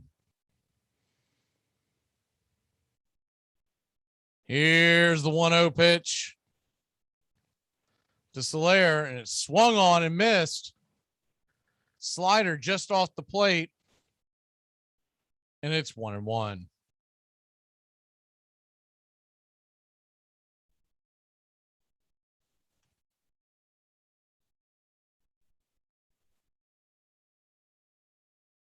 One count.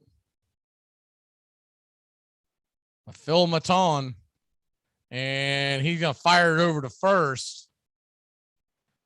Keep Dansby close. Soler 1 for 3 with that solo shot way back in the top of the first inning. Back in the lineup for the first time since game 3 of the NL Division Series. And fastball fired on and missed, swung on. Strike 2, and it's 1-2. Blew that right by him.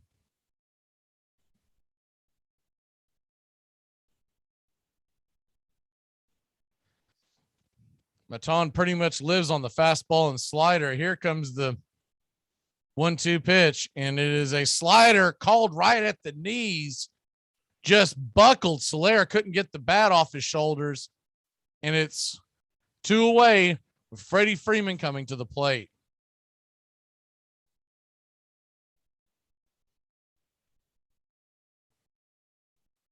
So winning game one would be huge. As I mentioned a second ago, 21 of the last 26 World Series game one winner has gone on to win the World Series.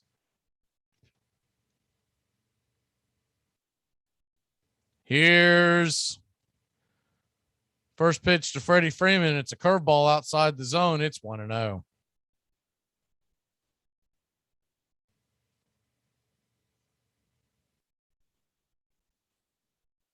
Nine World Series have ended in walk-off home runs. I'm sorry, in walk-offs, walk-off hits. Here's the 1-0 pitch, and it's swung on by Freddie. Freddie hits it down the left field line. It's going to be corralled by Bregman before he gets to the outfield. He fires it over to first, and Freddie's going to leg out an infield single.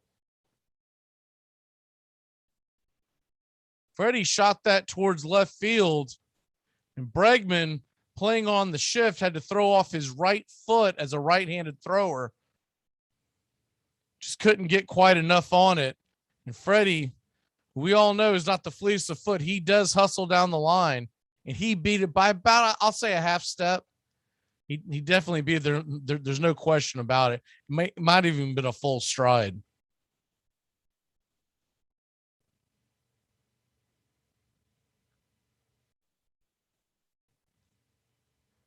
Here's Ozzie Albies stepping in. 2 on, 2 out. And the first pitch is a curveball outside the zone. It's 1-0.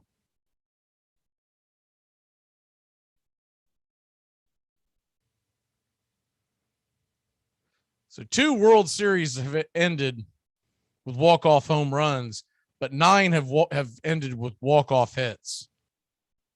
The most recent in 2001. It's been 20 years.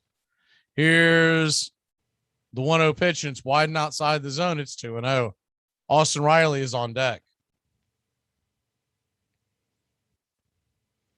And, of course, that was the famous Luis Gonzalez jam shot off of Mario Rivera that just went over the Yankees drawn-in infield. It's hard to believe it's been 20 years. Here's the 2-0 pitch to Ozzie, and it's swung on, and he shoots it over to the left-hand side of the infield. Easy pickings for Bregman at third. He fires over to first, gets Ozzie by a mile, and that'll end the top of the 6th. We head to the bottom of the 6th inning. The Braves lead it 5-1. Take the scenic route in the new Hyundai Santa Fe, the family SUV with available H-Track all-wheel drive to help you travel way off the beaten path. Find new adventures together in the Hyundai Santa Fe. I'm Amy Lawrence, and I'm up late, always, after hours, hanging out with you on CBS Sports Radio. Check it out, 2 a.m. Eastern, 11 p.m. Pacific. Make 2021 your year. Learn with purpose with the Great Courses Plus. You'll have unlimited access to enlightening, engaging, in-depth video and audio courses on hundreds of topics taught by incredible professors.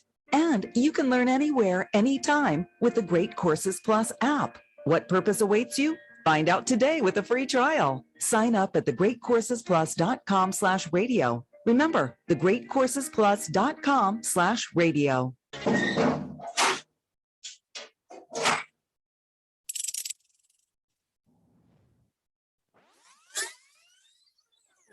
Here's the first pitch to Freddie Freeman, hit high and deep into center field. It's going back. Zip, boom, bam, it's gone. Rama-lama, ding dong. The Braves lead it 5-4. Freddie Freeman comes through in a big way. He takes Josh Hader deep. The Atlanta Braves lead it 5-4 on the bat of Freddie Freeman. The crowd is going bananas.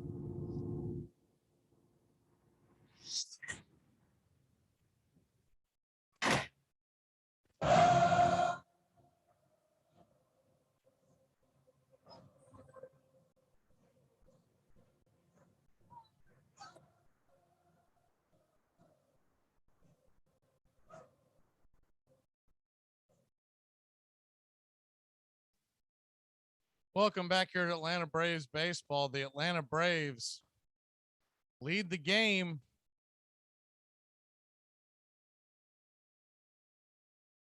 5-1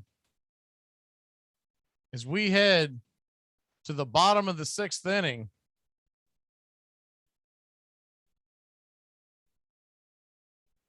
And Atlanta's going to bring Luke Jackson into the game. So just as I brought up in the pregame show, I felt like Luke Jackson had lost his spot in the 8th inning, and you wouldn't see him before or after the 6th inning, essentially. They've got to try to get through this inning, put a little less pressure on Jackson coming in. Here's the first pitch from Jackson to Correa, and it's a curveball outside the zone and in the dirt, and it's 1-0. This would set you up, however you wanted to play it, to possibly go Jesse Chavez, Minter, and Smith down the stretch. 95-mile-an-hour fastball at the knees, and it's 1-1. Other options out of the bullpen, you do have Chris Martin. And that's about it as far as going in that particular order with this type of game flow. Fastball swung on and fouled back on the fist, and it's 1-2. Putting Jackson out there, trying to get his feet underneath him because they're going to need him now. If they're going to win this World Series, he can't be on the sidelines. Here comes the 1-2 pitch, and it's a curveball missed in front of the plate, and it's 2-2.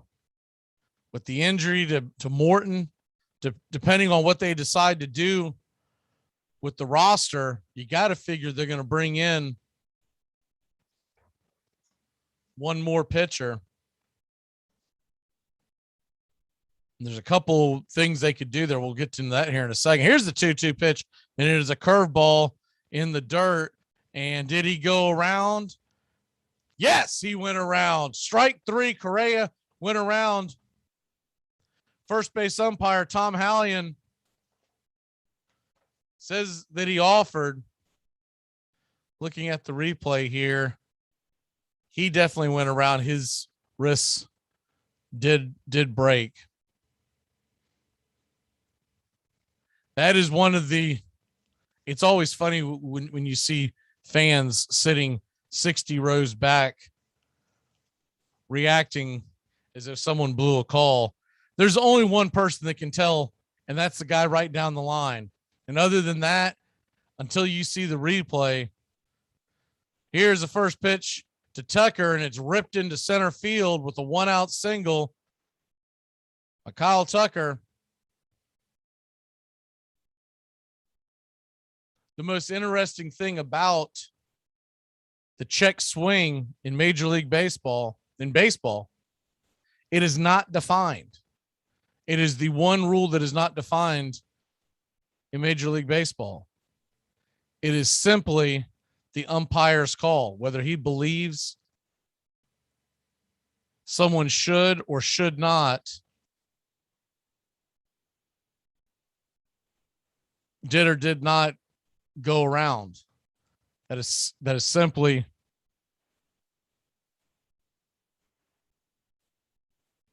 and it is a strange rule. You would think that it is something that you could define, but it is the way it's always been.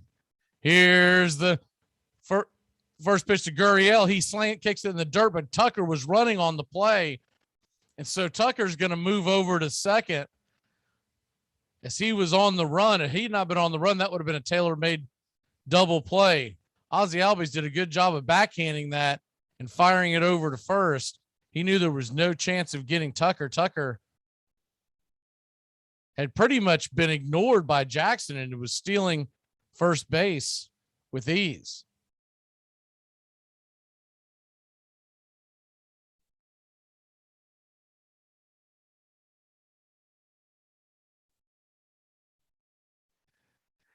And here comes the first pitch. And it is a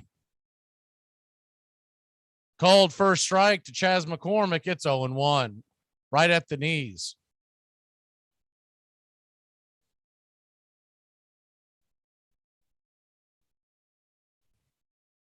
And here's the 0-1 pitch from Jackson.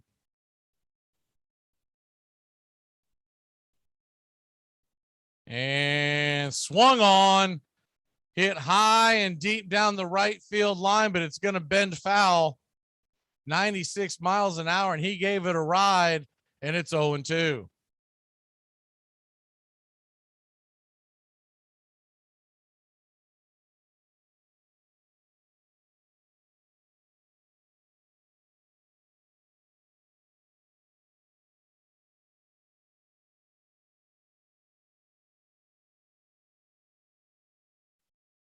Braves 5, Houston 1. As we get a new ball from Blue. Here's the 0-2 pitch.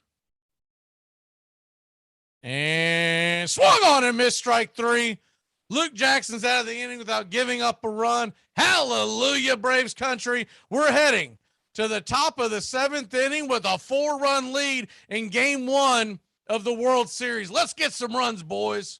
Enjoy sun-drenched days, epic stays, and plenty of room to roam in Greater Fort Lauderdale. Our hotels, attractions, and restaurants have taken the Visit Lauderdale's Safe and Clean pledge so you can relax and explore with confidence. When you are ready for that well-deserved staycation, our 23 miles of golden beaches await. Find wide-open spaces to hike, bike, kayak, and paddleboard. Visit your favorite attractions, then dine out in style in socially distanced dining rooms or al fresco on waterfront patios. Learn more at sunny.org.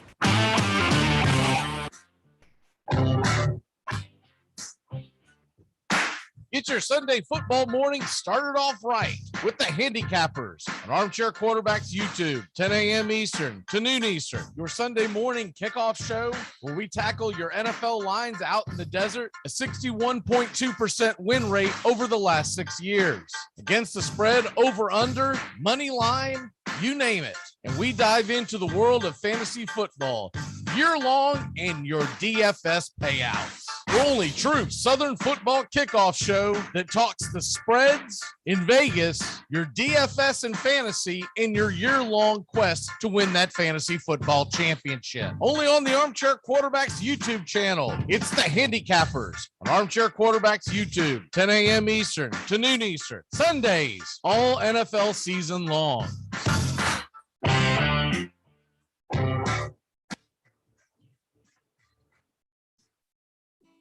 Batter has only a few thousandths of a second to decide to hit the ball. And yet the men who fail 7 times out of 10 are considered the game's greatest heroes.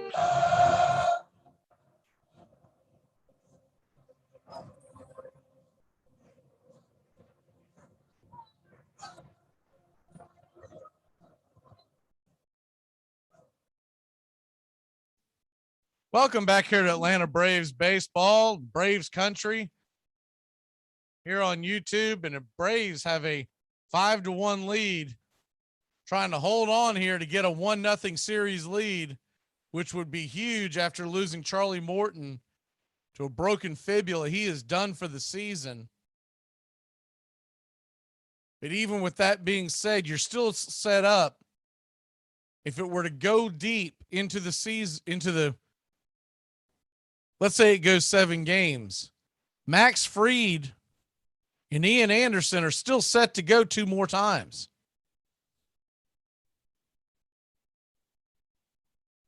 That Framber Valdez outing was the shortest of anyone game 1 of the World Series since 2005. Roger Clemens, which was also, well, he was also a cheater, but also a Houston Astro. Here comes the first pitch from Matan. He's back out there to eat up some more innings, and it's an 0-1 start. Slider at the knees to Austin Riley.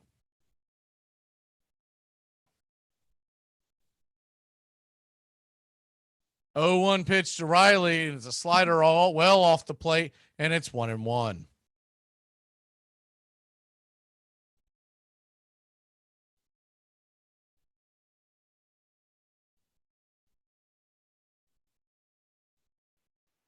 We'll get you caught up on the scoreboard here in a second. Here's the 1-1 pitch, and it's a fastball off the plate, and it's 2-1.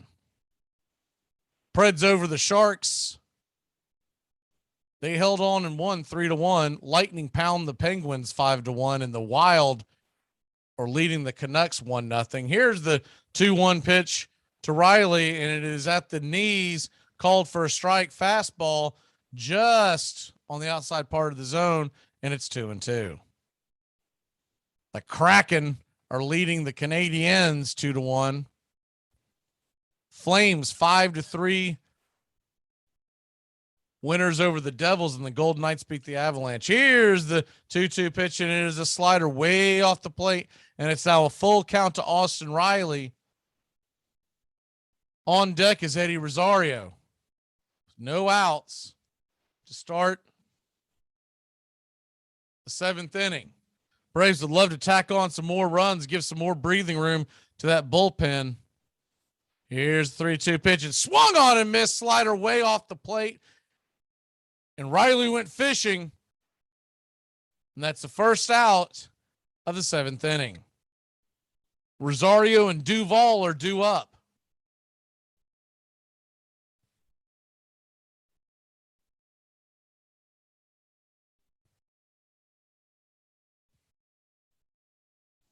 Just went out there and went fishing, and Riley couldn't hold up. That ball was a good 4 to 5 inches off the plate, but the sliding action got him to chase. Here's the first pitch to Rosario, and it's a fastball. And they're going to call that a strike, and Rosario's about had enough. He made some kind of comment to the home plate umpire, Chris Conroy, who's been blowing calls all night long. He's got a generous strike zone, to say the least. Here's the 0-1 pitch to Rosario. They're going to go out there again, and it is a rip down the left field line. It's going to go up against the wall, rattle around like a ping pong ball, and Rosario is going to go flying into second base. We've got a runner on second, one away, and some life in that Braves bullpen. They finally get some smiles going there. They got to pick each other up.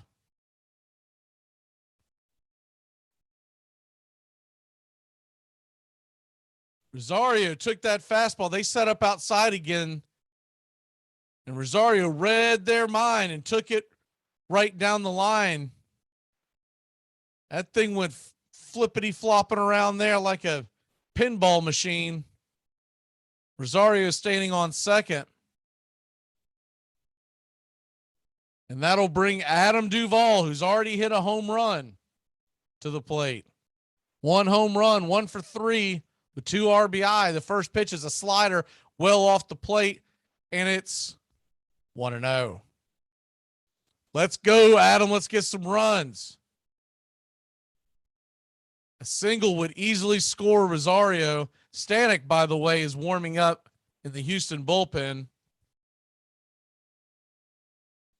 Here's the 1-0 pitch, and it is off this plate again. Slider, and it's 2-0. That's that pitch that Riley wasn't able to stay off of. Duvall has been able to keep his cool here and make him pitch inside to him.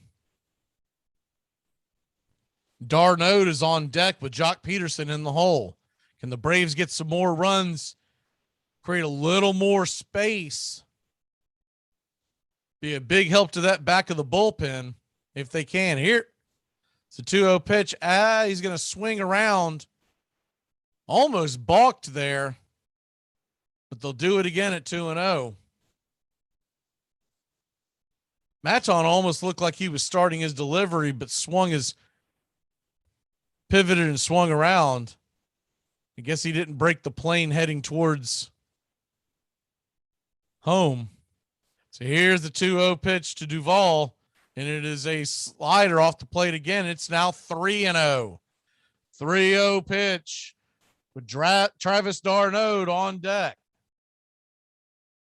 And if he can keep the line going, Jocktober in the hole.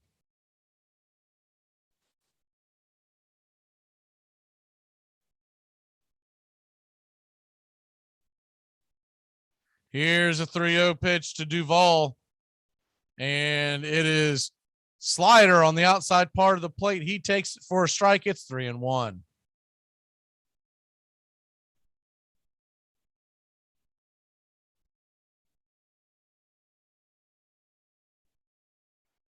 Braves 5, Houston 1.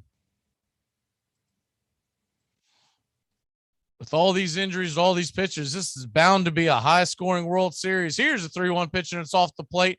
Duvall grabs a 5-pitch walk. And that'll put runners on first and second. One away with Travis d'Arnaud coming to the plate. Jock Peterson looms on deck.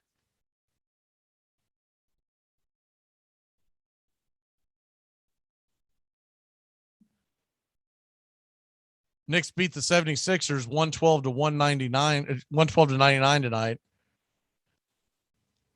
Warriors over the Thunder and the Mavericks over the Rockets.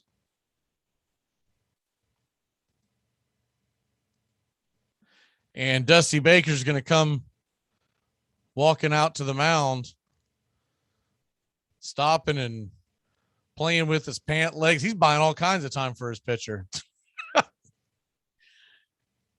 It's coming out to the mound. Is he going to make a change? Normally when he comes out, they do make a change. And he's talking to Matan. I guess they're going to leave him in, or they're going to buy time until once again Blue comes out to rush him off the mound. Blue's coming out there. d'Arnaud standing just off the plate. Blue's coming out there, and they will take him out. So it's the same game that Dusty was doing before. So we're going to get a pitching change in Houston. Atlanta leads at 5-1. Runners on first and second, and Travis d'Arnaud coming to the plate.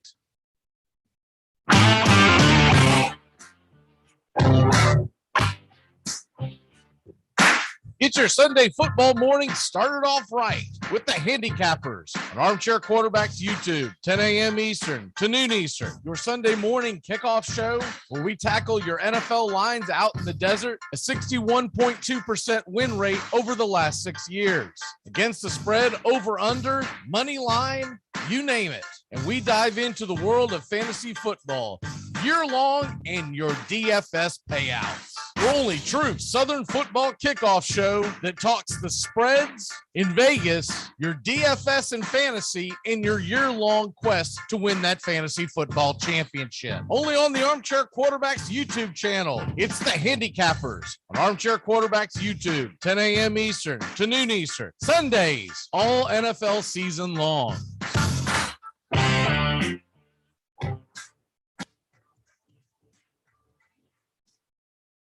It all starts with just one thing. When recycling, rinse out jars and cans, and avoid recycling wax paper or paper soiled with food.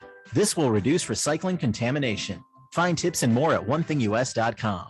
What's your one thing? Slide here is your ex. But if that's the call, Mike, Will, and Sam all have to know they're shifting. Open palms to post, thumbs ups across her, thumbs downs and out. Trevor, why don't you get up here and draw that for us? Playing in the NFL is hard, but playing Armchair fantasy football is easy. Fantasy football time. It's fantasy football time.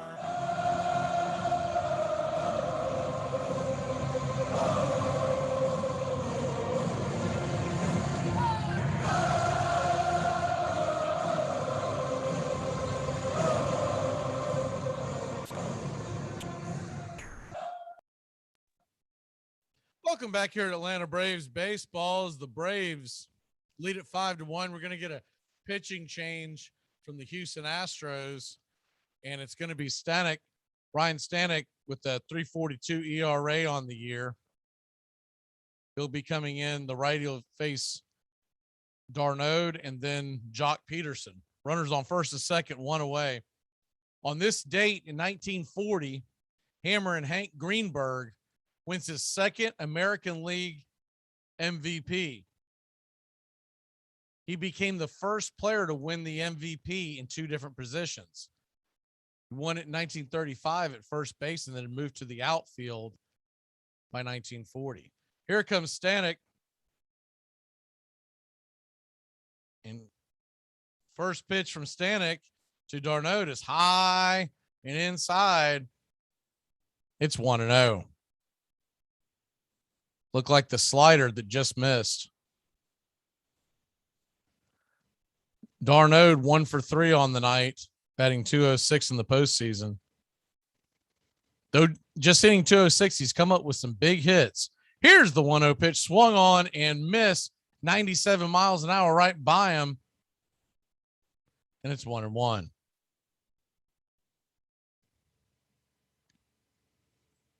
Speaking of game ones of the World Series, 1995, this is the same date that the Space Shuttle Columbia commander Ken Bowersox threw ceremonial first pitch from space. Here's the 1-1 pitch, and it swung on, fouled back out of play, and it's 1-2.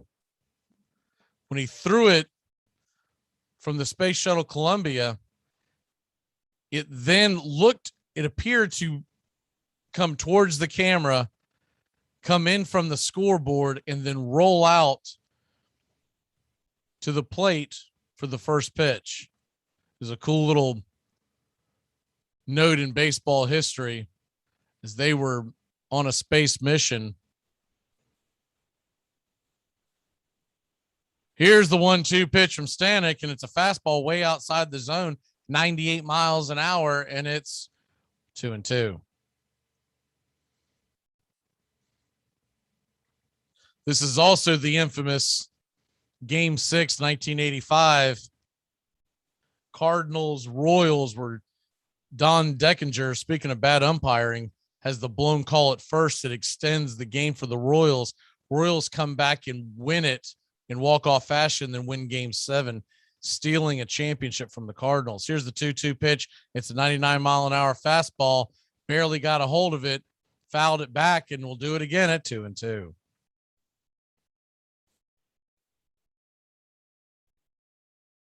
It's a play that will always go down in baseball lore. Deckinger never got over that. After watching the replay, he realized how badly he blew the call.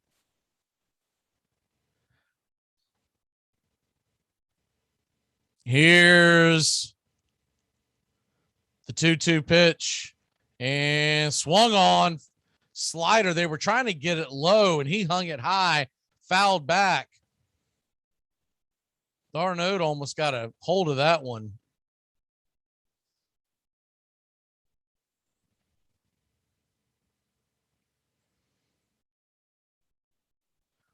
Braves lead at 5-1, top of the 7th. If you're just joining us, Charlie Morton is done for the season, breaking a fibula in his, I believe it was his right leg. Here's the 2-2 pitch, and it swung on and grounded over to short, and it's going to be a tailor-made double play that they don't turn. They don't turn, and they're pointing towards the dugout. I don't know if they're pointing to see if they're trying to get a replay on that. Looking at the replay, that's going to be close, as he might have. I think this is going to get overturned. As he had the glove extended. It did look like from the blind eye that Darnode had beat it out, but after looking at the replay, it looks like that they did beat it out. On this date 24 years ago, Edgar Renteria walked off the Indians as he brought the Marlins their first world championship. In the 11th inning, Florida winning that game 3-2. Of course, that was after they came back, and it is an out. So we'll go ahead and take that break with them. We head to the bottom of the 7th. The Braves lead at 5-1. Make sure when your shift is over, you go home alive. Look at that. The Hendersons are getting a new fence. Ah, who cares? They're swingers. I want a new fence. That's it. We're never having sex again. Need a home loan fast? At the American Bank of Los Santos, we'll help you get the debt you need to make life easier. We'll show you how to look richer and be poorer. You need to impress people fast, not in 20 years. It's only a risk if you get into money troubles or the economy changes. Call American Bank of Los Santos. Now that the kids have moved out and have drug problems of their own, maybe it's time to install a luxury marble wet bar so you can get drunk in private. American Bank of Los Santos. Why worry about tomorrow if you look inadequate today? To protect her home and family in a disaster, Karen was willing to wade through water, mud, and insurance paperwork. Yeah, I can do this. You go, Karen! By simply understanding and updating what her insurance covers and doesn't cover now, she'll be better prepared no matter when disaster strikes. Learn other simple ways to protect your home and family before a natural disaster at ready.gov. That's ready.gov. A message from FEMA and the Ad Council. Lose some weight. Oh, come on, quickly. Will you don't give me that? Look at me. 92. And I still enjoy swimming, and golfing, and biking, all sports. Whoopee.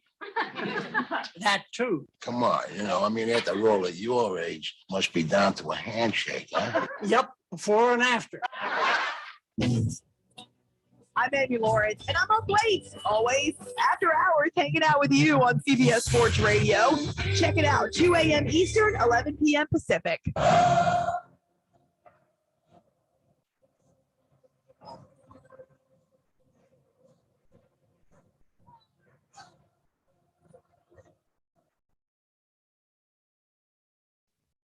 Welcome back here to Braves baseball. The Atlanta Braves lead at 5-1.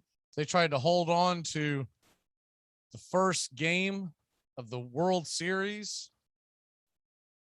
And looking at the options that the Braves will have when they bring someone up to replace Charlie Morton, who was injured and left the game in the third inning. And he's done for the series, the season. There's a couple of options that the Braves could go to. And the obvious one is probably Jacob Webb. Jacob Webb got banged around quite a bit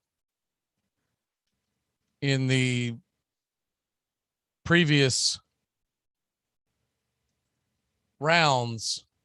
So the other guys that you're looking at, because this is the 40-man roster, you have to be able to pull them for the 40-man roster. Here's the first pitch from Luke Jackson, who's back out there. Ooh, that's dangerous. They got Luke Jackson, went 3 up and 3 down. They're putting him back out there. First pitch is 1-0. Tucker Davidson. Here's the 1-0 pitch, and it's a called strike curveball at the knees, and it's 1-1. Kyle Muller and Tucker Davidson are two guys that would be interesting to add because they have been starters. Now, whether they've stayed stretched out or not, here's the 1-1 pitch, and it's swung on, grounded over to first, and Freddie's got it. And there's one away in the bottom of the 7th.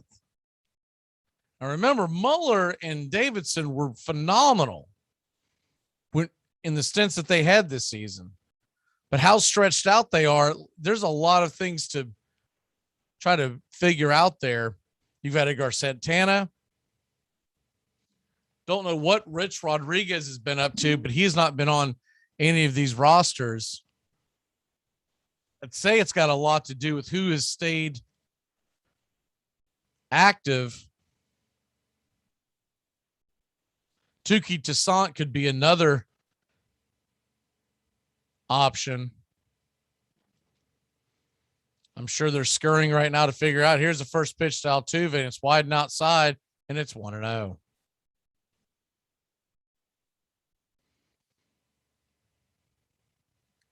They've already put Kyle Wright on the roster. He could be an option in a bullpen game to go a couple of innings. Here's the 1-0 pitch, 98 miles an hour at the knees, kissing the black inside, and it's 1-1.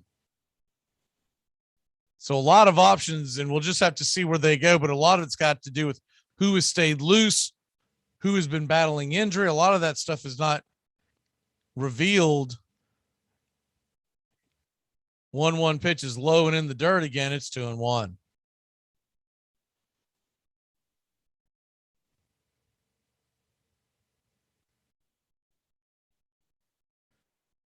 Playing with fire, Snickers running Luke Jackson back out again to get him through hopefully 2 innings. Brantley sits on deck with Bregman. Here's 2-1 pitch, and it is a curveball, hammered foul past the third base line. We'll do it again at 2-2. Everything being equal, if these guys have stayed stretched out, I would think Tucker Davidson or Muller would be you guys you'd want to go get. Once again, 2-2 pitch is a curveball in the dirt, just misses hitting Altuve, and it's 3-2. A lot of times with these young pitchers, they don't keep them stretched out, worried about putting too much of a tax on their arms. You obviously don't have time to just go get them and get ready. This isn't like other sports. You just go out there and play. You're going to have to be loose. Here's a 3-2 pitch swung on, and curveball is pulled foul once again to the third base side, and we'll do it again at 3-2.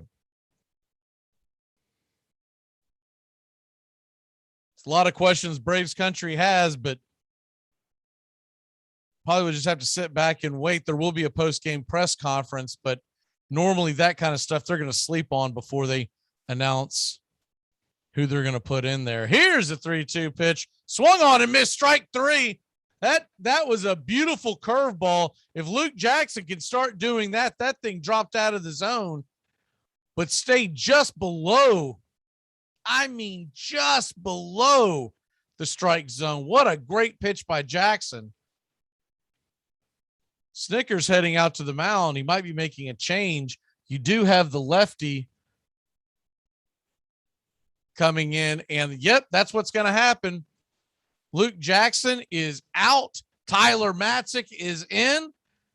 We'll be back in a flash. Matzik with two out, and nobody on to face Brantley. You're listening to Braves Baseball.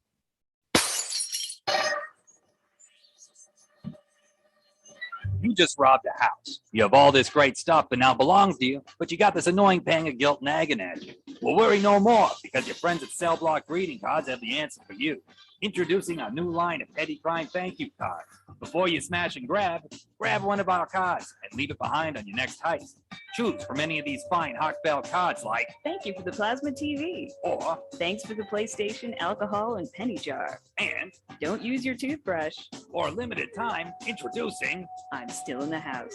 And many more sentimental petty crime thank you cards. Available at any back alley, shadowy parking lot, or armchair.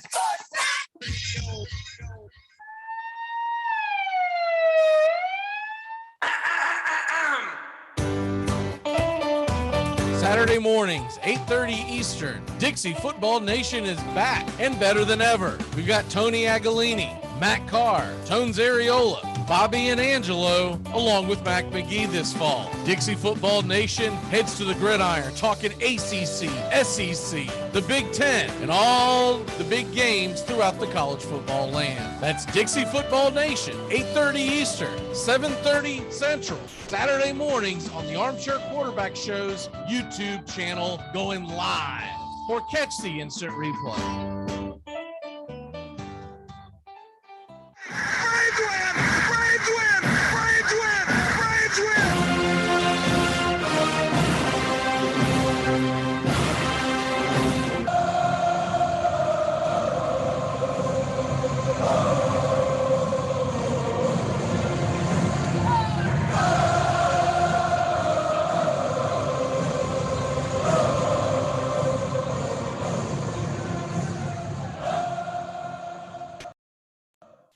Hey, what do you know? What do you say, Braves fans? We lead the game 5-1. I know there's probably a lot of folks out there who are down in the dumps a little bit because of the injury to Charlie Morton, but we have a chance to take a 1-0 series lead, and we'll still be set up if it goes 7 for Freed and Anderson to go 2 more times.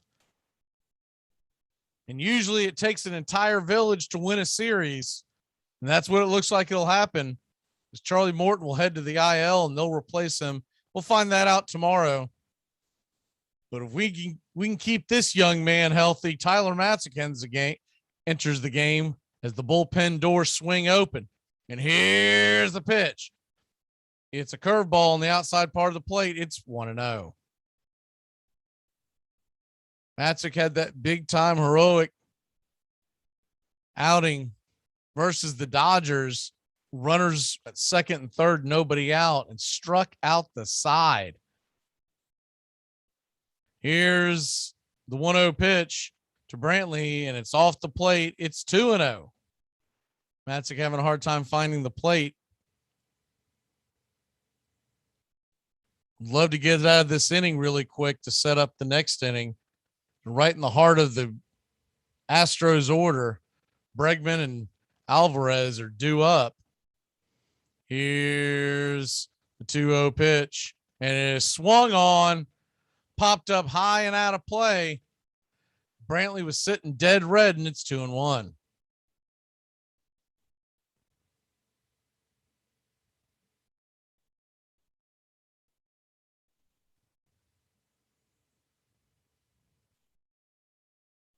Two ones the count, 2 out. Brantley 2 for 3 on the night. And here's the 2-1 pitch, and it's swung on and ripped into left field. Rosario gets it, cuts it off. He's going to fire it back in to the infield and keep Brantley at first. As Brantley sliced himself a single up.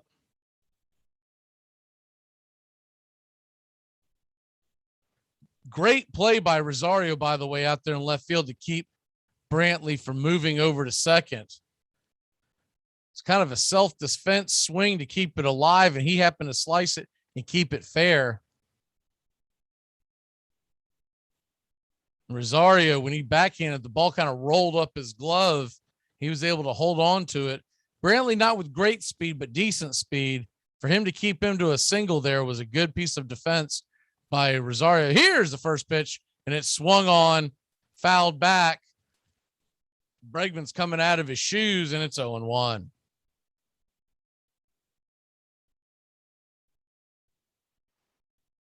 Bregman's batting .262 in the postseason with 1 home run and 5 RBIs.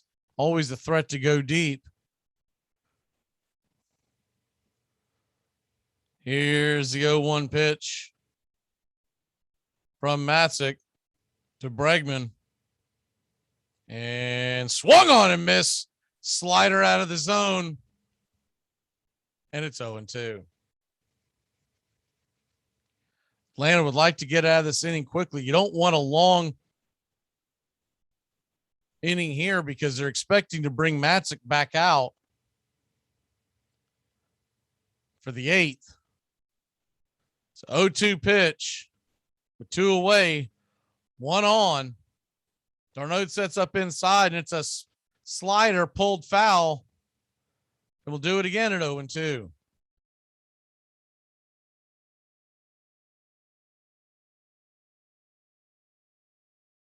Bregman is 0 for 3 on the night.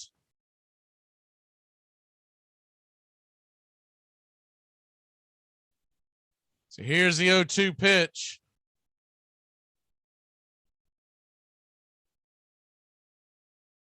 And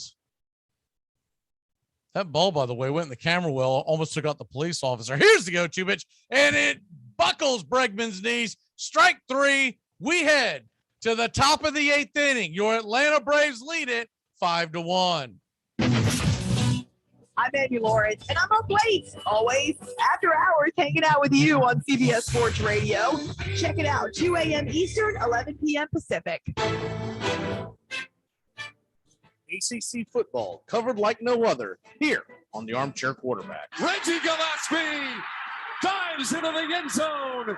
The winning points for North Carolina State. And the teams come together in the end zone, pushing, shoving between the pack and the heels as Gillespie has scored the winning points. His 5th rushing TD. But these teams need to be separated. The emotion boils over on the last play of the game as Gillespie goes to the end zone. And it's a sea of Carolina blue and State red. And Carruthers gets into it, and they've doused him, and now we've got a big brawl out of the field. Maury, then the 200th victory for Bobby Bowden. Look at this. That's an ugly mess down there. This is ugly. Starting to get it cleared up down there, although there's still some bodies flying around. ACC football, backyard brawls all year long. I'm up. Biggest pick of the draft. 5th pick, 6th round. TJ Hoshimazode. Yes, lock it up. Who? What? TJ, how's the vanilla? All right. TJ, who's your mama? Fantasy Rule 17. Know how to pronounce your draft picks. You mean TJ Hushmanzada from the Bengals? Put him on the board. Hoshimazole. Got it. Championship. Fantasy football time. It's fantasy football time. This is Jim Rome. Join me in the jungle for your phone calls and the biggest names in sports. Stop by weekdays, noon until 3 Eastern, 9 to noon Pacific.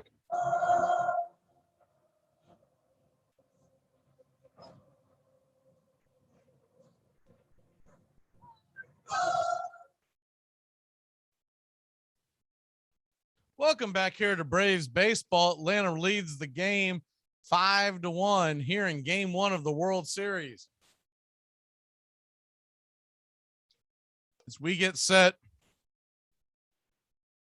for the Braves to come to the plate, it'll be Jock Peterson, Dansby Swanson, and Jorge Soler. On this date in 2000, MVP honors were given to Derek Jeter. First time someone won the All-Star Game MVP and the World Series MVP in the same year. And Schilling became the first pitcher to be the starting pitcher in the World Series for 3 different teams. Same feat that Charlie Morton just accomplished, though it was short-lived. And on this date in 2018, the longest game ever played in the history of the World Series, Game 3 went 7 hours, 20 minutes, and 18 innings. Here's a fastball to start off the inning. It's outside, and it's 1-0 to Jock Peterson. Stanek is staying in the game. 7 hours and 20 minutes in an 18-inning affair. I remember staying up for that game. That was brutal. Here's the 1-0 pitch, and it's inside, almost hits Jock, but it misses, and it's 2-0. Birthdays today. Don't want to miss out on these. Happy birthday to Bob Golick of the Cleveland Browns, 64 years old. Mark Sweeney is 52, played for the Cardinals and the Royals. Remember Bert Emanuel of the Atlanta Falcons? He's 51. Here's the 2-0 pitch, and it's a fastball swung on and fouled back. It's 2-1. Jesse Armstead, the old linebacker, 51 years old, played for the Giants. And Tom Hanks' wife, Rita Wilson, she's 65 years old. Here's the 2-1 pitch to Peterson, and it is swung on and roasted to the right-hand side, but it is going to be thrown over to first, and looks like Jock is just going to get gunned down by about a half step. Altuve had to spin and throw. Peterson was busting it down the line, and he just could not quite beat that play out. That ball was hit pretty hard, so it got to Altuve pretty quickly. He had to make a long throw. He beat him by about a stride. Family Guy Seth MacFarlane is 48 years old. Keith Urban is 54. And Natalie Merchant is the first pitch to Swanson is high and outside the zones, 1-0. Natalie Merchant of the 10,000 Maniacs, she is 58 years old, and that's your birthdays today. Dansby Swanson, 1 for 3, digs in on a 1-0 count, and it is a slider called for a high strike, and it's 1-1.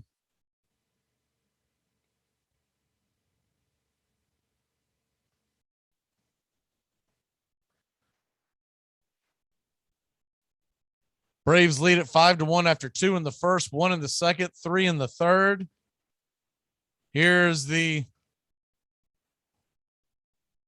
1-1 pitch to Dansby. It's a slider off the plate. It is now 2-1.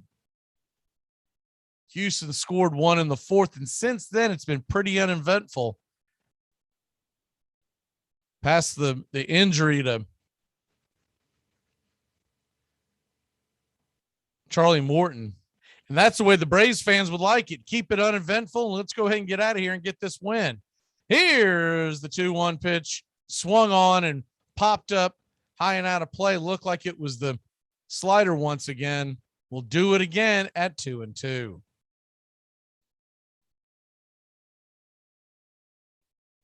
Dansby trying to find a way to get on. Jorge Soler stands on deck. And if anything gets going, Freddie Freeman is in the hole.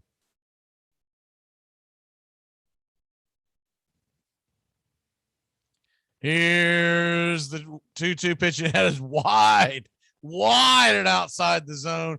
Fastball almost went to the backstop. That was pitch out type of territory, and it's 3-2.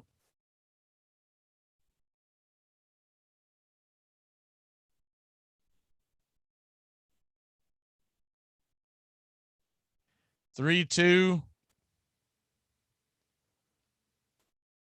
is the count. 1 away.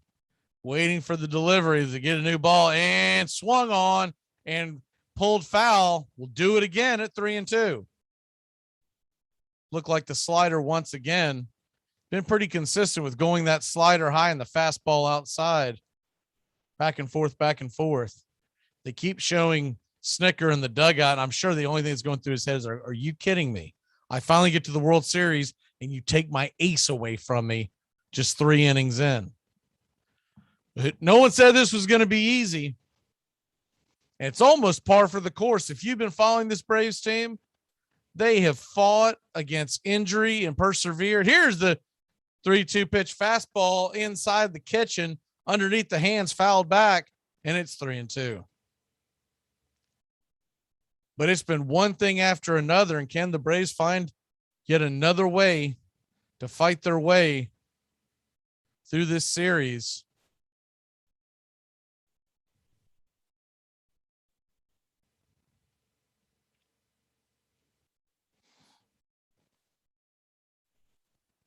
Here's the 3-2 pitch to Swanson, and it's a slider way outside the zone, taken for a ball, and that'll send Swanson down to first. 1 on, 1 away, and Jorge Soler walking towards the plate.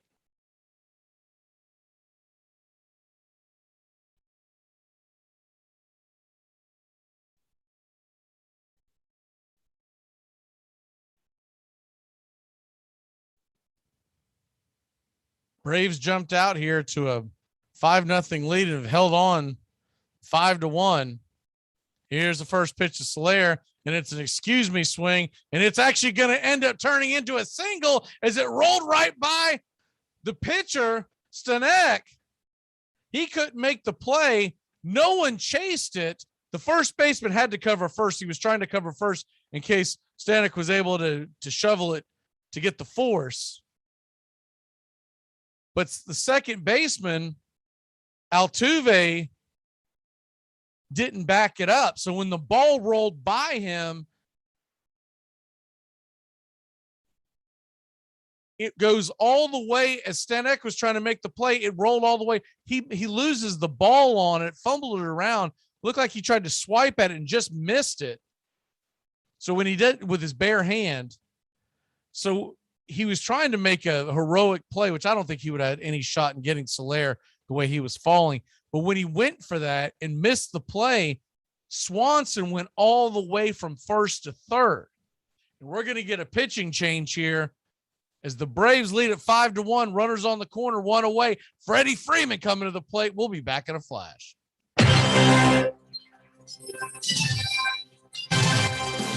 Armchair Quarterbacks Radio covers the whole SEC the whole season long. Dobbs heaves it. They're bunched up in the end zone. It's tipped up. It's caught. It is caught. Jawan Jennings.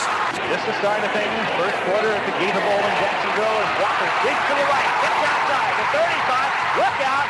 He's past midfield and he's got a blocker. Cuts to the inside. Herschel Walker. There he goes again. Straight up the middle. Touchdown. Delayed reaction, but Tebow got in. Oh, jump pass. How about that? Oh, my gosh. That looks like 1955. Holy cow. Are you kidding me? Armchair. Oh, no. SEC!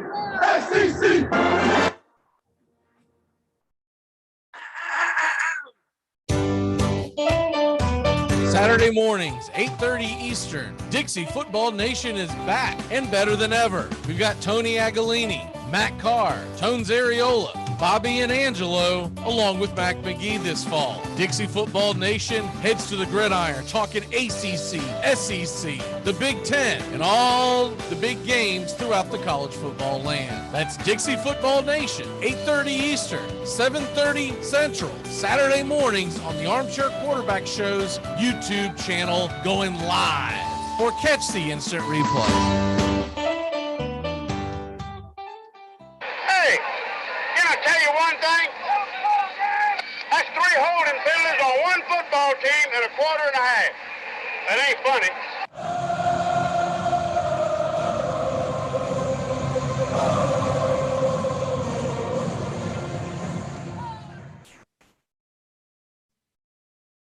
Welcome back here to Braves Baseball.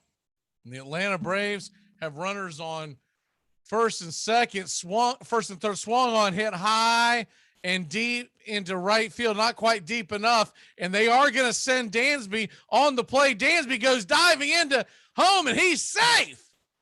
What a hustle play by Dansby. Freeman was swinging on the very first pitch, popped it up.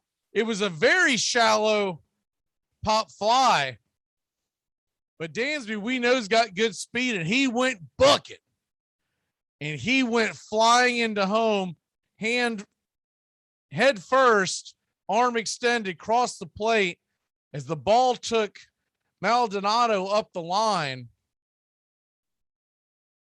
What a great play. I'm sorry, Castro is now the catcher. Brought Castro up the line. And just in under the tag or past the tag was Dansby Swanson. Beat it by probably, we'll say a half step. It was a good throw by Tucker. On the money. One hop. Maybe if it had been closer to the plate, they get Dansby. But it gave Dansby just enough time to get past him. So we're going to have runners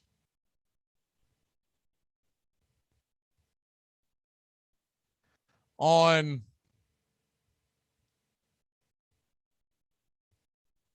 runner on first, 2 away. As Soler did not move on that play, he easily could, and he easily could have went from first to second on that play, but did not. So he stands on third. Excuse me, stands on first with 2 away. Ozzie Albies comes to the plate, and the first pitch is swung on, and he hits it up the middle. It's an easy force out as Altuve grabs it, steps on the bag, and that'll do it. We head to the bottom of the 8th inning, Atlanta 6, and the Astros 1, We'll be back in a flash. God would never let me be successful. He'll kill me first. He'll never let me be happy. I thought you didn't believe in God. I do for the bad things. Armchair Quarterback Radio, your home for the SEC. Back third down on the 8. In trouble. Got a block behind him. Going to throw and a run. Complete to the 25, to the 30. Lindsey Scott, 35, 41. Lindsey, 25, 20, 50, 10, 5. Lindsey Scott. Lindsey Scott. Lindsey Scott. Second down from the 3. Comes the blitz. Quick flip. Caught. Did he hold it long enough? The official says yes. Oh, boy, is that going to be controversial. Gaffney, the freshman. My goodness. If he had it, he didn't have it very long, that's for sure. And this one's in the history books. And inexplicably, the Florida Gators go 91 yards to come from behind and edge the Tennessee Volunteers in an ending that will be talked about for years. SEC! SEC! Armchair. 1-1 pitch. A long drive to right. Ramirez turns to the track. She's gone. Dave Justice, all is forgiven in Atlanta. Bob, it's okay to talk if you can walk the walk. Every morning, the Armchair Quarterbacks will be headed to Braves country. Along with the big headlines of the day, the Armchair Quarterbacks will be leading off with the Atlanta Braves. That's Braves country, weekdays on the Armchair Quarterbacks. Baerga is 0 for 3. Left center field. Grissom on the run. The team of the 90s has its world championship.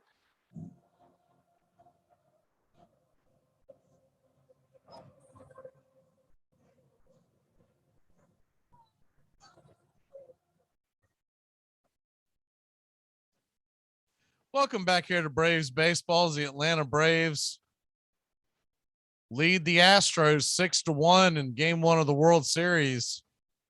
The only bad news for Atlanta tonight has been the injury to Charlie Morton. Other than that, the bullpen has been phenomenal. The Braves have gotten good hitting and good base running. There's only been a couple of gaffes here and there, but realistically, nothing that cost Atlanta any kind of momentum. And they've got 6 outs to get these last 6 outs with Matzik on the mound and Will Smith to follow, most likely, to take a 1-0 lead in a best of 7 for the world championship. And you got to love that. Here's first pitch by Matzik as he faces Yordan Alvarez from the left side of the plate. And it's a slider hung high, but called for a strike. And it's 0-1.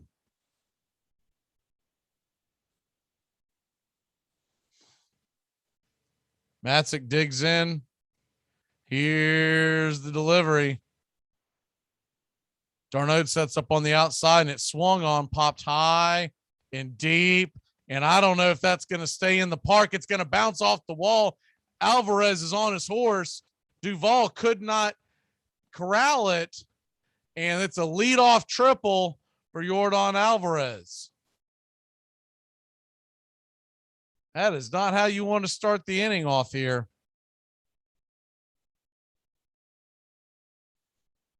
Alvarez went with that pitch and just gave it a ride. Duvall played it poorly off the wall. I mean, he wasn't even in the time in the zone. You know, with 6-1 lead, you ought to be playing that off the wall anyways. He was trying to play hero ball. I think he was thinking he could steal another home run and just misplayed it. And it puts a runner on third. Here's the first pitch from Matzik, and it's a fastball high outside the zone, and it's 1-0. If you're Matzik with a 6-1 lead, don't even think about Alvarez. Let him have that run. You're more concerned with the 6 outs you're trying to get. Here's the 1-0 pitch, and it is a fastball swung on and missed high and outside, and it's 1-1.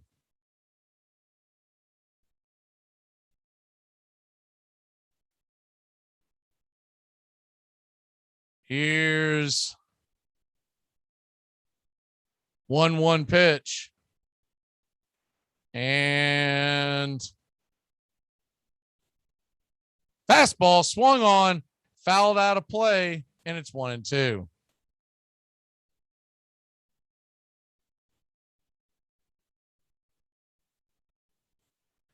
Yordan Alvarez stands on third.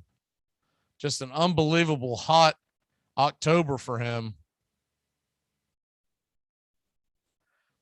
With the number Atlanta is concerned about, they lead 6-1. There's nobody out. It's all about trading it out for a run right now. And here's the 1-2 pitch, and it is a slider missed high and out of the zone.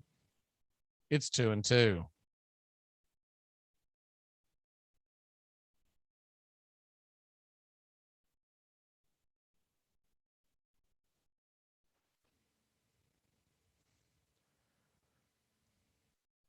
Two pitch from Matzik, 15th pitch of the night, and it's a fastball low below the knees, and now it's 3-2.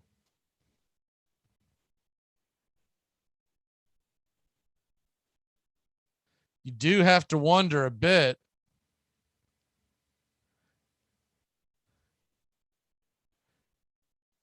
That long outing against the Dodgers could have an effect on a reliever like Matzik. Here's a 3-2 pitch from Matzik, and it is swung on and bounced up to short. Ozzy's got it, fires it over to first, throws it in the dirt, but Freddie does a great job of backhanding that. Alvarez comes home, but there's one away in the 8th inning. Kind of a lazy throw by Ozzy. He kind of threw it off his back foot. But luckily, Freddie's able to backhand that. He just kind of flipped it over there lazily, and it bounced off. Freddie did a great job of backhanding that. You've got to step into that throw. I mean, he snow coned that in the back of his back heel. This is not the time to start half butting it.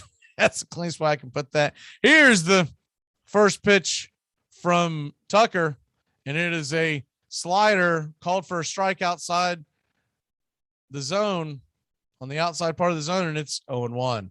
Tucker's 2 for 3 with a single, a run scored. Had a good throw that just missed Swanson. That ball's a little farther up the line. We're probably talking about a 5-2 game right now. Here's the 0-1 pitch from Matzik, and it swung on and missed 98 miles an hour, blown right by him, and it's 0-2.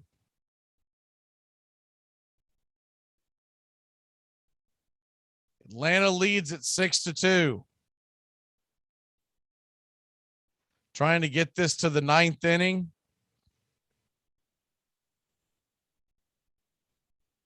The Braves will have Riley, Rosario, and Duvall due up.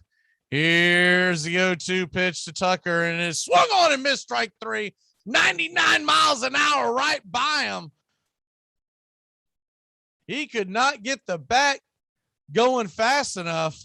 Might have been looking for the changeup or the slider, and he got straight gas blown by him. So there's a whiff, and there's 1 away or 2 away. In the 8th, we're 4 outs away from a game 1 win.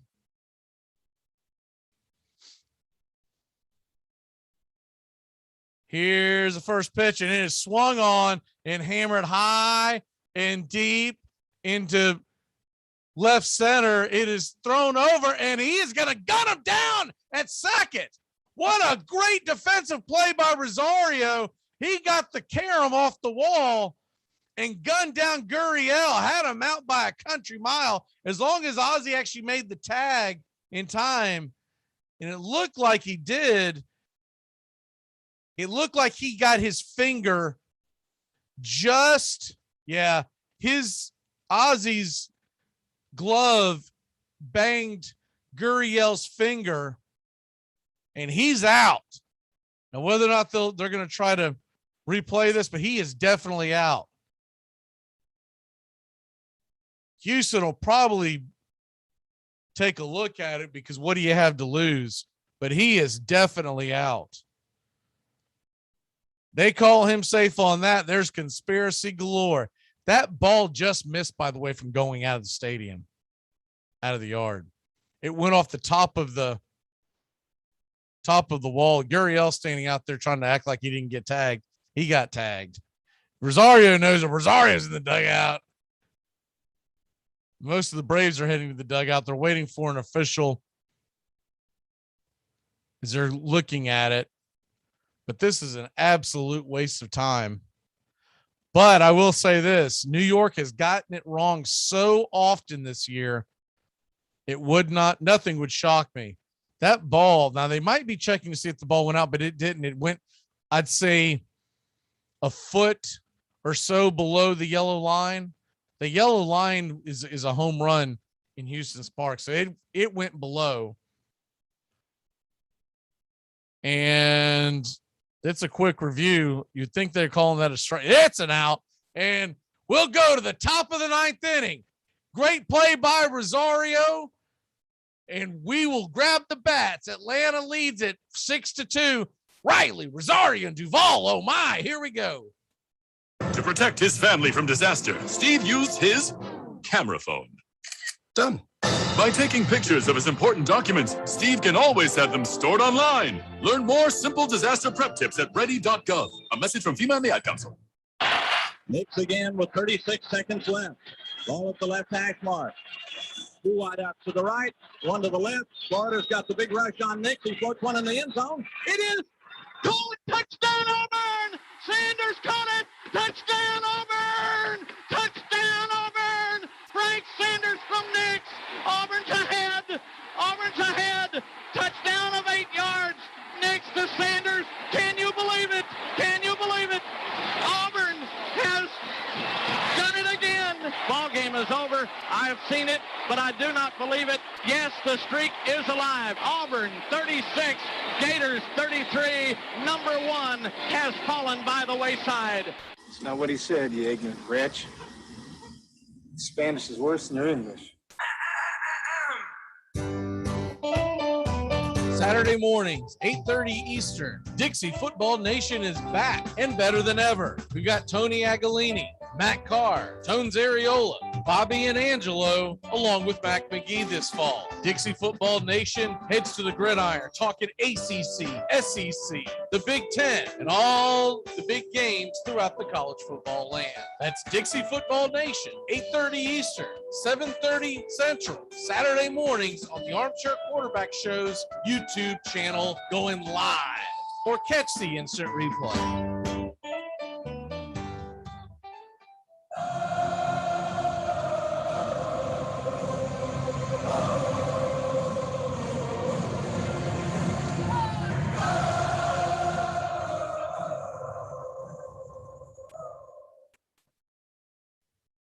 Welcome back here, Braves country. The Braves are just three defensive outs away from getting game 1 of the World Series. We lead at 6-2. When the Houston Astros grab the bats, they'll be at the bottom of their order. Atlanta would like to get a little more cushion. Why not? What the heck? They could get a big enough cushion. You wouldn't even have to use Will Smith. Give him a breather because you don't know how long these guys are going to have to go. With the injury to Charlie Morton, Atlanta's bats have came out hot in the first game of this series. 6 runs, 12 hits. Here's the first pitch from Raley, and it swung on, hit high and deep and into left center field up against the wall. Brantley makes the catch. Wow, he gave that a ride. That was a moonshot, and if it was a little further to the left, we'd be talking about 7-2.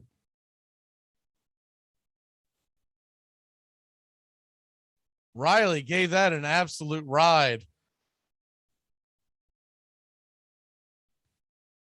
Very close to the same area that ball was hit off the wall.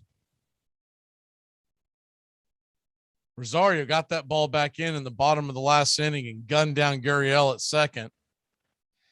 Here's the first pitch to Rosario with one away, and it's in the dirt. It's 1-0.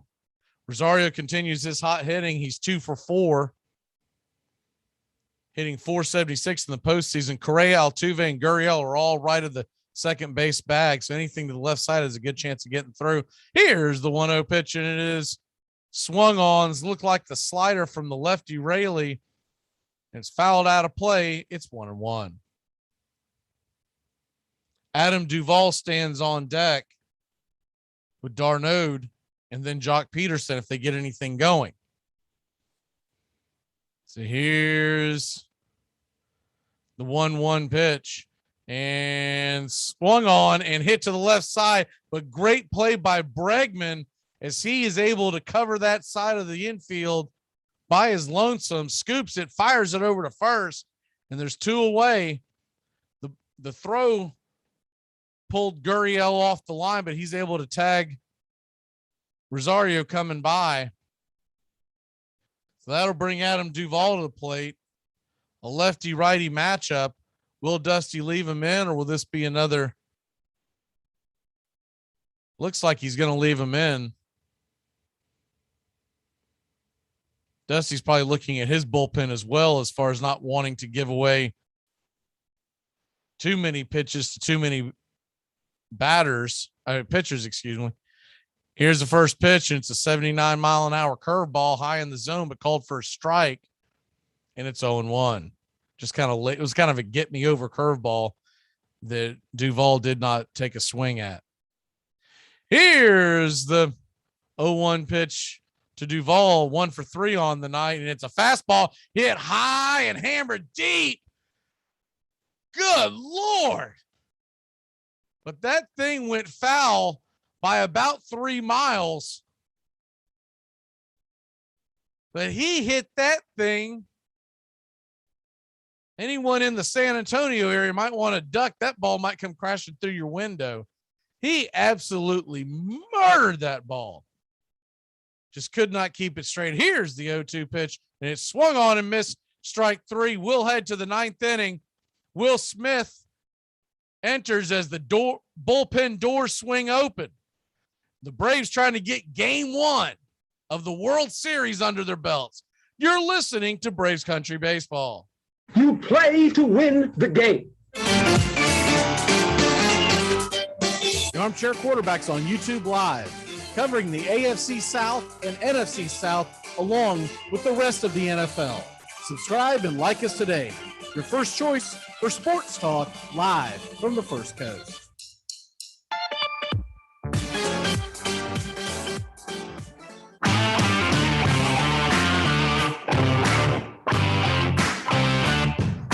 Get your Sunday football morning started off right with the Handicappers on Armchair Quarterbacks YouTube, 10 a.m. Eastern to noon Eastern. Your Sunday morning kickoff show where we tackle your NFL lines out in the desert, a 61.2% win rate over the last 6 years.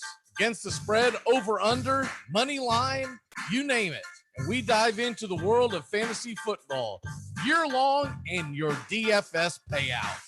The only true Southern football kickoff show that talks the spreads in Vegas, your DFS and fantasy, and your year-long quest to win that fantasy football championship. Only on the Armchair Quarterbacks YouTube channel. It's the Handicappers on Armchair Quarterbacks YouTube, 10 a.m. Eastern to noon Eastern. Sundays, all NFL season long.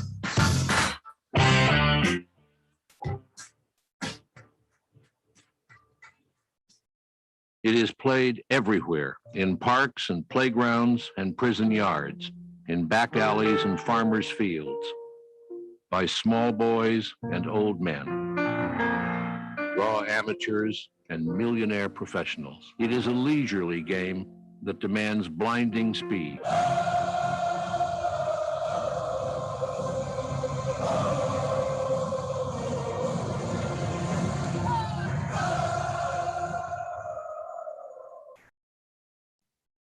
Welcome back here to Braves Baseball as the Atlanta Braves lead it 6-2.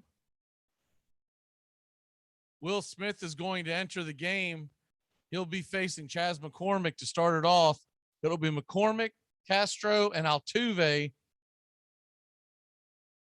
Righty, facing the lefty, Will Smith. Here's hoping Will's got his A game.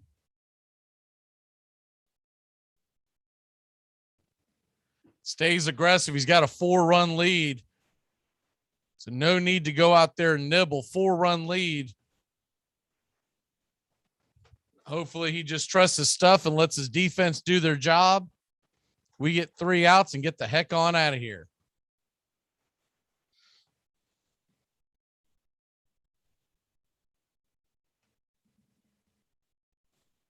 Chas McCormick is 0 for 3 with an RBI tonight. Will Smith steps in. 7 innings pitched in this postseason. 0 earned runs and a 136 batting average. Here's a curveball. Just dropped below the knees. And it's 1-0.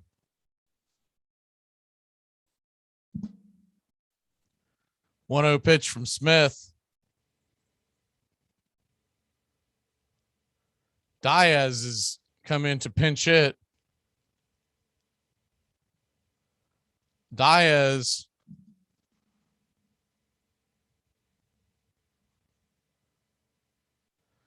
from the right-hand side of the plate.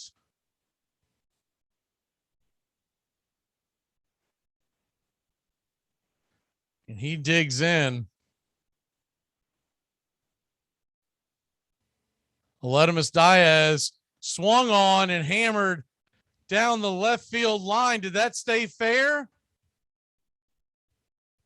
Just foul. I mean, just foul. He hammered that over the left field wall. Just went foul.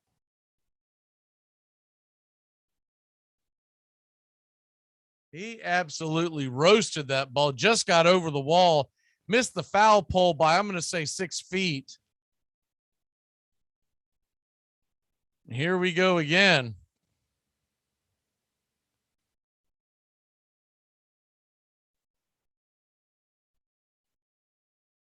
Here's 1-2 pitch, and it is a slider hung high. We'll do it again at 2-2.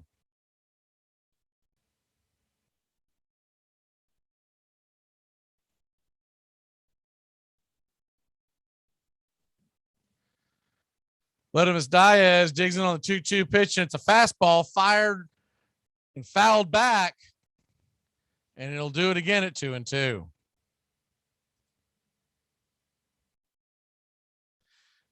Aledmus Diaz, if he sounds familiar, he started with the St. Louis Cardinals. And then came over to the Astros in 2019. He also played for Toronto. But most Braves fans would remember him as the Cardinals. Had a hot start to his career and then kind of fizzled.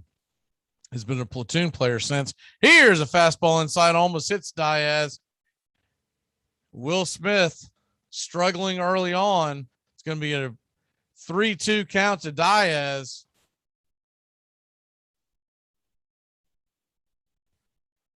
Don't want to play around here. Get him out.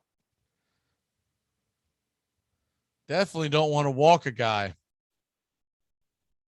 Here's 3-2 pitch, and it is swung. That looked like it was on the corner, and they're going to call it a ball, so it'll send Diaz down, and it was definitely on the corner.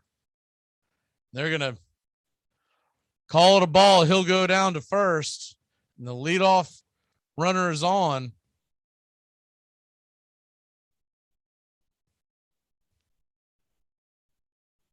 Another terrible call by Blue. If you're just joining us, Chris Conroy, the home plate umpire, has just been awful behind the plate. And that ball clipped the zone. They called it a ball. Here's the first pitch from Will Smith, and it's a slider swung on and missed by Castro, and it's 0-1. Braves 6, Astros 2. So Atlanta tries to get out of this mess here. A 0-1 pitch swung on and missed, and it's 0-2. On deck is Altuve. Brantley will follow along with Bregman if anything gets going.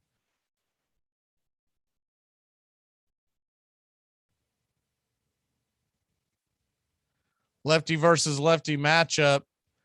Will Smith fires the 0-2 pitch, and it is fastball on the outside part of the plate. Just missed off the plate, and it's 1-2.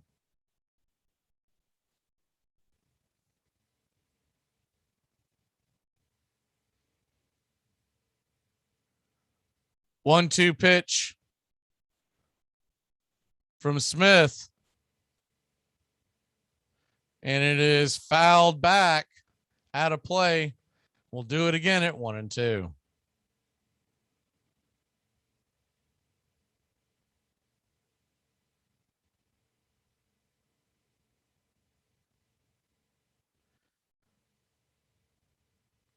Houston faithful have stayed for the game throughout the entire game, and they've been pretty loud. They've been standing room only pretty much. Here's the 1-2 pitch, and it is a fastball on the outside part of the plate again. It's 2-2. Smith not willing to give in. They're throwing it right off the plate. That's pretty much where Darnold is setting up outside, so I don't think he's missing. I think they're trying to get him to chase.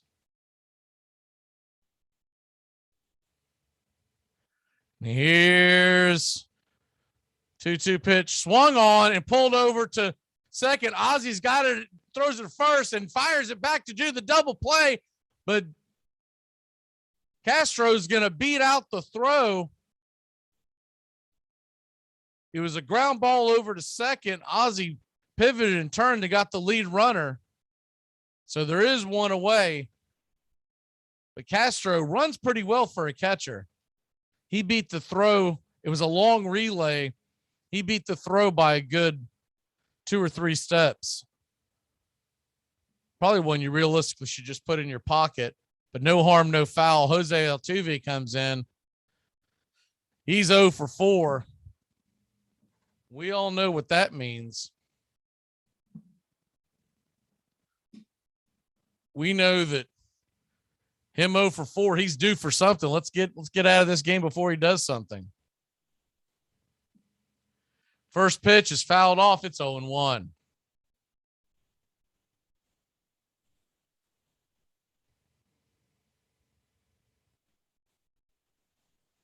Braves are playing a full shift. Anything to the left side is going to be right in the teeth of the defense. And slider pulled to the left. Ozzy gets the ball from Dansby as Dansby flips it. Ozzy fires it down to first, but the fast-running Altuve is just going to beat it out.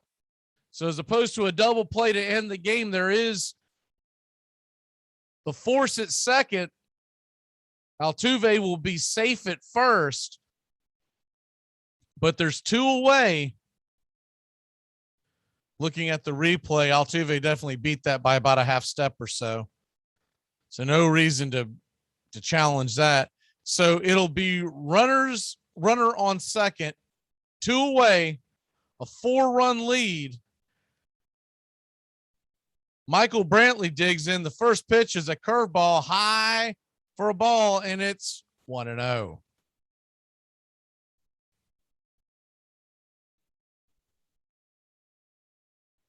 The only thing you don't like about this, you would have liked to have gotten a few extra runs and not even need Will Smith, because the more a team can see your closer, better off they are down the road, but we'll take the win regardless. Here's the 1-0 pitch, and it's fouled back. It's a slider, and it's 1-1. There's talks about possibly Minter could be the opener for game 4, because that will be a bullpen game. And then game 5, again, will be some kind of a bullpen game, most likely. So you don't want to send Fried out there on short rest. You'd rather get him going. Here's the 1-1 pitch, swung on, hammered to second base. Ozzy's got it. He fumbles around, picks it up, fires it over to first, and the Atlanta Braves win game one of the World Series 6-2. Atlanta jumps out on top early, scoring 2 runs in the first, 1 in the second, 2 in the third, building a 5-0 lead before hanging on to win 6-2. We do lose Charlie Morton for the series, for the year, the broken bone in his leg. But Atlanta is now just 3 wins away from a World Series championship. We'll see you tomorrow night, 8 o'clock Eastern. 8:09 is the first pitch. We'll have the pregame show on a half hour before to get you set for game number 2. And we'll have more information on how the Braves are going to attack the rest of the series with no Charlie Morton. But for Braves Country Baseball, I'm Mac McGee in the Armchair Quarterback Studios. Thank you for listening and tuning in. Please like and subscribe. We'll see you mañana. Go Braves! They win it 6-2.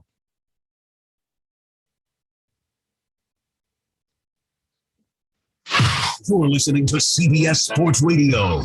We are all sports 24 hours a day, 7 days a week. Strong opinions and your phone calls. Expected here. CBS Sports Radio. The Armchair Quarterbacks on YouTube Live. SEC, ACC, and Big Ten coverage like no other. Subscribe and like us today. Your first choice for sports talk live from the First Coast. Hey, Jacksonville, winter is the perfect time to start planning for your healthy, pest-free spring lawn with True Green, America's #1 lawn care company. True Green's science-based approach and local expertise will help give your lawn the year-round care it needs to be thick and weed-free. Go to truegreen.com/radio to save 50% on your first service. Just call 866-946-5956 or go to truegreen.com/radio today and get a lawn to be proud of.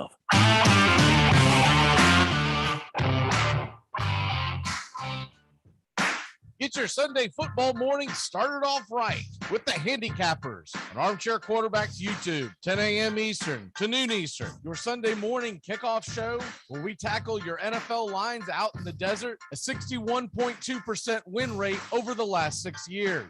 Against the spread, over, under, money line, you name it. And we dive into the world of fantasy football year-long and your DFS payouts. The only true Southern football kickoff show that talks the spreads in Vegas, your DFS and fantasy, and your year-long quest to win that fantasy football championship. Only on the Armchair Quarterbacks YouTube channel. It's the Handicappers on Armchair Quarterbacks YouTube, 10 a.m. Eastern to noon Eastern. Sundays, all NFL season long.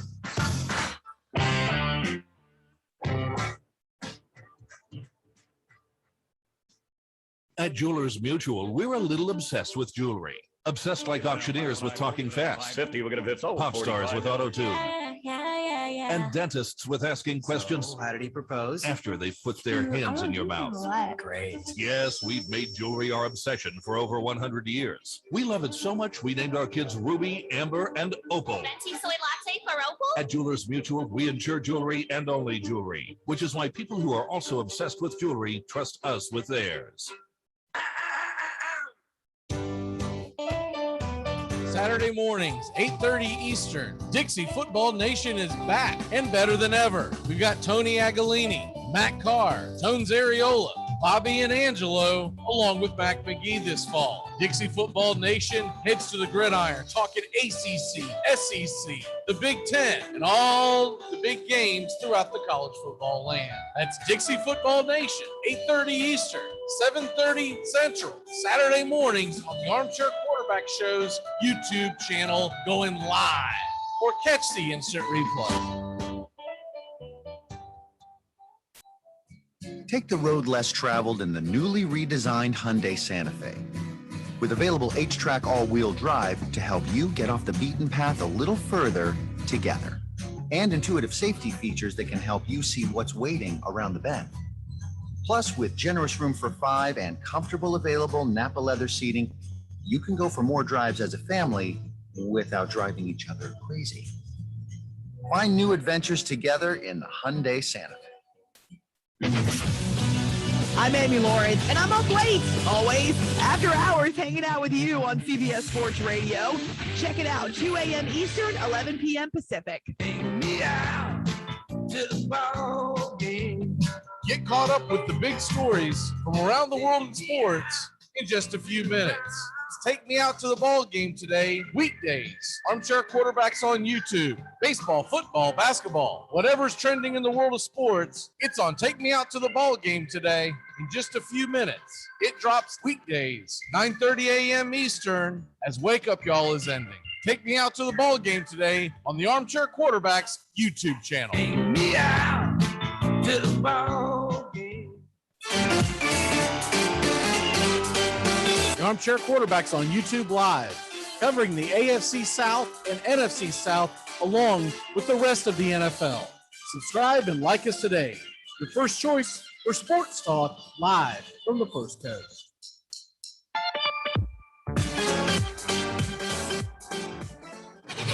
CBS Sports Radio, your home for all things sports 24 hours a day, 7 days a week, coast to coast. Great sports talk expected here.